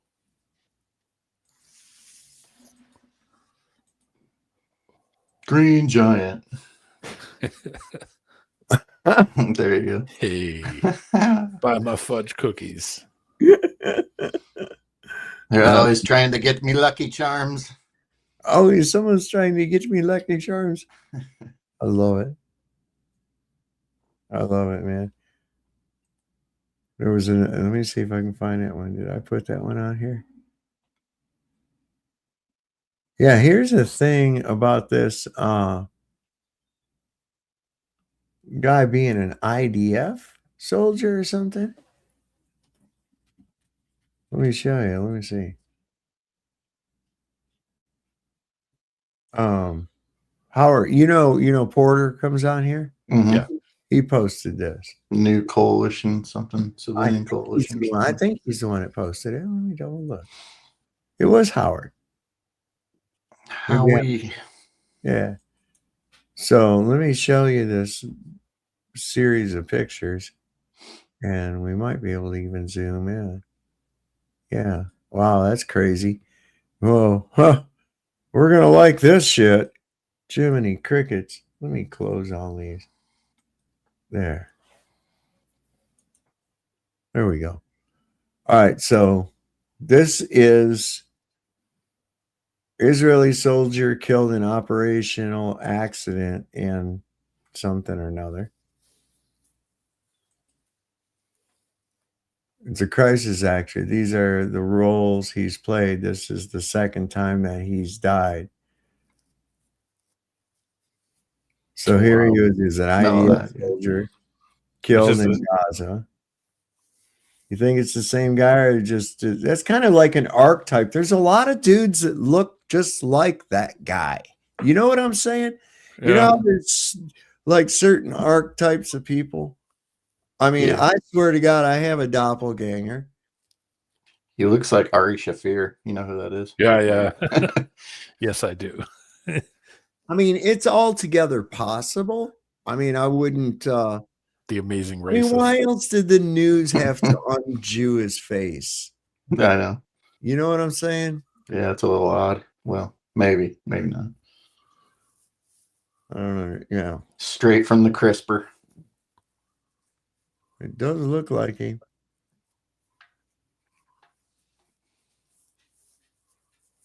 But there's a lot of dudes that look like he looks a little bit like the internet. I don't know, man. We need to get the fittest flat earther on this. I know. we need to get a specialist up here. You know what? You know what? I know God is my witness. I'm going to run across the fucking video. He's already got uploading it right now. That's how it happens. How It's already being edited as we speak. Put it out there in the stratosphere. Back to the Future That's the wrong fans. word, but are you Back to the Future? Are you guys Back to the Future? Back to the Future fans? Yeah, I saw that. Marty, it's the Libyans. You saw that on my thing? Mm-hmm. Yeah. Check this out. This is crazy. I never knew this because this guy is in They Live too. This actor, yeah, the guy on the bottom. He's the one at the end when he says, "Come on, everybody wants a piece of the pie." Yeah, well, you sell your own out, wouldn't you? All right, so up here is a movie on the movie house. It says Orgy American Style. Okay, it was an adult movie at the time. And it says in Back to the Future, the theater behind the clock tower advertises Orgy American Style. And it was a real 1973 adult film.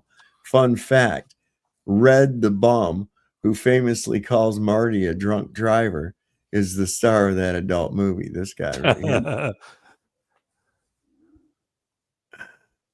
That's pretty crazy, man. You know, the little Easter egg. I like shit like that. I like little like Easter eggs in movies. There's a lot of them in Back to the Future. A lot of 9/11 references, man. A lot of 9/11 references. Mm-hmm. The Twin Towers. Oh yeah, here you go. There you go. This explains it perfectly. I love this. Let me bring this up on screen. There you go. It says replacing Gregory Bovino with Tom Homan is like shitting your pants and changing your shirt. Pretty much. Oh, hold on. That's fucking beautiful. I love it. I love that. Yeah, bro. This is some crazy shit, man. It really is some crazy shit. I'm just kind of scanning. Just wow, bare boobies. Yeah. I guess it's some kind of a sporting event. Inland Oilers in an Oilers game. This girl lifted up her shirt right there in the stands, bare titties and all. I can't show it on here, I don't think. Can we show bare titties just for a second? There's got to be a workaround somehow, right? Yeah, it's for educational purposes. They are. I'll tell you what. I would study them for a little bit. There you go. I mean, they do it on National Geographic, right? Yeah. Just tell them we're doing a review of National Geographic. This is a review channel. Where's this go? This is for entertainment purposes only. I threw one in the back, but I don't know if you want to play it. It's a little bit long, but it's pretty good. It's from Inland Auditing Media. It's the Man arrested for public records request. 9 deputies respond, and it's all the body cams, all the From where? What was it? From some guy went to some sheriff's department to do a records request, and yeah, he got arrested. So do y'all remember the other night when I was talking about this shit violating posse comitatus? Yeah. Okay. And I think by him having it be a police force, he's trying to get around posse comitatus. I really do. Let me put this on here and then I'll bring up Cubby's got a couple back there he wanted to show too. Oh, yeah. What's that, brother? I said, oh yeah, I forgot about that. Oops. So those are the Uranus pictures. Uranus. Oh, did I say that? Oh shit! Come on now. Those Best are fudge packers. I was about to say those were the fudge packing. Fudge packer. Dun, dun, dun, dun, dun. Oh, that's what I got to do right there. I don't know why it wasn't coming up. It's because I didn't click OK. Derp. We've got historic and breaking news for the first time in U.S. history. A federal judge has declared that a president of the United States, Donald Trump in this case, has violated the Posse Comitatus Act in place since 1878 to protect the American people from. I said that, fuck, when that shit first started going down, man. I said, I think that goes against Posse Comitatus, man. Yeah, you said that earlier. I think the only times that they've busted that is when there was riots. What was the big riot they had in California in the 60s, early 60s? The Watts riots, and they burned down That a was bunch of shit. that was 67. Yeah, Detroit in Detroit burned. Yeah, in the early 60s. The only times they've ever they put the big riots. Kent State was a riot. They considered a riot. They had riots in Boston, bus riots. They had to do it. They had to bring in the National Guard for crowd. Literally, it was horrible. 10 soldiers and Nixon's coming. Yeah. We're finally on our own. Early 70s, Boston had bus riots. Go on. I'll see this real quick. An out-of-control president who's trying to use the force of the U.S. military and military troops on civilian domestic soil and against Americans. And this judge, Judge Breyer, sits in San Francisco, the brother of a Supreme Court Justice, Stephen Breyer. He is not shy. And he has said out loud that the president has, through his actions of trying to take over California's National Guard, but by extension, using that National Guard, using the Marines against Americans for domestic law enforcement purposes, is not only a violation of the Posse Comitatus Act, but he says in the first 2 pages of his order that what he's observing is a president that has decided to create illegally, unconstitutionally, a federal police force to take over and use at his command and take over, obviously, blue cities and blue states. Yep. Trying to do an end run around that shit. You can't. Well, it's because the police refuse to help them. Well, they're being directed by the state not to work with ICE at all. Well, see, here's the thing, though. All right, and it's going to come right back down to an argument. It goes way back. Okay. Who has authority within a state? The sheriff. Yeah. It's the state. Who's the state? The state is the people. The people. The people elect the sheriff. Therefore, the sheriff is like the dude. Okay. Now, he doesn't have to comply with federal shit. You know why? He's not in federal territory. Those people aren't in federal territory. Those people are within the state of Minnesota. Jurisdiction, yeah. So federal agents don't really have jurisdiction unless it's granted to them by the sheriff. The sheriff could put an end to this right now. He absolutely can.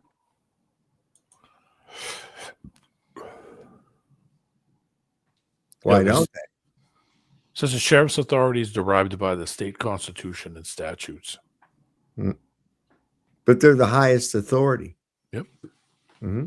They operate independently of city police chiefs while subject to state laws and judicial review.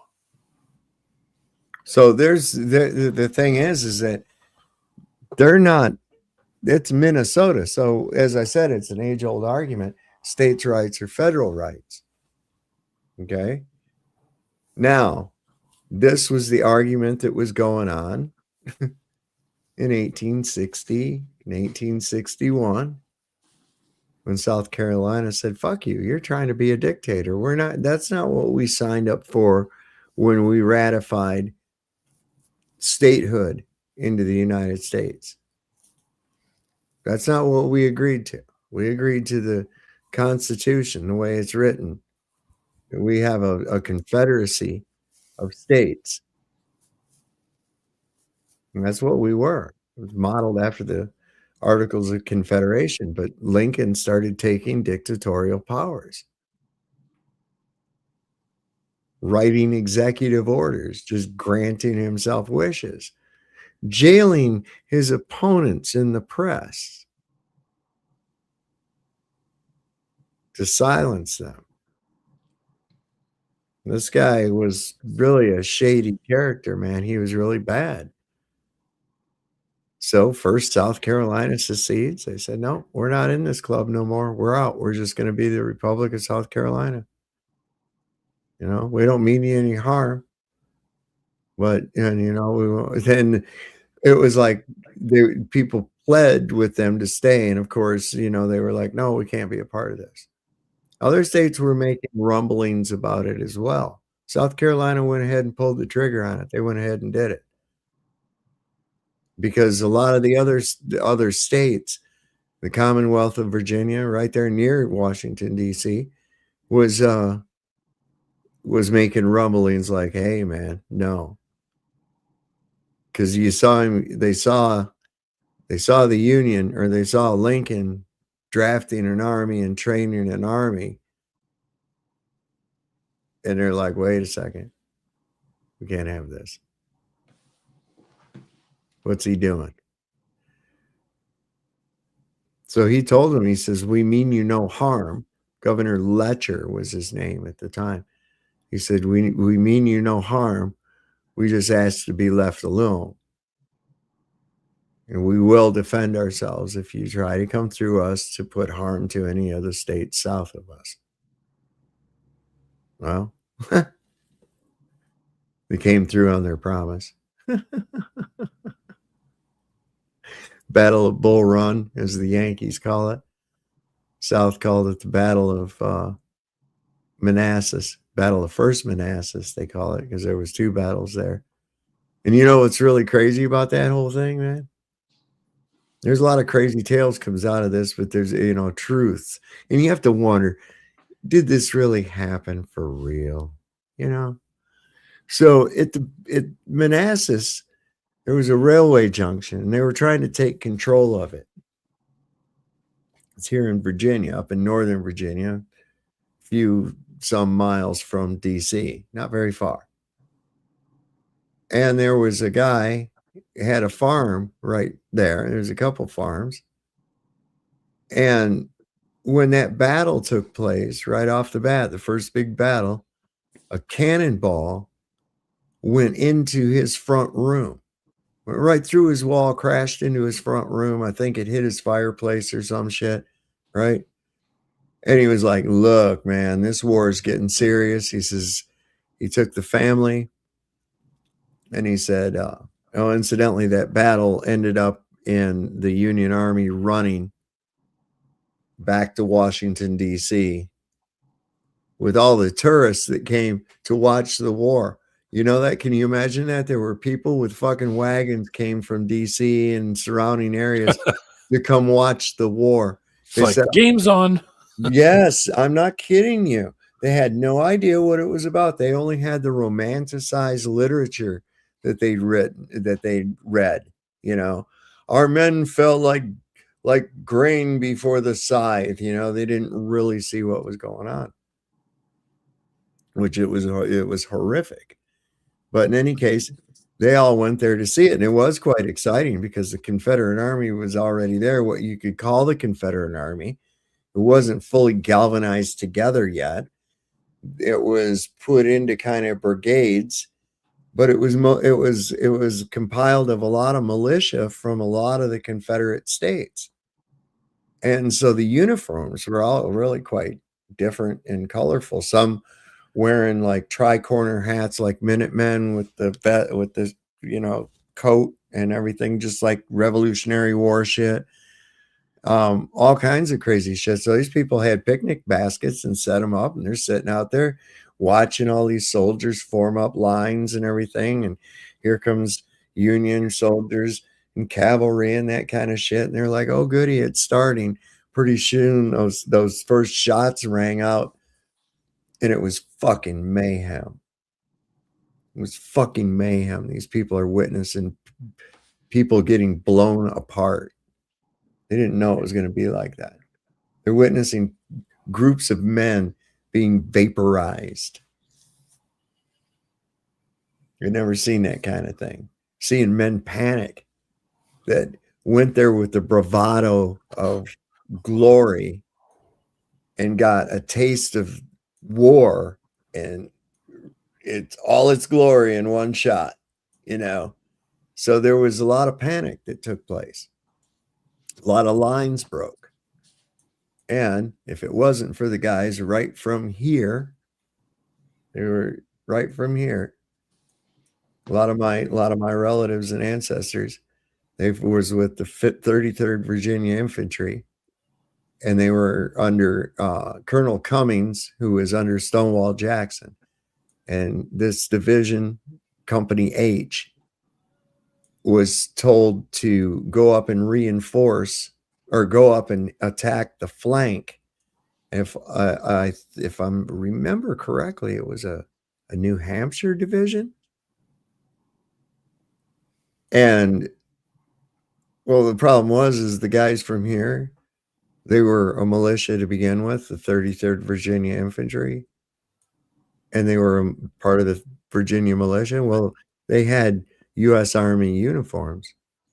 So they were dressed in blue hats and blue coats. So the Union soldiers thought they were reinforcements coming up to help and reinforce their line. And instead, then they ran an attack. Well, then hell broke loose.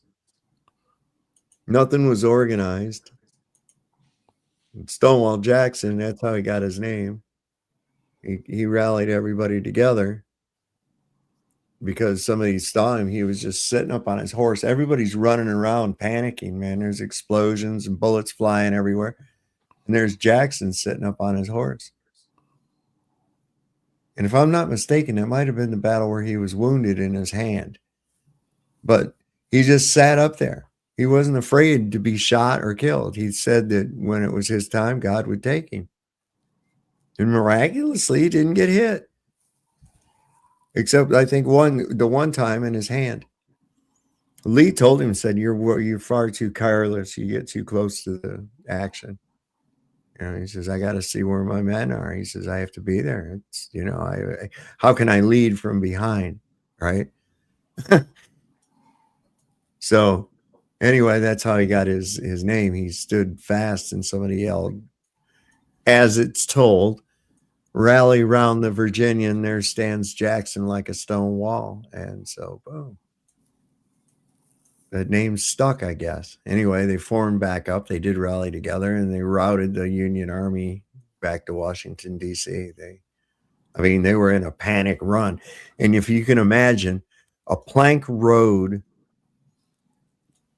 of mud and shit and logs to make the road, because it was a plank road, trying to get back to DC. You got cavalry, caissons, people's wagons that they went out there with their picnic and shit. Ladies in their dresses, you know, those big 1800 dresses. That with big hats. Yeah. And Yeah. everybody's fucking freaking out, panicking, trying to get the fuck up out of there. Had infantry running and shit, and the Confederate army chasing them.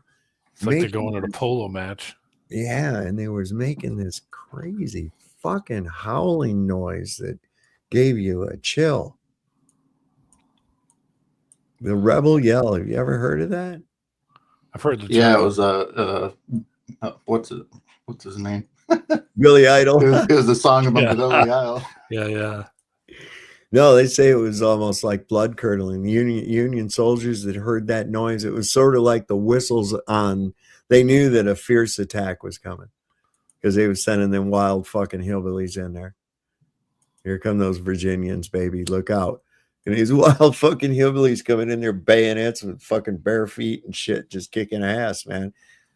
Confederate army, if they had been supplied, if they had freed the slaves and continued on the effort of being a confederacy, right?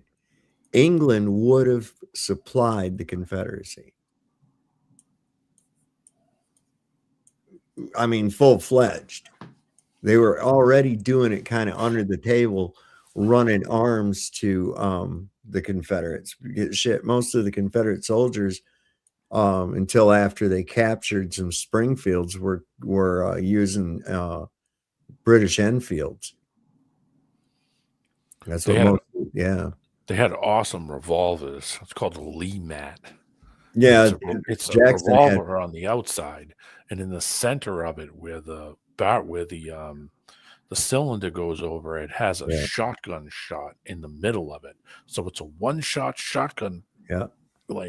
And then you could just move the thing back and tilt it forward, and now it's a friggin' single action revolver. And I was like, that's badass. Jackson had one of those. I have a picture of it. Yeah, the Lamette.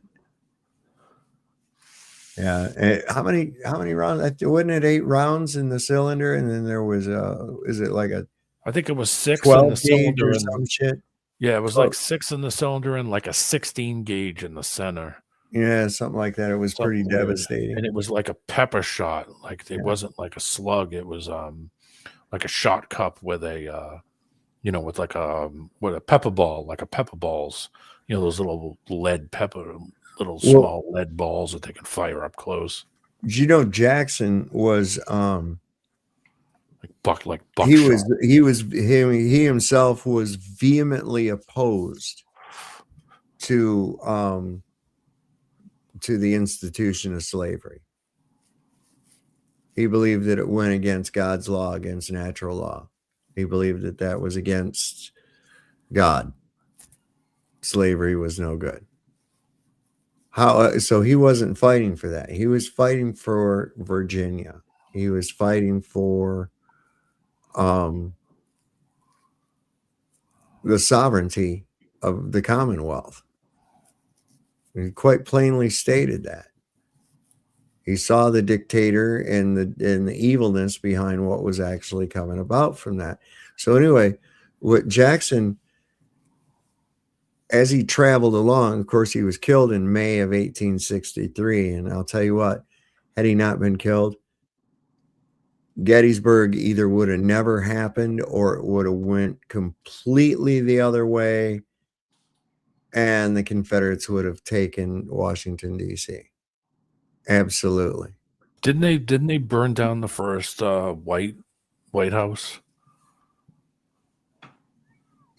No, well, that was in the War of 1812.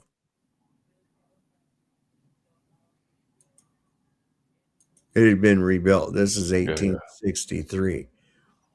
So anyway, it was at Chancellorsville here in Virginia. There was a battle right there along the Plank Road, Route 3. That's another heavy duty.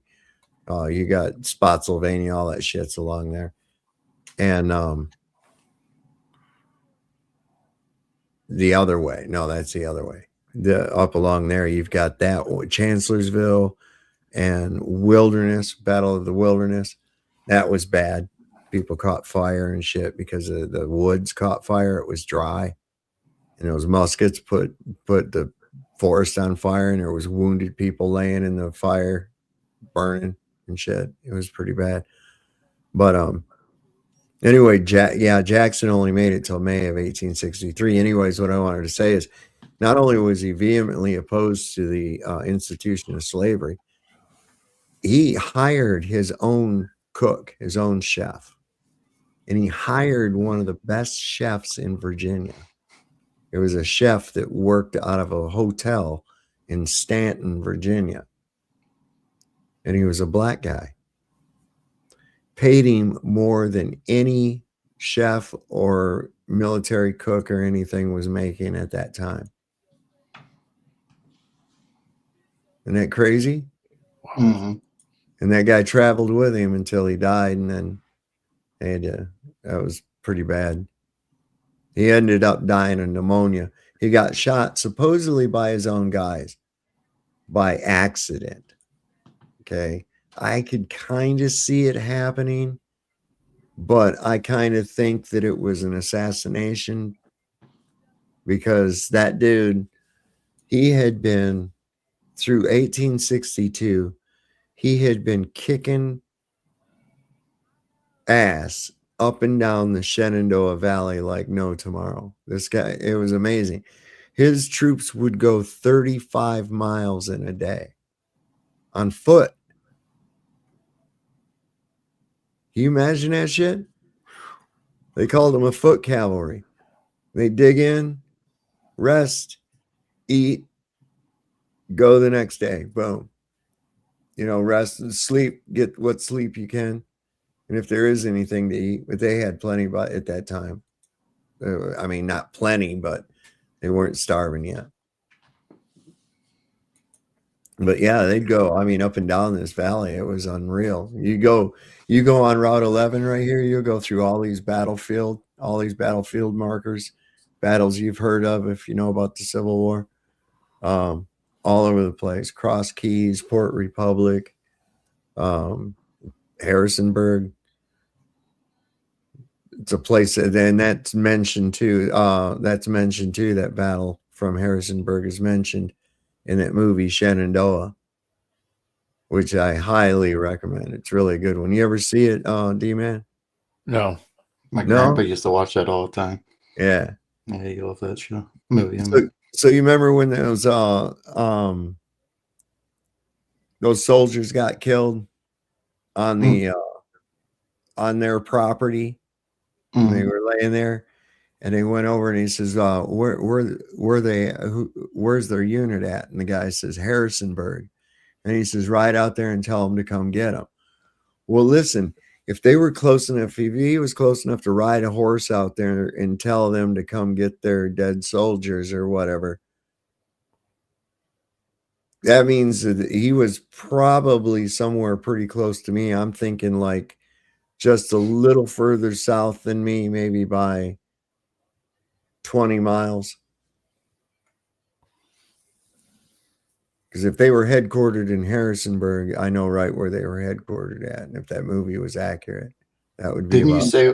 Didn't you say one time, like we were looking on Google Earth and it looked like there's, I don't know, like mounds or something? Like you said, that might be where they buried a bunch of dead bodies or something, possibly from the war and stuff. Do you remember what I'm talking about? One time you were looking at Google Earth and it was in around the town of where you live, and there's a bunch of mounds. They're almost kind of like levees. They kind of almost look like levees, about that height. And you said it might have been where they like buried a bunch of guys. Yeah, like burial mounds. Yeah, burial mounds. Basically. Oh, at the dump. That's that landfill. Oh, okay. That's the landfill. Yeah. Well, look, I thought you're okay. They made this deal with a bunch of, I think, shady characters. In fact, look, about 25 years ago, 30 years ago, when I first got here, I didn't know about it at first, but then after about a year or two, it started coming out. There was a big controversy about this new landfill. Okay. and some shady shit started happening, and the town attorney, the prosecutor, his wife ended up committing suicide with no gun. No gun being found. I mean, just a bunch of shit. But anyway, there was even a book came out. You can probably find it today, called Page, A Corrupt County. I wonder if you can. Let me see if I can find it. And there was all kinds of shit in there, man, regarding this landfill and ties to organized crime. Of course, who controls sanitation, who usually runs the garbage trucks and shit. The unions. Yeah, right on, brother. Right on. Waste management, bro. Yeah. Waste management. WM. Hell yeah. Dumpster fire. People of the riots, thank you. This is my emotional dumpster fire. Everything's fine. Isn't that cool? We're all fine. My wife makes the coolest shit, man. I have a I don't care bear or something. Yeah, like I that. have a Care Bear right here next to me too. See there? He's beautiful. He's like, I don't care. Yeah, he's all different neon colors. He's pretty cool. Yeah, she makes all kinds of cool shit. Oh man. So I'm just trying to figure out what's going on. We're supposed to be hitting Iran by when did they say? The 30th? Oh, really? Yeah. Hey, that's the plan. Hey, Tam asks you, can you ask Sav if he knows about the graffiti house in Brady Station in Culpeper? They preserved the writings on the walls of the soldiers. Oh, yeah. I know what she's talking about. The Brandy Station. Yeah, Brandy Station up near Culpeper. Incidentally, right up there in Culpeper, we have somebody famous from there. Robert Duvall is from Culpeper up here in Virginia. But yeah, that's a pretty cool. You know, the first place ever that I've seen, and it's in Culpeper, was the Second National Bank. I've never seen that before. It was the first time I ever saw it. There was a bank called the Second National Bank. I was like, okay, I like that. That's unique. But yeah, there's preserved writings. There's another one up here in a place called Woodstock. Now, the best place to find those, and I know people that have found them doing renovations of old homes and shit like that, old churches that date back to the time, and old houses that date back to the time, near or on the route to and from some battlefield, which we have a lot of those around here, right? So what you want to look for, it's usually they find it behind the wallpaper, where soldiers who would be convalescing, because what they do is people would offer up their homes. And in some instances, houses that were near enough to a battlefield, they would take the doors off of the fucking hinges. The army would kind of commandeer it. They would take the doors off the hinges, throw straw on the floor, and like set benches up and put those doors on those benches to use for operating tables, for field operating tables when they needed overflow from their surgical tents. And these guys were just like surgeons. Fuck. All they were doing was like cutting off arms and fucking legs. That's all the fuck they were doing. And wrapping with bandages. In fact, they were cutting off arms and legs. It became so commonplace that surgeons, they'd start having contests that see who could cut off the most arms or legs in a given amount of time. They'd line up all the amputees and then they'd stopwatch or whatever and go. Ain't that nuts? The one guy, he won, he cut his own finger off, but he won. Jeez. Yeah. Another crazy tale out of that war. See, I was in reenacting. I know a lot about that shit. I don't mean to bore everybody with that. Had to stick, had to put a piece of tape on one of his fingers and walk around with. Like, I want this as real as possible. Well, I mean, they were getting hit with lead balls. Yeah, Friggin' horrible. Imagine. Yeah, it'd be pretty wild. Probably got some heat on them too. Pretty hot. Hold on, wait a second. What is this? This guy says that breaking Kristi Noem's threatens Trump and Stephen Miller. See, it's just another thing to distract. It's gonna be that. I know. and I then just thought it would be interesting. What she got on him now, right? Kristi Noem said everything she's done has been directed by Trump and Stephen Miller. This is why they can't fire her. She has the receipts on them, on everything. Kristi Noem. On everything. Everything, dude. It's just like his first administration. Like, what do you have that Omarosa lady in there? It's all a freaking show. And Yeah. then you're just talking about Iran. Hell, they'll probably pull out Iran the next couple of days just to distract away from all this stuff. Who do you think is going to be the next people to try to run for president? The new faces that I don't from all this mess. I don't know. They might not have one. I think that, yeah, if I don't know, because I just think that like I was talking about earlier, like 1984, you'll just have a screen come down, and whoever's face they put up there is basically who will be the next quote unquote president. Maybe I'm talking crazy, but I don't know the way things are. How crazy does it really sound? I mean, look at all the people that could run, and look at them all, and they're all a train wreck.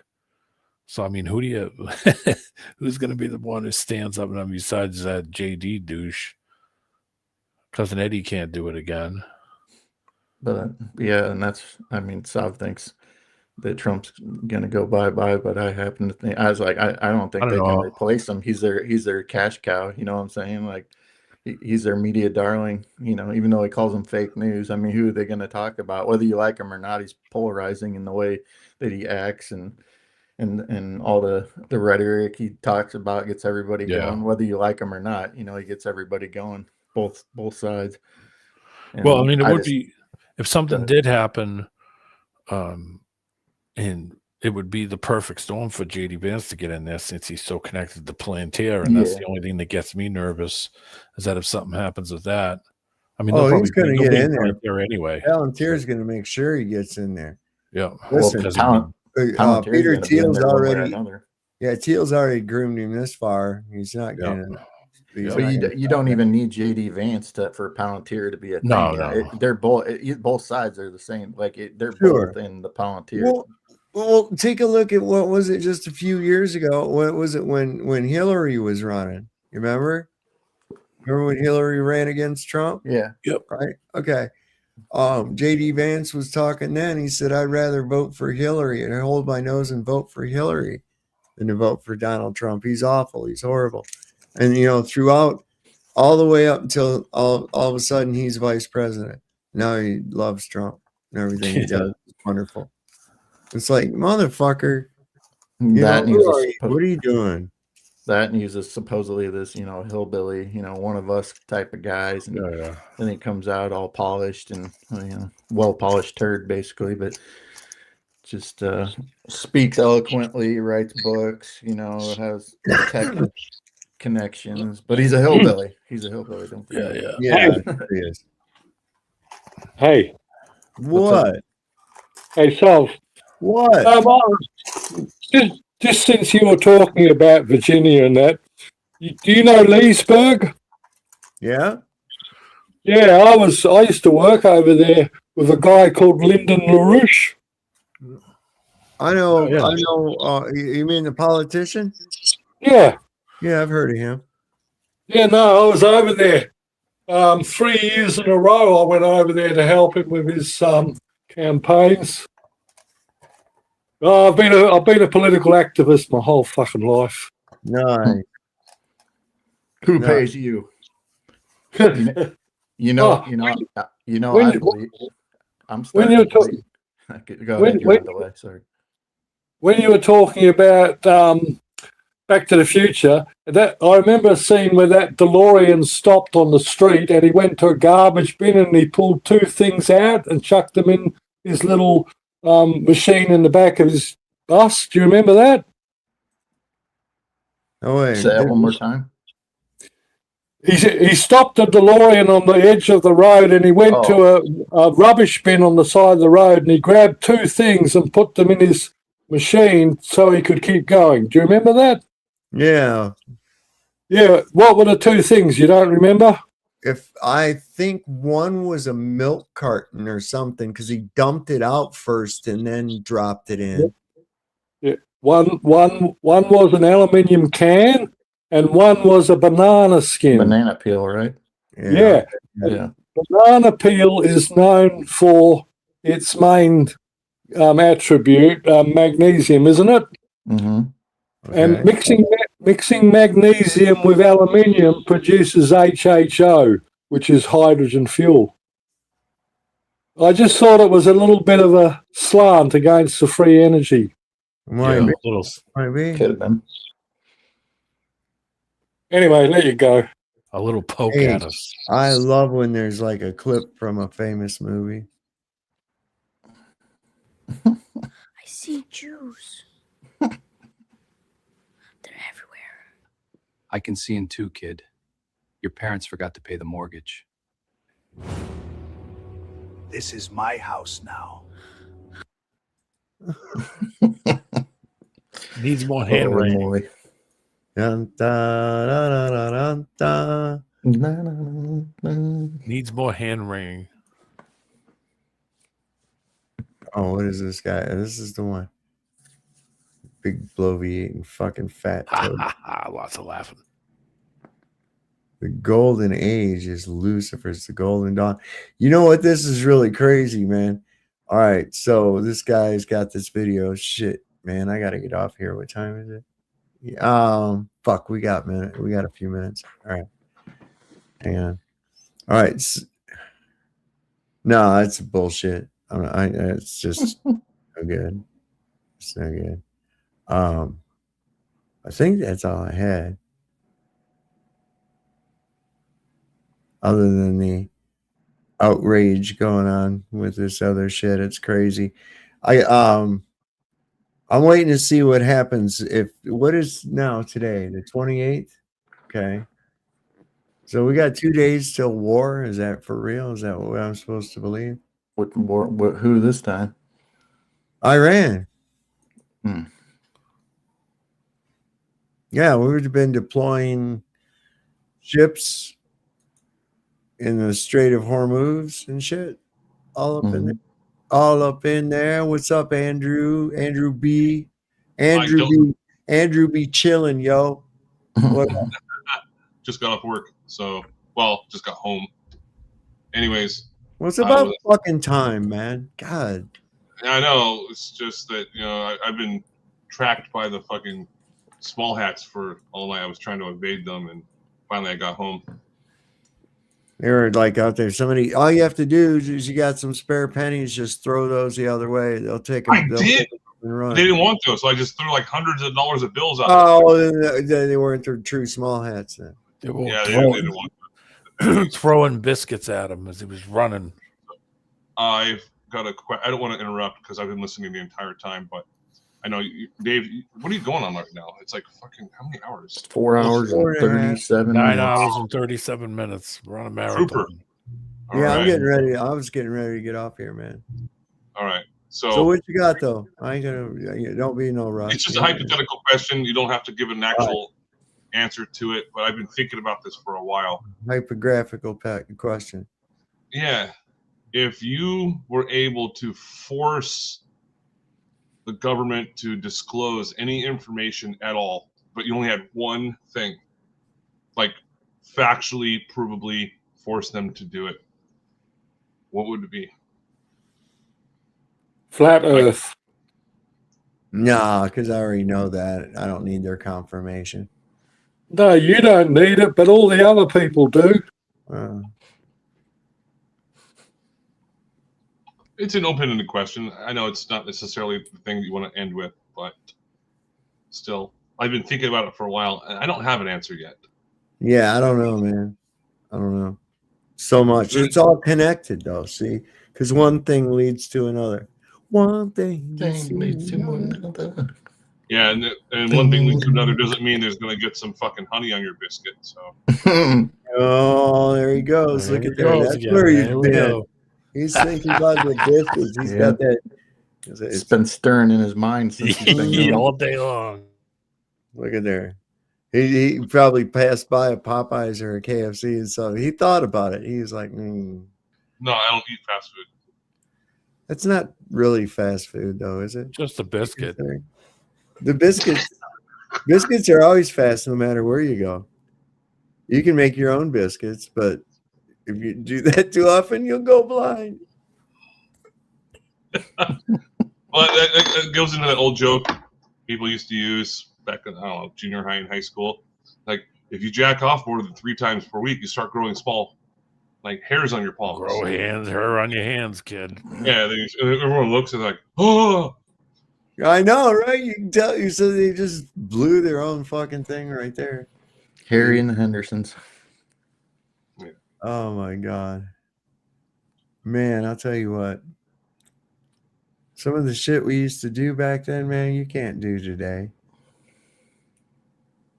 Oh yeah, when you guys, again, I graduated in 2000, so I know I'm dating myself, but when you guys were on lunch break at high school, Graduated in '83, bro.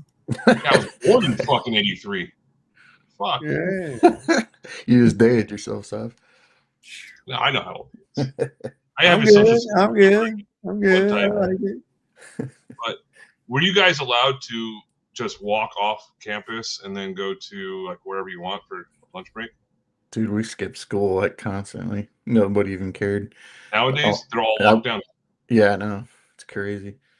I would never be able to. It's I like would never fucking prison. survive. So, anyways, I don't want to take it over because I just started getting high. And Yeah, if you walked out, they would just call your parents.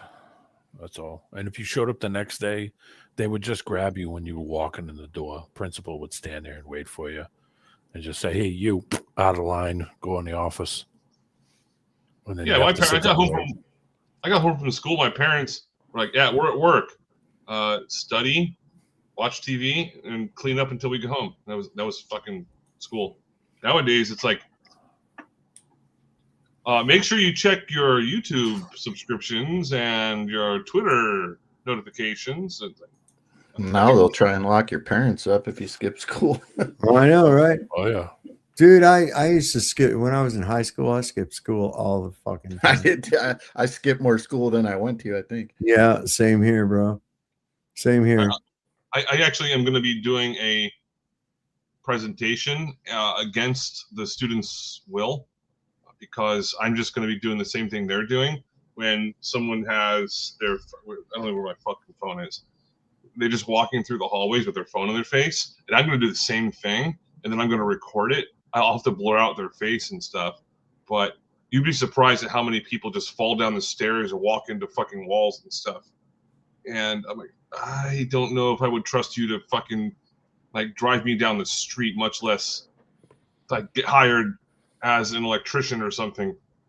So, yeah, we're kind of doomed, but I feel like I'm sort of like an antidote to this. I hope I'm doing the right fucking thing. I really do. But if I fail, I won't give up. I don't know, man. All right, that's all I had to say. I've got a lot more shit to ask, but or to bring up, because my brain never shuts off. Listen, I think they're gonna go hell or high water to try to get this done by 2030. It's a short period of time left, and I don't think Trump thinks he's going anywhere. I was looking for that clip. I can't remember where he said it again.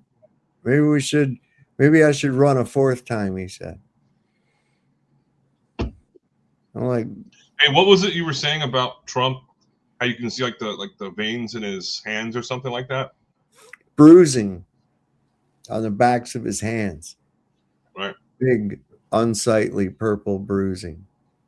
He said, so before it was on his right. Okay, so what happens is they have to alternate because of that bruising starts happening. Okay. So when he's getting whatever kind of IV injections, they have to alternate sites. He's tried to cover it up with a Band-Aid and makeup and shit. But people they've still been able. So somebody asked that Caroline Levitt what was wrong with his hand. And he said that she said that he got that from shaking hands. Well, that was when it was on his right hand, but now it's been on his left hand. And he was asked about it, how it got there. And he don't shake hands with his left hand. Okay. So he said he whacked it on a desk or something. And because of the aspirins he takes, he bruises really easily. He says he eats big aspirins. He says, I take the big ones because I don't want to have any thick blood running through my system and shit. And I'm like, that's fucking weird. But he's also Jewish now, which means he's not supposed to shake with his left hand. Jews and that's what you wipe your butt with. Yep, it's called the dirty hand. Yeah. That barehanded. All right. Yeah. That's all I've got. I'm gonna listen in the background on YouTube. That's all right. You won't have to listen too much longer. I'm gonna get off here, man. Good to see you guys. Good to see everybody in chat. I'm gonna make myself a delicious homemade burrito dinner. Hey, here's something that really works. I promise you. It'll get you higher than, well, Dave, it sounds tonight like you were, as you say, higher than a draft pussy. Kind of has sounded like, which is okay. I don't mind. Take a double dose of chamomile tea and then smoke about, I don't know, 2 or 3 good puffs off of a bowl. And then I've done that before. I've got all kinds of different herbal teas. Chamomile tea, that shit. You got to put some honey in it though, not on the biscuit. Some honey sauce. Okay. Yeah, the honey sauce. I might have some biscuits with it. All right, so so some biscuits and tea. Taste that honey sauce and tea. Taste the goodness of the biscuit with the honey sauce and tea. Hey, you still got to get her on there. Get her on here. It's just you want to see? You like the song? not See, really. It is sexual. Growing on you. I guarantee you this. I will make a bet with you that if you ask her this on the spot, if there was any sexual innuendo associated with it, she'd be like, "Oh yeah, just a little bit." If she says even that, just a friendly handshake kind of a situation, like I'll guarantee that she's going to say that. All right, let's see. Taste the biscuit. Taste the goodness of the good biscuit. Taste the honey sauce. Taste the goodness of the biscuit with the honey sauce. Don't get that honey sauce on me. I don't like the way it tastes with my chicken wings.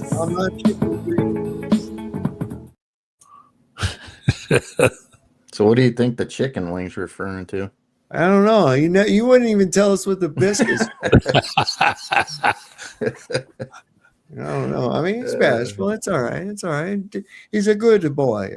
You don't want to talk about the lady parts. You don't like to talk about the boobies and the kitty. Is that your best Italian accent?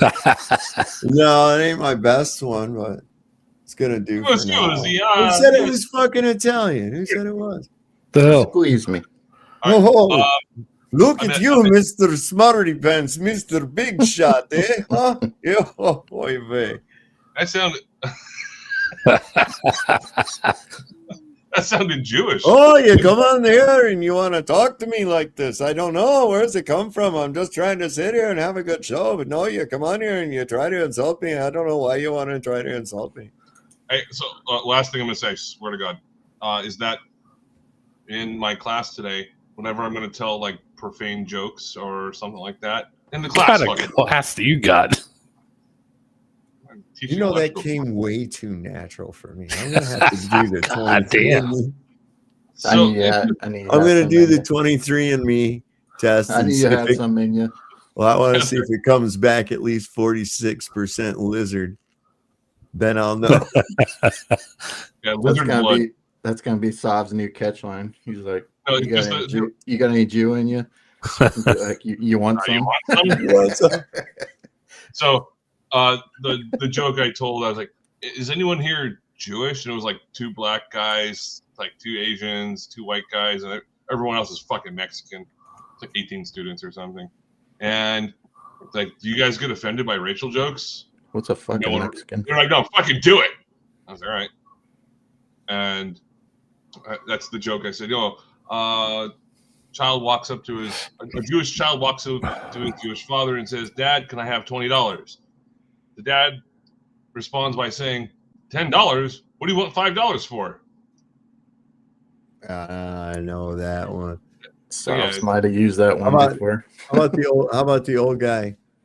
And he won the lottery.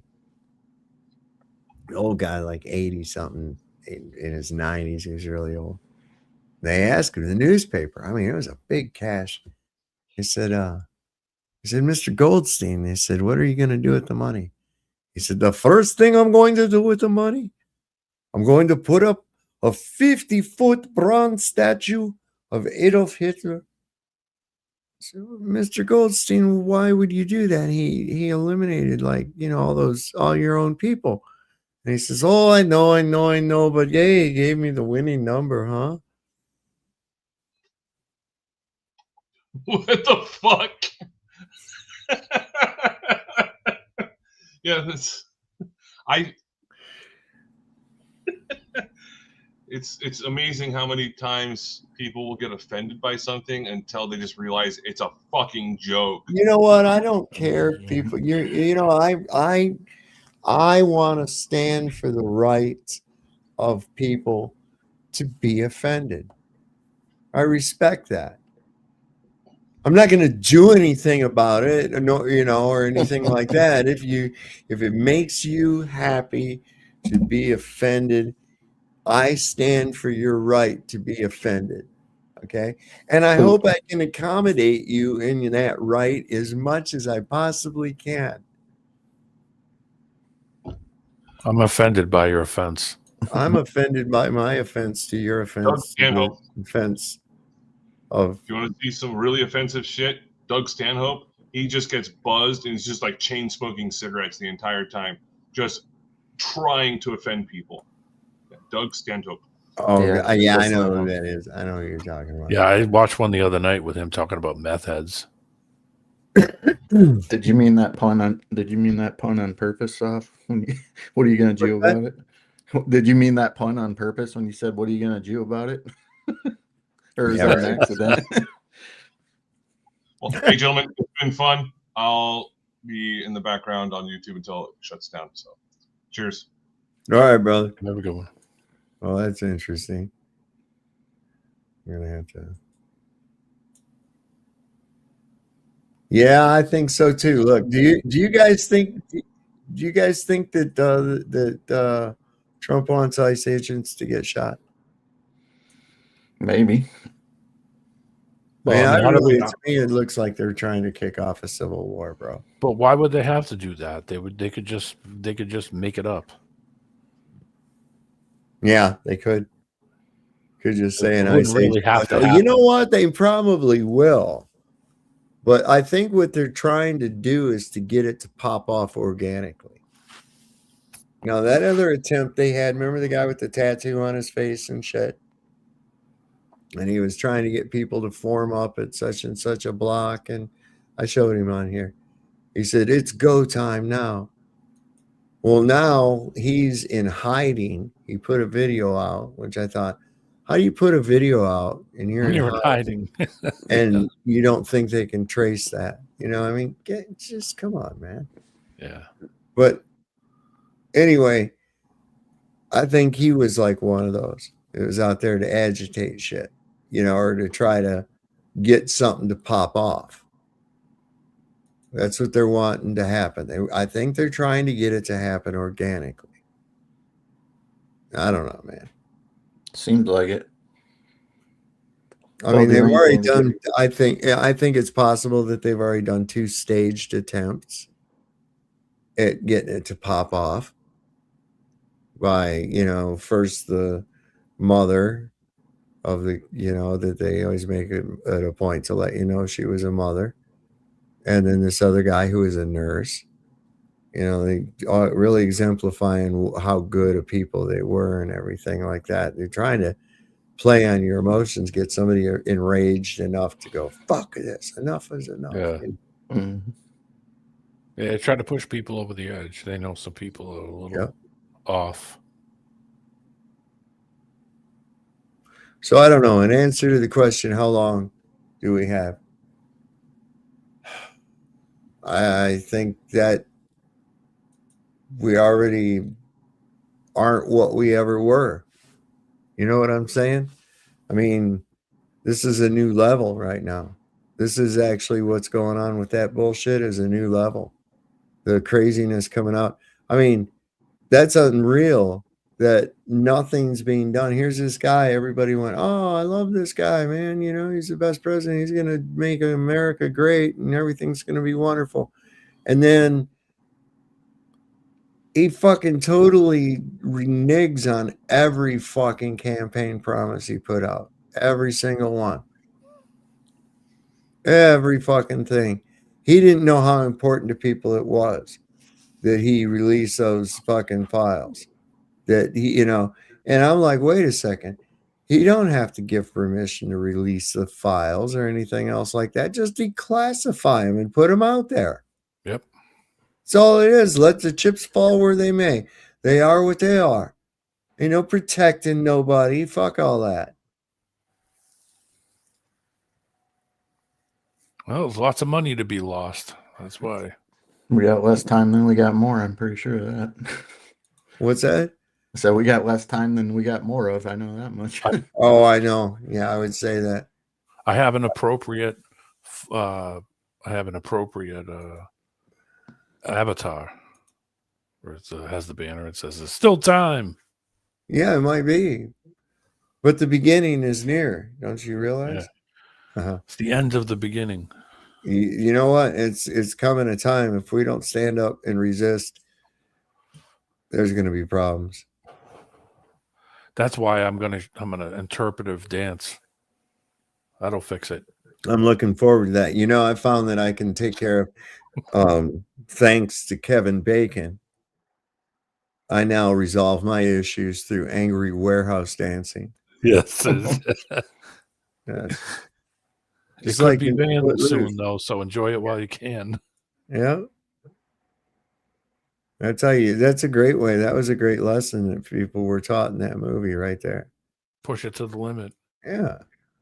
And all you have to do to free someone of their archaic, infantile religious beliefs is to have a neighborhood dance.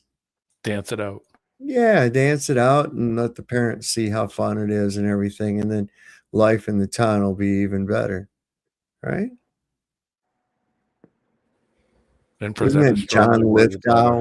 Wasn't that the dad? Wasn't that John Lithgow? Yeah. The dad of the girl. What was that freaking show he was on?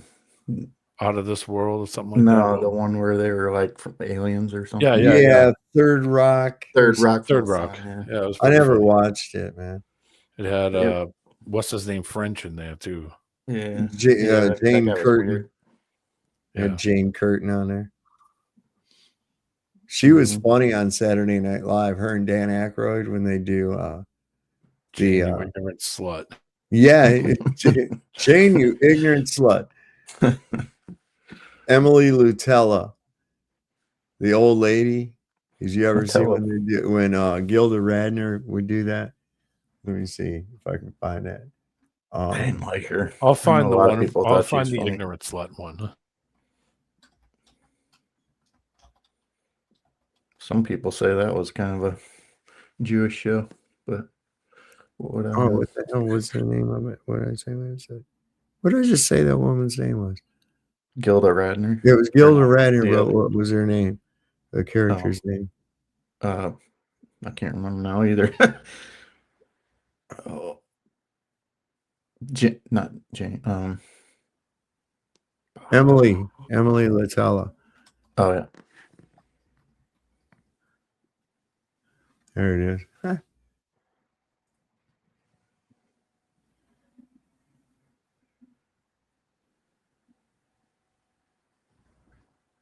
She was funny. Oh, this was with Chevy Chase, this one.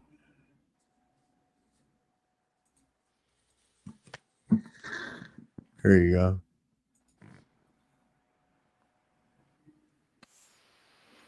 go. I loved her. She was fantastic. Gilda Radner.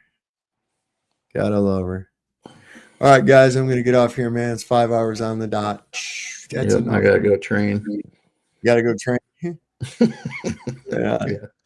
All right, guys. Have a great night. Everybody out there, don't forget the Lord loves the working man. Don't trust Whitey ever. And see your doctor and get rid of him because it'll probably kill you. If you heard the shot, it probably wasn't meant for you. Had a lot of fun tonight. Y'all have a good night. We'll see you next time on Sovereign Soul Unchained Mind. Good night.